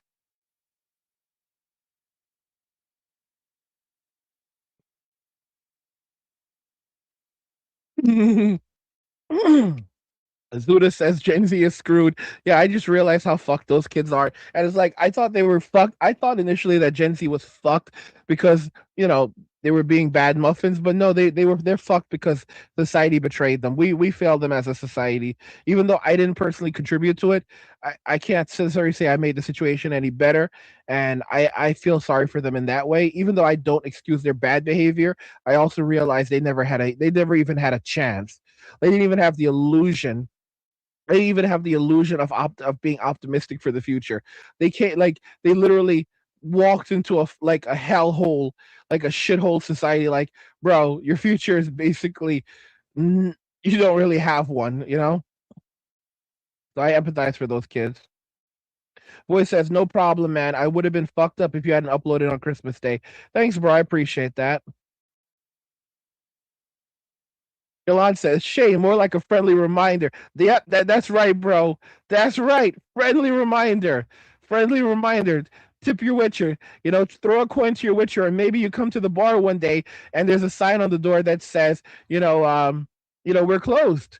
We're closed. And it's like you're closed. What the fuck? The bar is closed? You're like, where are we gonna go? And then you like peek through the window and you see that and you're like, wait a minute. Angry's in there. He's just like chilling, smoking. He's like just like smoking. He's like smoking. That looks like, is that a blunt? Is he smoking like weed and tobacco? What the fuck? He's in there. He's having a good time in there by himself. What the fuck? The bar. Why is the bar closed? Why is the bar closed? I mean, why? You're already in there just chilling. Why didn't you open the bar? So now you guys are like banging on the door. Oh God. So now you guys are like banging on the door. You guys are like banging on the door. And you're like, you motherfucker, let us in, let us in. And I just kind of like glance up because I'm sipping my rum and coke, and like listening, like watching some Doctor Disaster or Fratanga, and as he talks shit about Nintendo, and I'm just relaxing and I hear you guys banging, and it's not that the bar needs to be closed. It's just that I have no direct desire to open it up, because like it's like, hey, you could have thrown a coin to your witcher, but you didn't. So are your bartender. So maybe you guys need a timeout. I could have fun all, but I could do bad all by myself. And you're like, you guys are outside the bar. You're like, you fucking bastard. We made you. We fucking made you. And I'm like, yeah, but I'm the one inside and you're the ones banging on the outside. Guess you're going to have to go somewhere else, huh? Maybe check out Legion. Maybe go check out Legion. Legion's a good place. You're like, you fucking punk.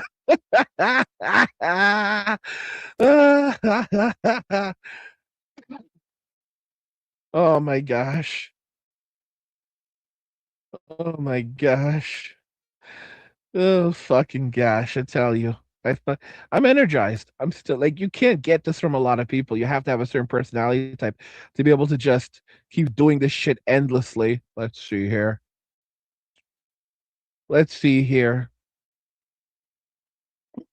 Voice says 10 years of shaming women did nothing. 30 minutes of angry shaming.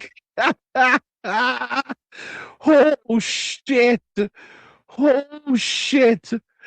10 years of shaming from women did nothing. 30 minutes of angry shaming got results. Jesus Christ. Jesus. Do you see, like, guys, do you see, like, the kind of, like, the awareness that men have? Do you see the kind of environmental awareness? Men understand hierarchy and they understand environment. And even if they don't want to, something will go off inside of their brains and say, yeah, I probably need to do something. All right.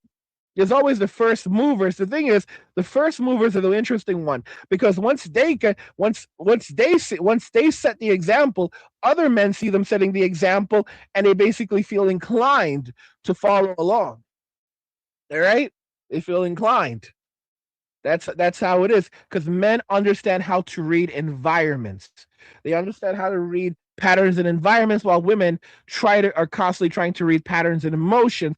Although they're really more optimized for interpreting the feelings and emotions of children, not so much the emotions and feelings of men. And I say that because if women are actually if women could actually truly read our emotions, then they would actually be able to relate to us and empathize with us. Part of it is also they just don't care. Like they genuinely don't care. They can see that we're sad. They can see we're going through shit. They don't give a fuck. So part of it is that mentally they've kind of locked themselves off. But women are not really good. They may be good at manipulating us in some ways, but they're not so real. They're not necessarily that good in reading us.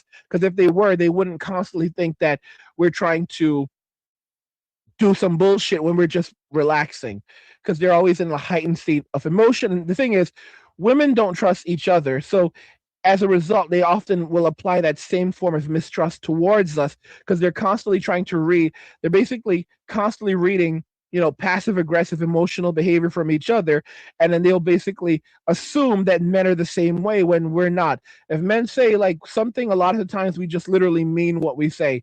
If we say we're good, we mean we're good. We're not saying that, oh no, we just we're not good, but we don't want to, but we're saying that we're not good because we want you to talk. No, we mean we're good. And if we say we're good and we're not good, it also means that we don't want to talk about it. Like we like women says a woman will say that she's good, and what she really means is she's not good, and she wants you to keep on probing or listening or listen. She doesn't want you to walk away, but she's not going to say that she's good, and she wants you to pick up on this just based on maybe her tone or whatever. Even maybe she'll even say it in a way that doesn't necessarily give it away, but she wants you to figure it out. This is how women are. Where a man, on the other hand, a man will say he's good and he's actually means he's good. Or if he says he's good and he's not good, he really means he doesn't want to talk about it because it's not something that you can help him with anyway. It's basically one way or another. When men say something, they basically mean it. And even if they don't mean it that way, they mean it in the sense that, like, I'm good in the sense that I don't want to talk. I'm good, or I'm good in the sense that I want to talk about it. Men are such simple creatures. This is why we get along with dogs so well. Like, I'm not saying that I've always put it like they always say, like, spell dog backwards and you get God. And I'm not calling God a dog, but God is. I would say that dogs are God's gift to men. That's the way I'll put it. Okay. Ashley says shame is for the weak, and yet it is so effective. And yet it is so effective. Full Mindstorm says angry discovers the hidden power of shame. True. Voice says shame is angry's new superpower. Damn right. Zuda says I dated a chick from South Korea in my 20s, and she taught me so powerful. She taught me how powerful their shaming of people who are overweight is. That is noticeable. That is, and it's effective. Yaj says I had to steal. What the? Let me get rid of this. Uh, Rich says shame that piss out. The fuck.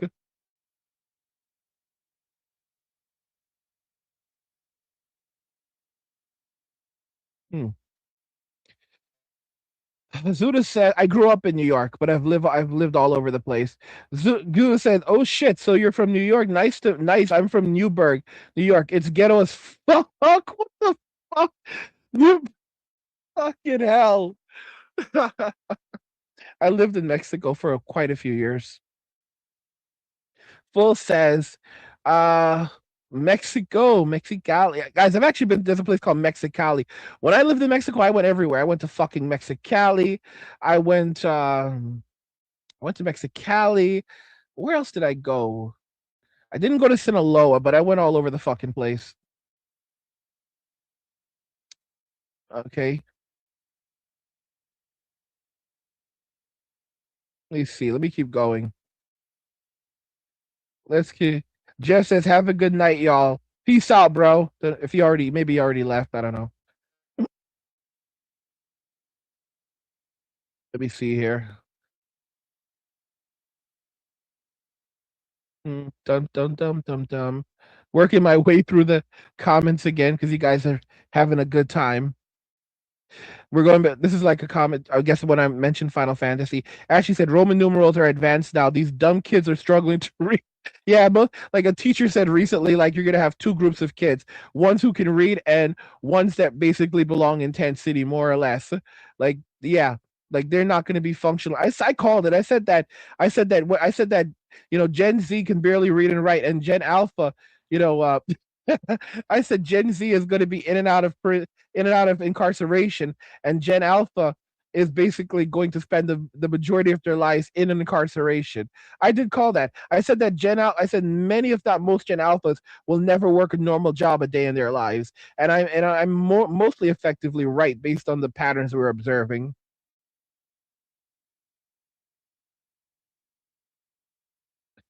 Let's see here.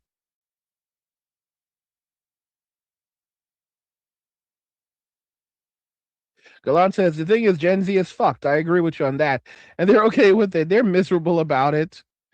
They're just like basic. They've gone total nihilistic mode. Like they are so fucking black pill and so like everything like they're they are so doomed. They're like literally the doom generation. Like they like the concept of doom scrolling was is like came from definitely came from Gen Z. All right, they're about that doom life, doom scrolling, doom scrolling, doom content. All right, while the baby boomers doomed us, Gen Z is definitely the generation that feels the most doomed. Let me see here. Let's see here. Galan says, no shaming $0, shaming $100 an hour. 100%. Sub says, 10 City is about to be crazy soon. For real. Yash says, Florida has 210 cities in the Everglades full of crocodiles. Oh, shit. Yash says, dogs are angels. I agree. Rich says, did you go to TJ or Porto Vallarta? I've been to TJ. I spent quite a bit of time in TJ. I know all about the alley in TJ. I know all about I know all about I let's just say I know TJ. I know TJ pretty well. Boy says, Angry, can you recommend a place in Mexico for passport bros? I would actually go to the Yucatan Peninsula. There's some decent places that you can visit over there.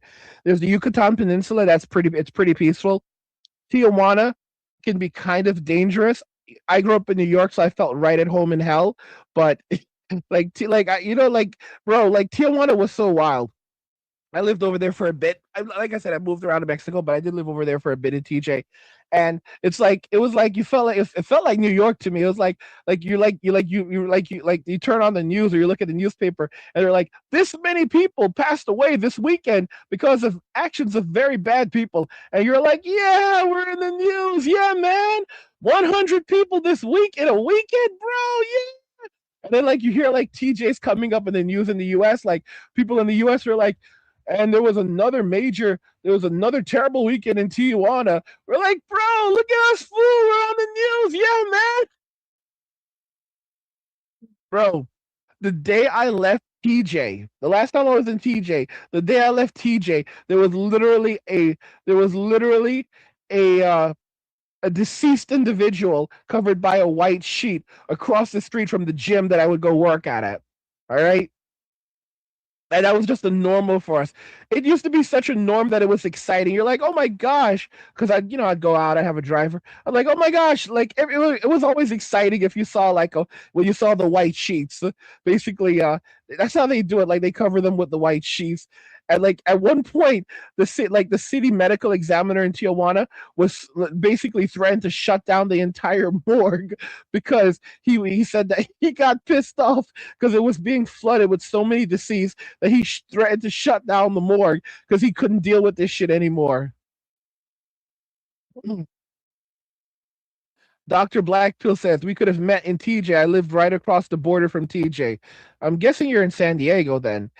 I mean, we could have, but you actually turned on me at one point, so that shit wasn't going to happen. Blackfield said I would take you to Hong Kong. So I lived in TJ and I never went to Hong Kong because it was like basically it was just too many dudes in there. There were so many better places to go than Hong Kong. And I went there. All right. I literally went. There were bro. Hong Kong. The problem with Hong Kong, for those of you that don't know, Hong Kong is basically the most popular it's basically the most popular gentlemen's club in Tijuana. But the thing is, like, it's just like it's full of simps.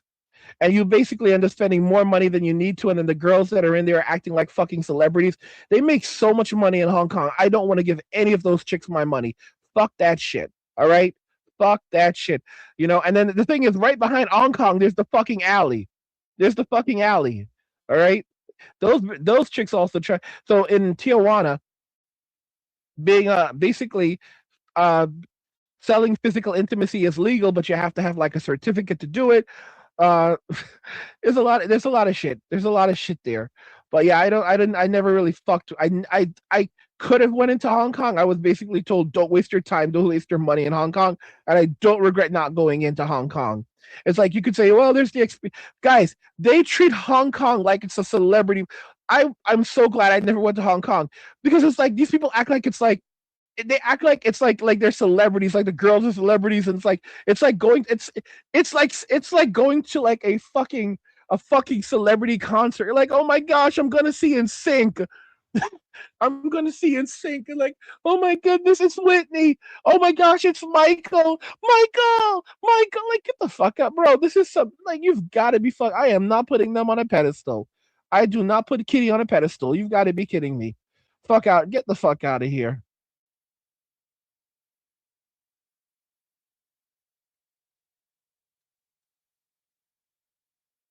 Rich says I went there. I went there once, and they were popping fireworks in the streets. It's crazy. It was crazy.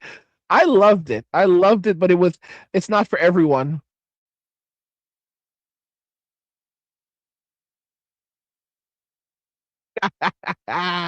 Dr. MG Dr. MGTOW says my dad lives in TJ and I'm gonna visit him before New Year's Eve. I get so nervous going there. I don't like I don't like going there.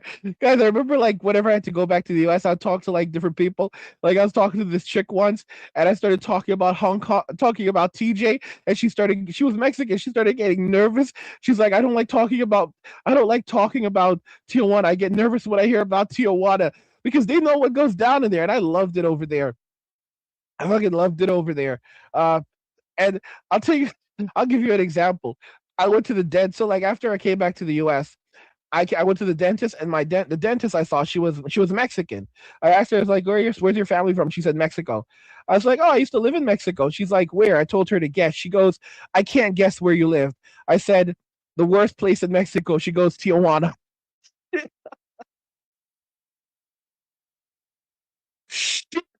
That has to. She goes. She's like, where did you live in Mexico? I said, I tell her, I'm like, guessed. She goes, I can't guess. The worst place in Mexico, Tijuana. Just like that. Just like that. Oh my fucking gosh. Zuda says, I lived in Phuket, Thailand, in Patong for 2 years in early 2010, and it was insane. I can imagine, bro. I can imagine. Zuda says, I owned a go-go bar with bar girls and rented motorbikes and short time rooms. Low. That's sick, bro. Zuda, how old are you? I don't know how you said to us how old Zuda, how old are you? You owned a fucking go-go bar? Dude. What the fuck? Holy cow, you never know the people. That sounds so insane. You must have been getting laid around. I know they say like don't rely on your own supply, but I'm figuring that you were dipping in. I'm figuring that you were tapping your supply like Tony Montana. All right, pulling the goods.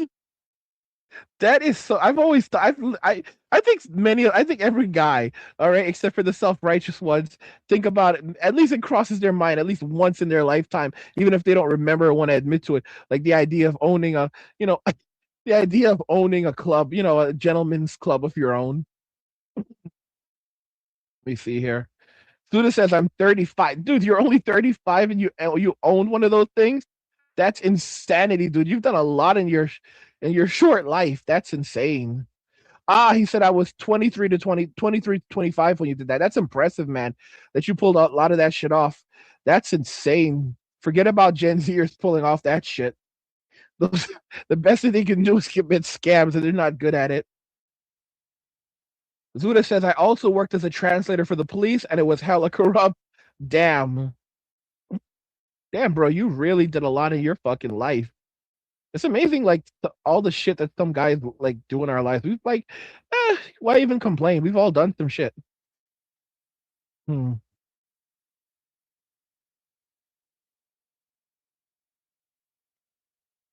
Yeah. So basically, someone said this, and I don't disagree. He said silver will be reval. He said silver will be revalued to $100,000 Treasury dollars per each ounce soon. Yeah, silver and gold probably. You're not wrong. He said $177 trillion in unfunded liabilities government in USA has to be paid out. Yeah, like that whole unfunded liabilities thing, I guess that includes things like Medicaid and other shit that have to be paid out. Yeah, yeah, I already told you to go check out Yucatan. Ashley says donkey show. I've always wanted to see a donkey show, and evidently they're real. Like they say they're not real. No, evidently the donkey shows are real. They're not real, but they are real. Let's see here. Oh my gosh. Yash says don't use black lights in there. That is so true. I had so much fucking fun in TJ. Oh shoots! Angry Dominicano is in the chat. What's going on, bro? Good to see you here. Shout out. Give some respect to Angry Dominicano. Give some respect to Angry Dominicano. Shout out. Shout out to Angry Dominicano. Let's see here. I finally caught up on all the finally caught up on all the comments. Oh my gosh. Hmm. Now I'm feeling now I'm starting to feel a little sleepy. Little sleepy. I start to feel a little sleepy. I wish I could play more video games. When I start to feel sleepy, I start to get like it's like for me when I get sleepy, it's like you feel drunk. Now, so it's not like you literally run out of juice. It's just like it's not like it's like in other words, like introverts they get just like overwhelmed and they're like, oh my gosh, I need time to myself. Me, I'm like literally I just been giving so much energy, giving so much energy, giving so much energy that like it's not it's just different with me, but I feel energized, but like it's like the body still gets tired. I'm getting a little sleepy. That's interesting. Chilling, that's what's up, bro. That's what's up. Let me see here. Let me see here. What's crazy, we had up to 80 of you guys watching, and then we still have like, I don't know, we got like 60 of you still over on YouTube. Tube it. Everybody do it. Tube it. If you guys don't know that, it was a guy named Renetto who sang that shit. Yeah. Let me see here. Sub Bro says that I think it's time. I think it's only time before crypto gets popping again. I agree. As everything melts down, you're gonna see people rushing to crypto, dumping funds in crypto. I got my supply. Got my supply of special coins. Hmm. Yep, that's right. That is right. Let me see here.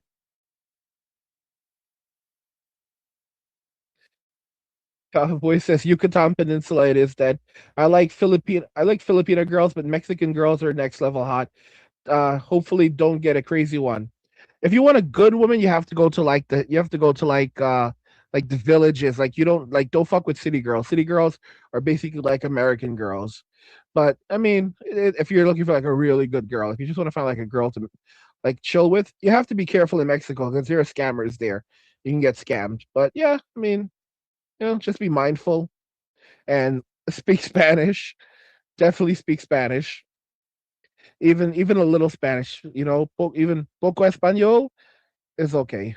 But do speak some Spanish. Don't be like Uncle Angry that did not speak Spanish when he moved to Mexico and had to learn the hard way that you need to basically pick up the language or you're gonna get fucked. I ultimately did end up learning quite a bit of Spanish. Just I need to work on it, refine it. Estudia más. Darnell says, I think I know.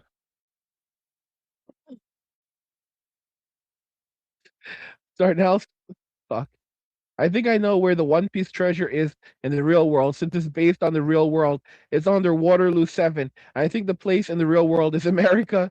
That's interesting. That is interesting. Man, boy, oh boy. I don't know why I don't have more people watching on Rumble. I disabled, what do you call that shit? I disabled the ability to raid my streams. So that possibly might be the reason why I don't see many more people jumping in here. It's probably because I disabled the ability for my streams to be rated, so people cannot send people to me. But I did that because I was getting all of those jackass spammers. I don't want to do that anymore. But maybe I might turn off the raid thing, turn back on the raids to allow raids, and see if that boosts the number of people watching. Because I've got like over 1200, I've got like 1.3 thousand followers on Rumble now. And back when I had like a couple hundred, I had like a lot of people watching. So I don't know. I don't fucking know. Oh boy. Let's see here.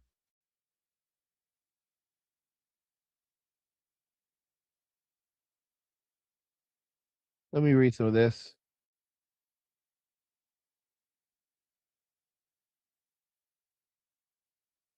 Dr. MGTOW says, glad I speak 6 languages, including Spanish. I'm currently learning Bengali as my 7th one. That's sick, bro. That's what's up.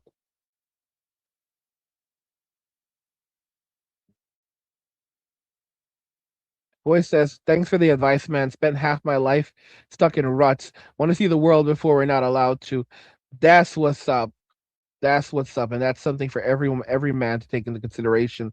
Because the only thing that you're really going to have at the end of your life is your experiences, the experiences that you've had in life and your memories. And if your entire life has just been misery, then that's a pretty sad life.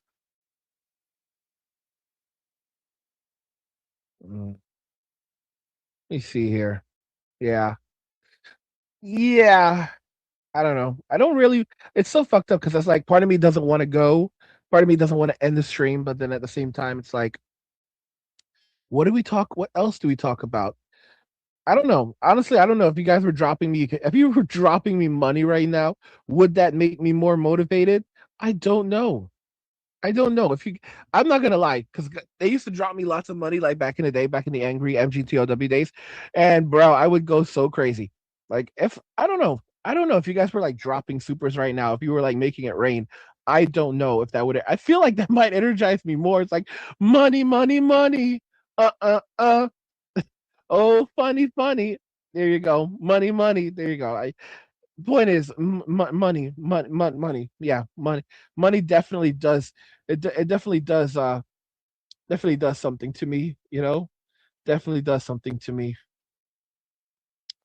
It provides it provides a new layer of inspiration. It unlocks a new skill. It unlocks a new skill. All right.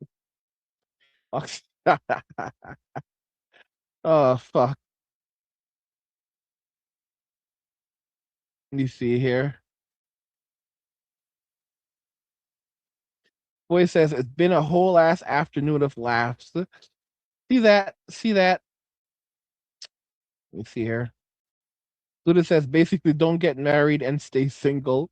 Words of wisdom. Words of wisdom. I don't feel like going. I don't know what I'm supposed to do. I don't feel like going, but I don't know. I don't know. Like, what am I supposed to do? I don't want it. It's like you remember, like if you ever watch Doctor Who, my favorite Doctor in Doctor Who was I think it was like the 10th Doctor. I think he was the 10th. It was David Tennant's Doctor. And he was I didn't want him to go. And it's like before he transformed, before he I think it was like his final words were like, I don't want to go. And then and then he regenerated.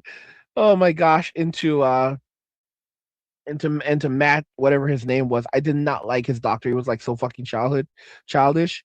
But as a Matt Smith or whatever the fuck his name was, I actually like Peter Capaldi's doctor much more than Matt's. He reminded me more of David Tennant's doctor.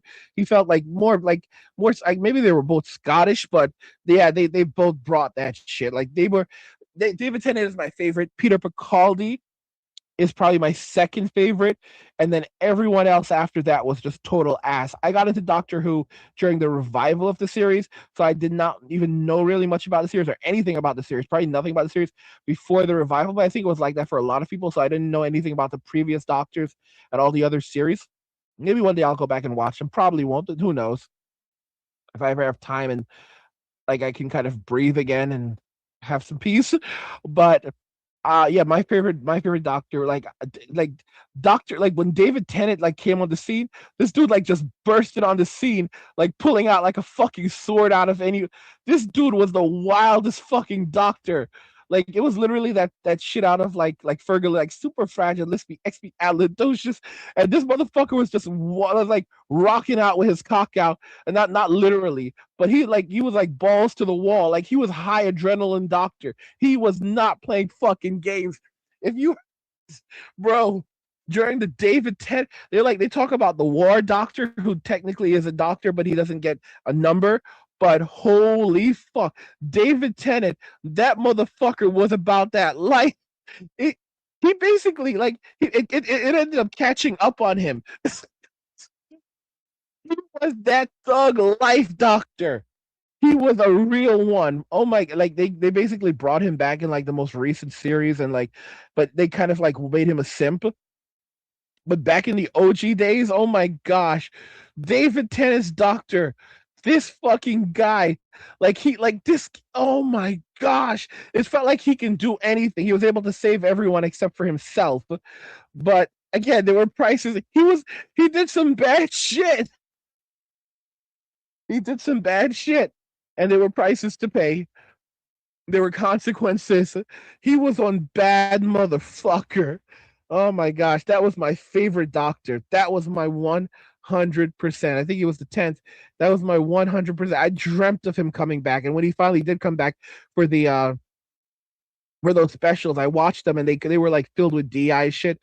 But I was still glad to see David again. Some of it was workable, but a lot of it was just fucking DI slop. He's been acting like a simp lately. I did not like his character in what do you call that show? It was basically one of those shows on Netflix. He played the bad guy in there, but I don't know. But this guy's always been great. Voice says Tennant was the chat of doctors. He basically said when he was like a kid that he was going to become the next Doctor. He was going to become Doctor Who, and then he grew up to be Doctor Who. Like his story, his rise to Doctor Who was literally he was born to play Doctor Who. Like he used to like recite the Doctor Who lines as a kid. Like he was it he was primed for Doctor Who. He was born for that shit. He was a born Time Lord. Galad says, I love how when he interacts with new people, he basically tells them they are fucked and good luck. It was hilarious.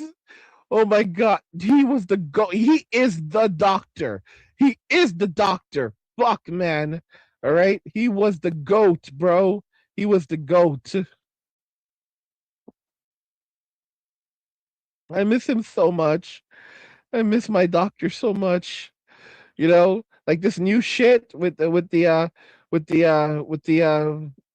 guy who's currently playing the doctor. I'm not going to say anything because I don't want to be canceled. But hashtag not my doctor. But that goes for Jodie Whittaker too. She was definitely not my doctor. She was definitely not my doctor. But yeah, the guy that's currently playing him, like hashtag definitely not my doctor. You know, definitely not my doctor. Uh, uh, uh, uh. Hell World is such an interesting game. Ludacris a dropped $1.99. Thank you very much, Zuda. Zuda said dropped $1.99 on via super chat. I appreciate that. I really appreciate it. Thank you so much, bro.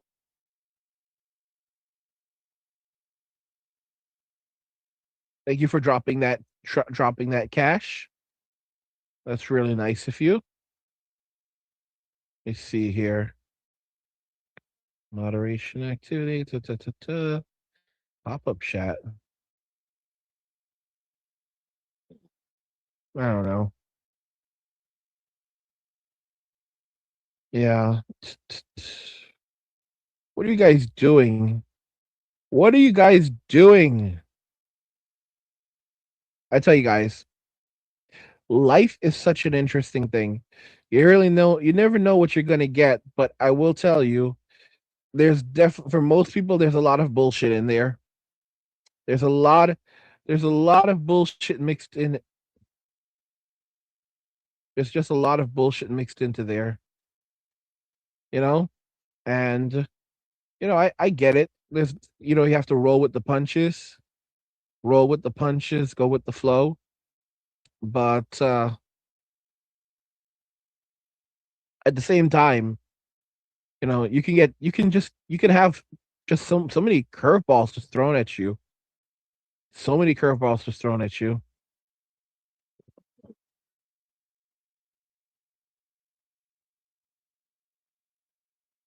Let me see here. Galan says I have so many shows to watch. I just got into Dragon Ball, and now I want to rewatch Doctor Who. That's awesome, bro. Hopefully you skip over everything hopefully you skip over everything after Peter Capaldi, because I don't think everything after him is like basically just like it's like fanfic. It's like fan fiction. Okay, like it's like Supernatural. They have this thing called Wincest, where like Sam and Dean are basically in a relationship that goes much more than just basic brotherly love. That's the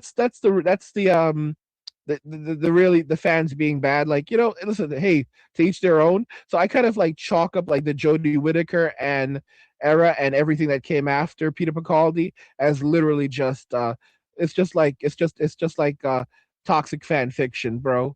Like, we could just act like it never happened.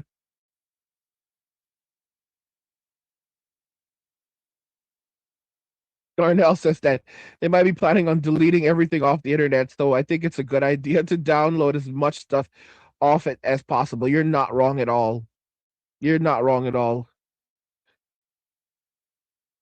Yeah. It definitely feels like they're gonna lock it down. Definitely feels like they're gonna lock like it's like the days of the free open internet are gonna be gone. And after that's like, dark web, here we come. Yeah. It we could already sense it. Enjoy the storm. Enjoy the calm before the storm, boys. Even if it's not entirely calm, it's just like how the era before 2020 felt like paradise for some people, compared to like after 2020, like 2020 and beyond.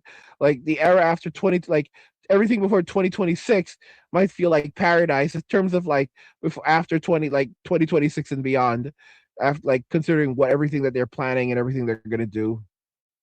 At least we know the bullshit's coming. Sub says, "Yep, AI Big Brother." Sadly, 100%. Boy says it's DEI Doctor Who. 100%.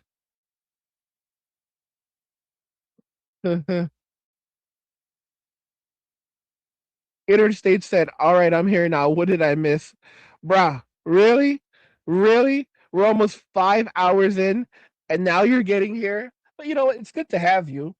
You got to the part. You got to the party after 5 hours, bro. You're that guy who goes who come. You're like that guy who gets to the party when they're already cleaning up. You're like, oh man, it's not over yet, is it? You're like, bro, I'm going to bed. Okay, I'm going to fucking bed. What are you even doing? Like, bro, like the party ended 3 hours ago. Why are you even here right now? I mean, it's not my fault you ended it early. Bro, the party started 9 hours ago. The last people at the party finally left 3 hours ago. All right? Like, are you kidding me? Are you kidding me? Nah, bro, it's cool. Good to have you here. Sub says 24/7 surveillance. That's pretty much where it's going. For says, Angry, I have a lot of your recent videos bookmarked with timestamps where you lay out the plan for success and security. That's great, dude. I hope you downloaded them all. Hope you downloaded them. If you need a good downloader, what do you call this shit? I use this Stature 7. One of you guys actually recommended it to me. It's an amazing tool, and I use it to download pretty much everything to help me with content. You guys told me about it on stream, and it's been amazing. It's been amazing, boys. It's always a good it's always a good time, isn't it? It's always a good time. Always a good time. Let me see here.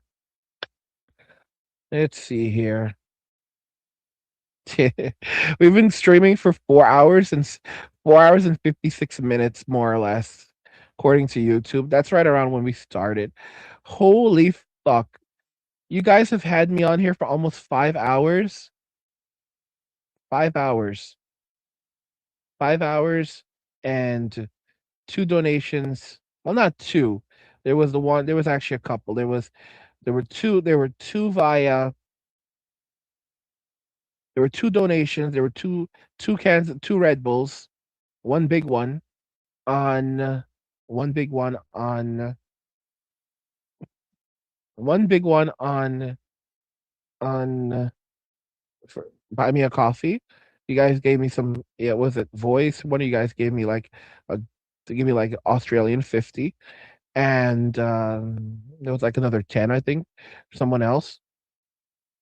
And then there was also a 10 on Rumble, I think, for like from Gallant. I think that was, forgive me if I get it wrong, if someone else. I think it was a 10 from Gallant on Rumble. And then there was also $1.99 from someone a little while ago. I forget who. It was on that was on YouTube via Super Chat. So yeah. Yeah. So there was definitely some cash flow. There was definitely some cash flow there. Let's see here. It was actually from Zuda. The $1.99 was from Zuda. Zuda Chris. Let me see here. Let's see here. Mm, what should we put on for you guys? What should we put on? I want to put on AI limit. You guys some AI limit. It's crazy. It's like a Souls-like game, and I bought the game, and I've never played it. And this is like kind of like from a smaller studio. I think the game was rated well. And the crazy thing is like these games now, like some of these games they come out, and then like right now you can pick up AI limit for 22, like from Fanatical. You see it's down to 34.99.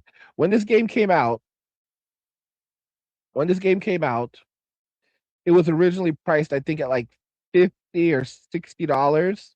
I think it was $50. And now it's down to 34.99 normal price, and you can pick it up at Fanatical for 22. You can get it for at an Instant Gaming. You can get it for as little as 9.99, 19.27, so less than 20. I would just pick it up for 22 from official key shop. So you're probably like wondering, what am I talking about? On Steam, you can basically buy your games from Steam, or you can buy them from key. You can buy your games from key shops, or you can buy Steam keys at lower prices, and sometimes you can get really good discounts. Some key shops are official key shops that work with the publishers, while others are unofficial key shops where they buy these keys like in bulk, that are like often allocated for other countries, and then they resell them. So the companies basically don't like that, because like different regions have different prices, but some keys are global keys. So, for example, a key that would sell a game that would be that might sell for $70 in the US might only be priced for like $15 in another country. And these keys are for sale for pennies. Going like someone like hypothetically, someone buys like a bunch of these keys for $10 a pop, or in some cases like literally pennies on the dollar. So like there's a game on Steam that's selling for literally $60, but someone's selling the key for literally like 70 cents, because they were able to get a bunch of them because they were being sold in Russia in a bulk. So yeah, they a lot of these companies, most of these keys are not stolen. It happens sometimes, but typically not. These keys do come usually they come from the publishers, and the publishers, if they're usually regional, but again, a lot of them are global keys. So if they're global keys and it was sold in Russia, then you're going to be able to use it in the US, and the price difference, or they're being sold in like in South America, where what we make for salary in America in a day, they barely make that in a month, and then we get those keys, and we can use those keys, and basically get these games even cheaper. So there's a bunch of key shops like that. Typically, you're not going to find those deep discounts on, let's say, like official key shops. But on official key shops like Aniba, I think is it Aniba? Yeah, Aniba. That's where you'll find like these crazy deals. And I've never had. I don't know if I've ever had any of my keys, any of the keys that I purchased on unofficial key shops, um, unofficial key shops, uh, revoked. I think it does happen. Like it can happen, and there's like all kinds of warnings that you have to check out. But no, it's pretty solid. It's pretty solid. You don't have to. I've never had any issues. I've never had any issues with it. Let me see here.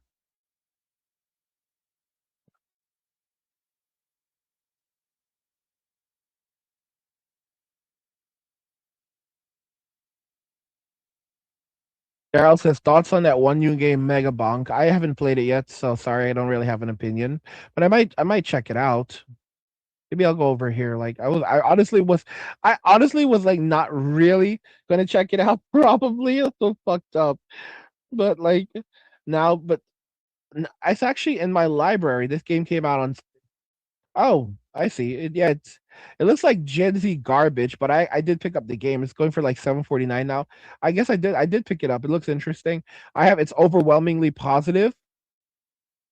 Roguelike. I do have it in my Steam library. I spent waste so much fucking money. It looks interesting, but it looks like Zoomer. It looks like Zoomer and Alpha slop. So I don't know. But again, it's overwhelmingly positive.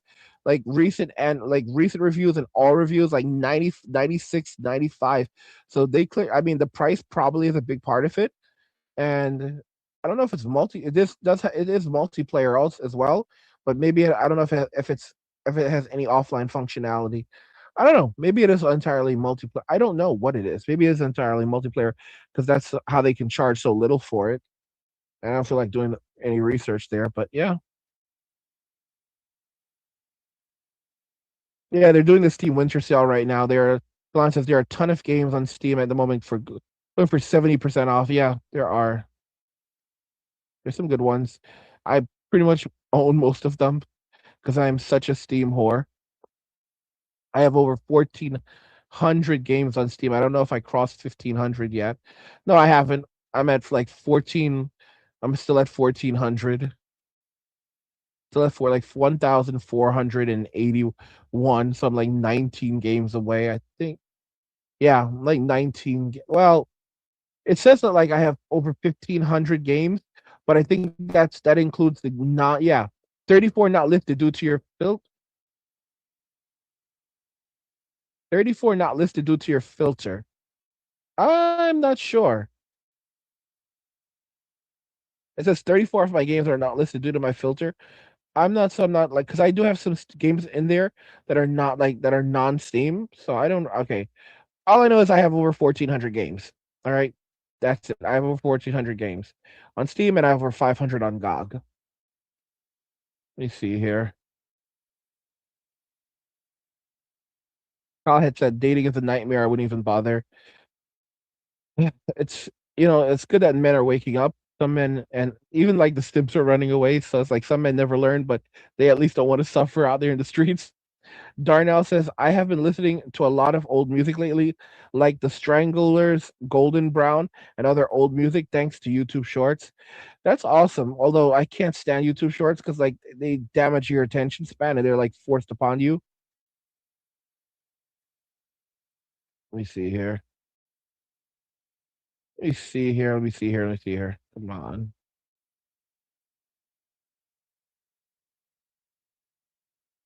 Kyle says, I've been watching the channel recently with your content. I'm a father who's fought through modern dating and family court. Dating and being a man has been a tough road. Keep up the good work. I appreciate that. Thank you so much, man. Appreciate it. And I'm glad that you I'm glad that you keep that you didn't give up. Yeah, Global says that it definitely feels like 26 is going to be harder than 25. Okay, and it has the same in the air feeling, just like the pre 2020 era, pre 2020 like pre 2020 100%. 100%. Like I can sense, we can all sense it, except for modern women. Modern women are just acting like it's gonna be like, oh my gosh, I'll just when everything returns to normal. Like sis, read the room. But they're choosing to instead embrace delusion instead of reality, idealism instead of being realistic.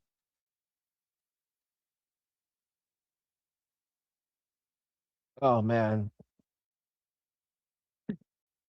I agree with Gallant right here. That's why I watch streams. YouTube Shorts are cancer, 100%. 100%. They should have created a separate app for them, but they didn't want to. They got greedy, and now they've basically damaged our attention spans. I deliberately did not allow myself to just sit around watching TikTok videos. That's more of a Zoomer thing, anyway, platform. But I mean, I even went and got rid of Instagram because I was getting addicted to their shorts. It was just like doom. It was just like so much doom and gloom because it was like all stuff like just kind of like telling you about the stupid shit that's happening around us, and it was just miserable. But it sucks because like even though I don't spend all my time on X to watch some of their videos sometimes. With YouTube, it's like you can't escape the shorts, and no matter how many times I keep on clicking on show me fewer shorts, they just keep on bringing them back, bringing them back, bringing them back. It's like they're pretty much letting you know you're not. It's they're pretty much letting you know that you can't escape them.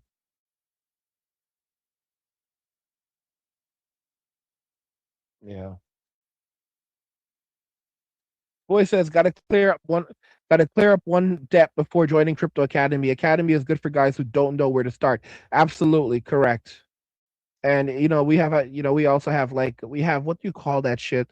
We also have a premium plan, which gives you, where basically I will hold your fucking hand. So yeah, there's something for everyone there.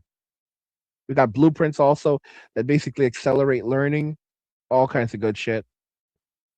Darnell says, I'm waiting for that one Simpsons 2026 prediction I saw one time. Uh, I'm trying to remember what that 2026 prediction was. I think I know what you're talking about. It wasn't like YouTube Shorts. Like, I don't know if I don't know if it was like a blizzard, like the one where they predicted it was like I don't know if it was like a massive blizzard or something. I saw that a while ago. It was not. It was basically you're not gonna have a good time. You're not gonna like, yeah, bro. We can already feel like this is like the beginning. Like this is like the end of an era. 2025 is the end of an era. End of the free internet. End of free travel. End of a world pre-digital ID required everywhere. End of end of a world prior to CB, CBCD, end of a world where money was actually worth anything. It's the end of an era again. We already know hell is coming. It's like, how bad is it going to be? Probably very bad. Knocks on the door, social credit scores. I mean, it's probably going to be much worse than even that. It's gonna be worse than even it's gonna be worse than I can even lay out. Okay, like literally, you try to send a message, your messages don't go. I think I'm getting it. Like you try to send a message, your messages don't go through, or you think that they're going through, they're not, because basically they're all being pre-screened by AI, and they're predicting if you're going to send a message that is bad. It's going to go full blown Minority Report. That's more like it. Full blown Minority Report. Okay, with systems, all with everything, basically all of your information is interconnected. And if you want to, and if you refuse to basically do certain things, or comply with certain things, then you'll essentially be locked out of society. And you'll start to see certain things beginning to happen. And they use, those of us that like me, who use chat gpt, and now has personality profiles, so it can predict exactly how you think and what you're going to do. And human beings are not really as random as you think, because we can only make a very small amount of decisions based around the options that we have, especially within like the places we live and our circumstances. So they've already been able to accurately predict when, let's say, a woman is going to be pregnant, so that they can market to her. This is something marketers have been doing. So they're going to have such insane amounts of analytical data, specifically, especially Oracle, with the TikTok purchase and others, that they're going to be using that information wildly to just essentially not only surveil, but predict our thoughts, our behaviors, and nudges and forces in direction that they want us into. I mean, like, the founder of Oracle literally said that, we're going to have a much more polite society when we have a social credit system, when we have like a system where people are constantly based where people are, constantly being watched, people would be more polite. That's something like that. Forgive me if I misquoted him, but yeah, it's not, it's the end of, it's another end of an era. Like, it's like, you thought that things were bad before. Nah, bro, it's just another, it's like, you will own nothing and be happy. Like, they literally, in the sense that you won't be happy, but if you don't say you're happy, then they're going to make you even more miserable. Like, the ultimate goal is like, the ultimate idea is that you won't even own the bed you live in. Like, you'll go, you'll go to work. There's not going to be jobs for anyone, but you'll go to work, and while you're at work, someone else will be sleeping in the bed that you were sleeping in. You won't own any clothing. The clothing that you wear will be shared between the community, and you'll be happy because there'll be more than enough abundance for everyone when you all have to share the exact same shit. Okay, so you won't own your bed, you won't own your clothes, you won't own anything, you won't even own your glasses. All right, nothing belongs to you. You will own nothing. Like, it's insane. You won't own your thoughts. You won't own your thoughts. You own your identity. That belongs to someone. That belongs to the corporation of the United States of America, and whatever state you come from. You will literally own nothing. Okay, you don't own your person. You don't own your name. Okay, this is the reality. Okay, and it's going to be worse, even worse than that. Like, I honestly can't even cook up how I truly cannot fathom and cook up just how horrific it's going to be. Like, it's going to be worse than the worst of the worst of the worst of the worst, and then some. All right, and even that is understating how bad and how miserable life is going to be going into 2026. You're going to say, but this is bullshit. Like, I could never imagine this shit. Yeah, well, imagine it now.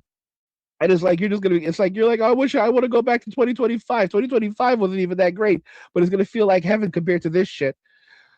Oh man, you may never see angry again. Like, this might be the end. Like, this may literally be the last of the last of one of the last of the last of the last. Maybe even the last stream you hear from me, because after this, they're basically gonna take everything away. Like, that's it.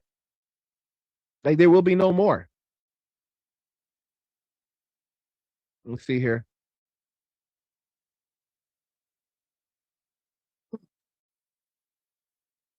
Alon says, yeah, says that God, that own nothing and be happy thing sounds miserable. Yeah, guys, our boomer parents sold us out while we were still in diapers. All right, the doomers, they were the ones that would bring in the dark ages, bring in the new dark era. They were the one prophesized to end the modern world, and they 100% delivered. Hmm. Let's see here. I know there's a sub says angry. You should check out Professor Jiang. There's a professor on YouTube who makes these videos, and I don't know if that's who. He wears glasses. I don't know if that's who he. Yeah, it's exactly him. Like, yeah, Professor Jiang. I listen to his videos. He basically thinks that we're fucked. Yeah, I watch his videos. He says he basically thinks that we're fucked, and he's basically talking about what comes after the fuck, like in the distant future. But he basically thinks that society is cooked.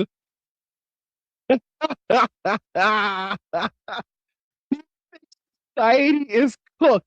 Like, it's like we are fucked. Like, there's, like, in the distant future, this is what may happen after, maybe the world starts to rebuild, in the year 3000, or 5000. But right now, yeah, we like, this is the end of this iterative era of humanity. It's basically just going to be, hell from here.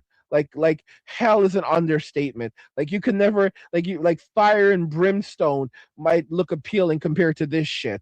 Will probably look appealing compared to a lot of the shit we're going to go through. Because a lot of while hell is a physical torture, very much, with Earth is going to be not just physical, but heavily a psychological form of torture. Endless psychological torture that just progressively gets worse as you're gasless along the way. All right, and you're wondering, why would anyone treat a human being like this? Why do you hate me so much? And it's because they don't see you as people. It's and these, you're dealing with just downright awful and downright just narcissistic, nihilistic, godless individuals. Yeah. Yep, yep, yep, yep.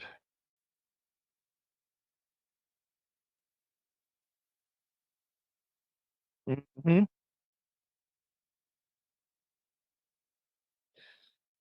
Stubb says, "Slowly up." He provides many examples of on how society is cooked.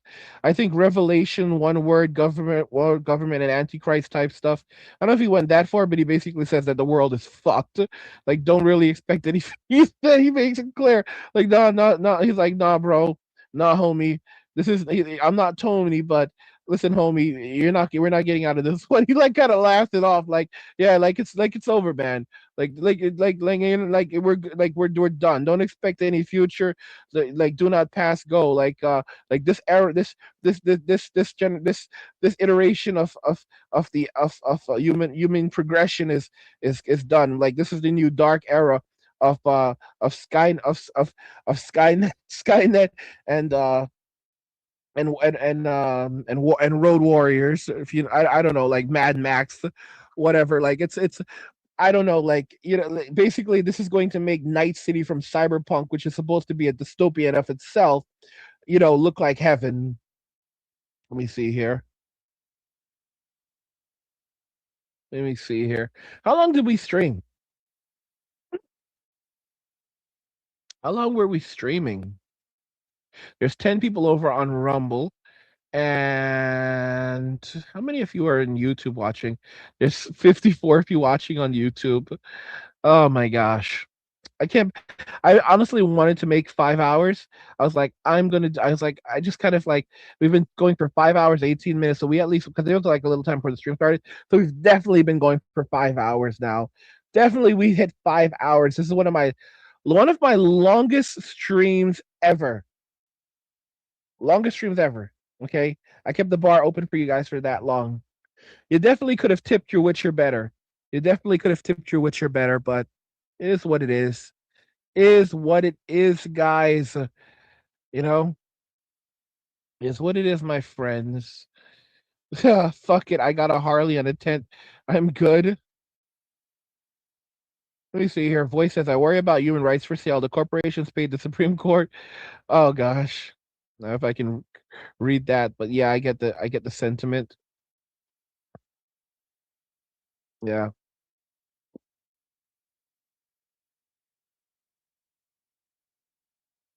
Yeah, yup. Yeah, different day, same shit. Just people trying to control other people.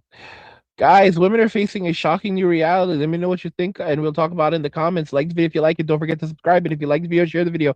And just remember that all roads lead to MWA, men walking away.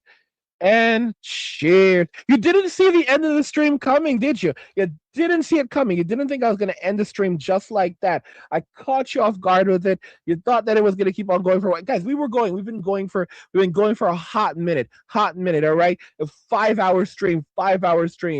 All right. It was good. It was a good stream. You had a good time. I put on a good show. And just remember, guys, nothing says you care like crypto. Nothing can compare.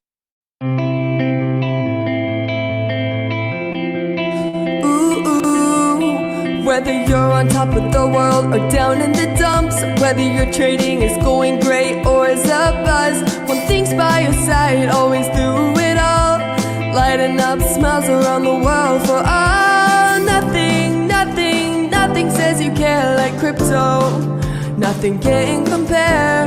Nothing says you care like crypto.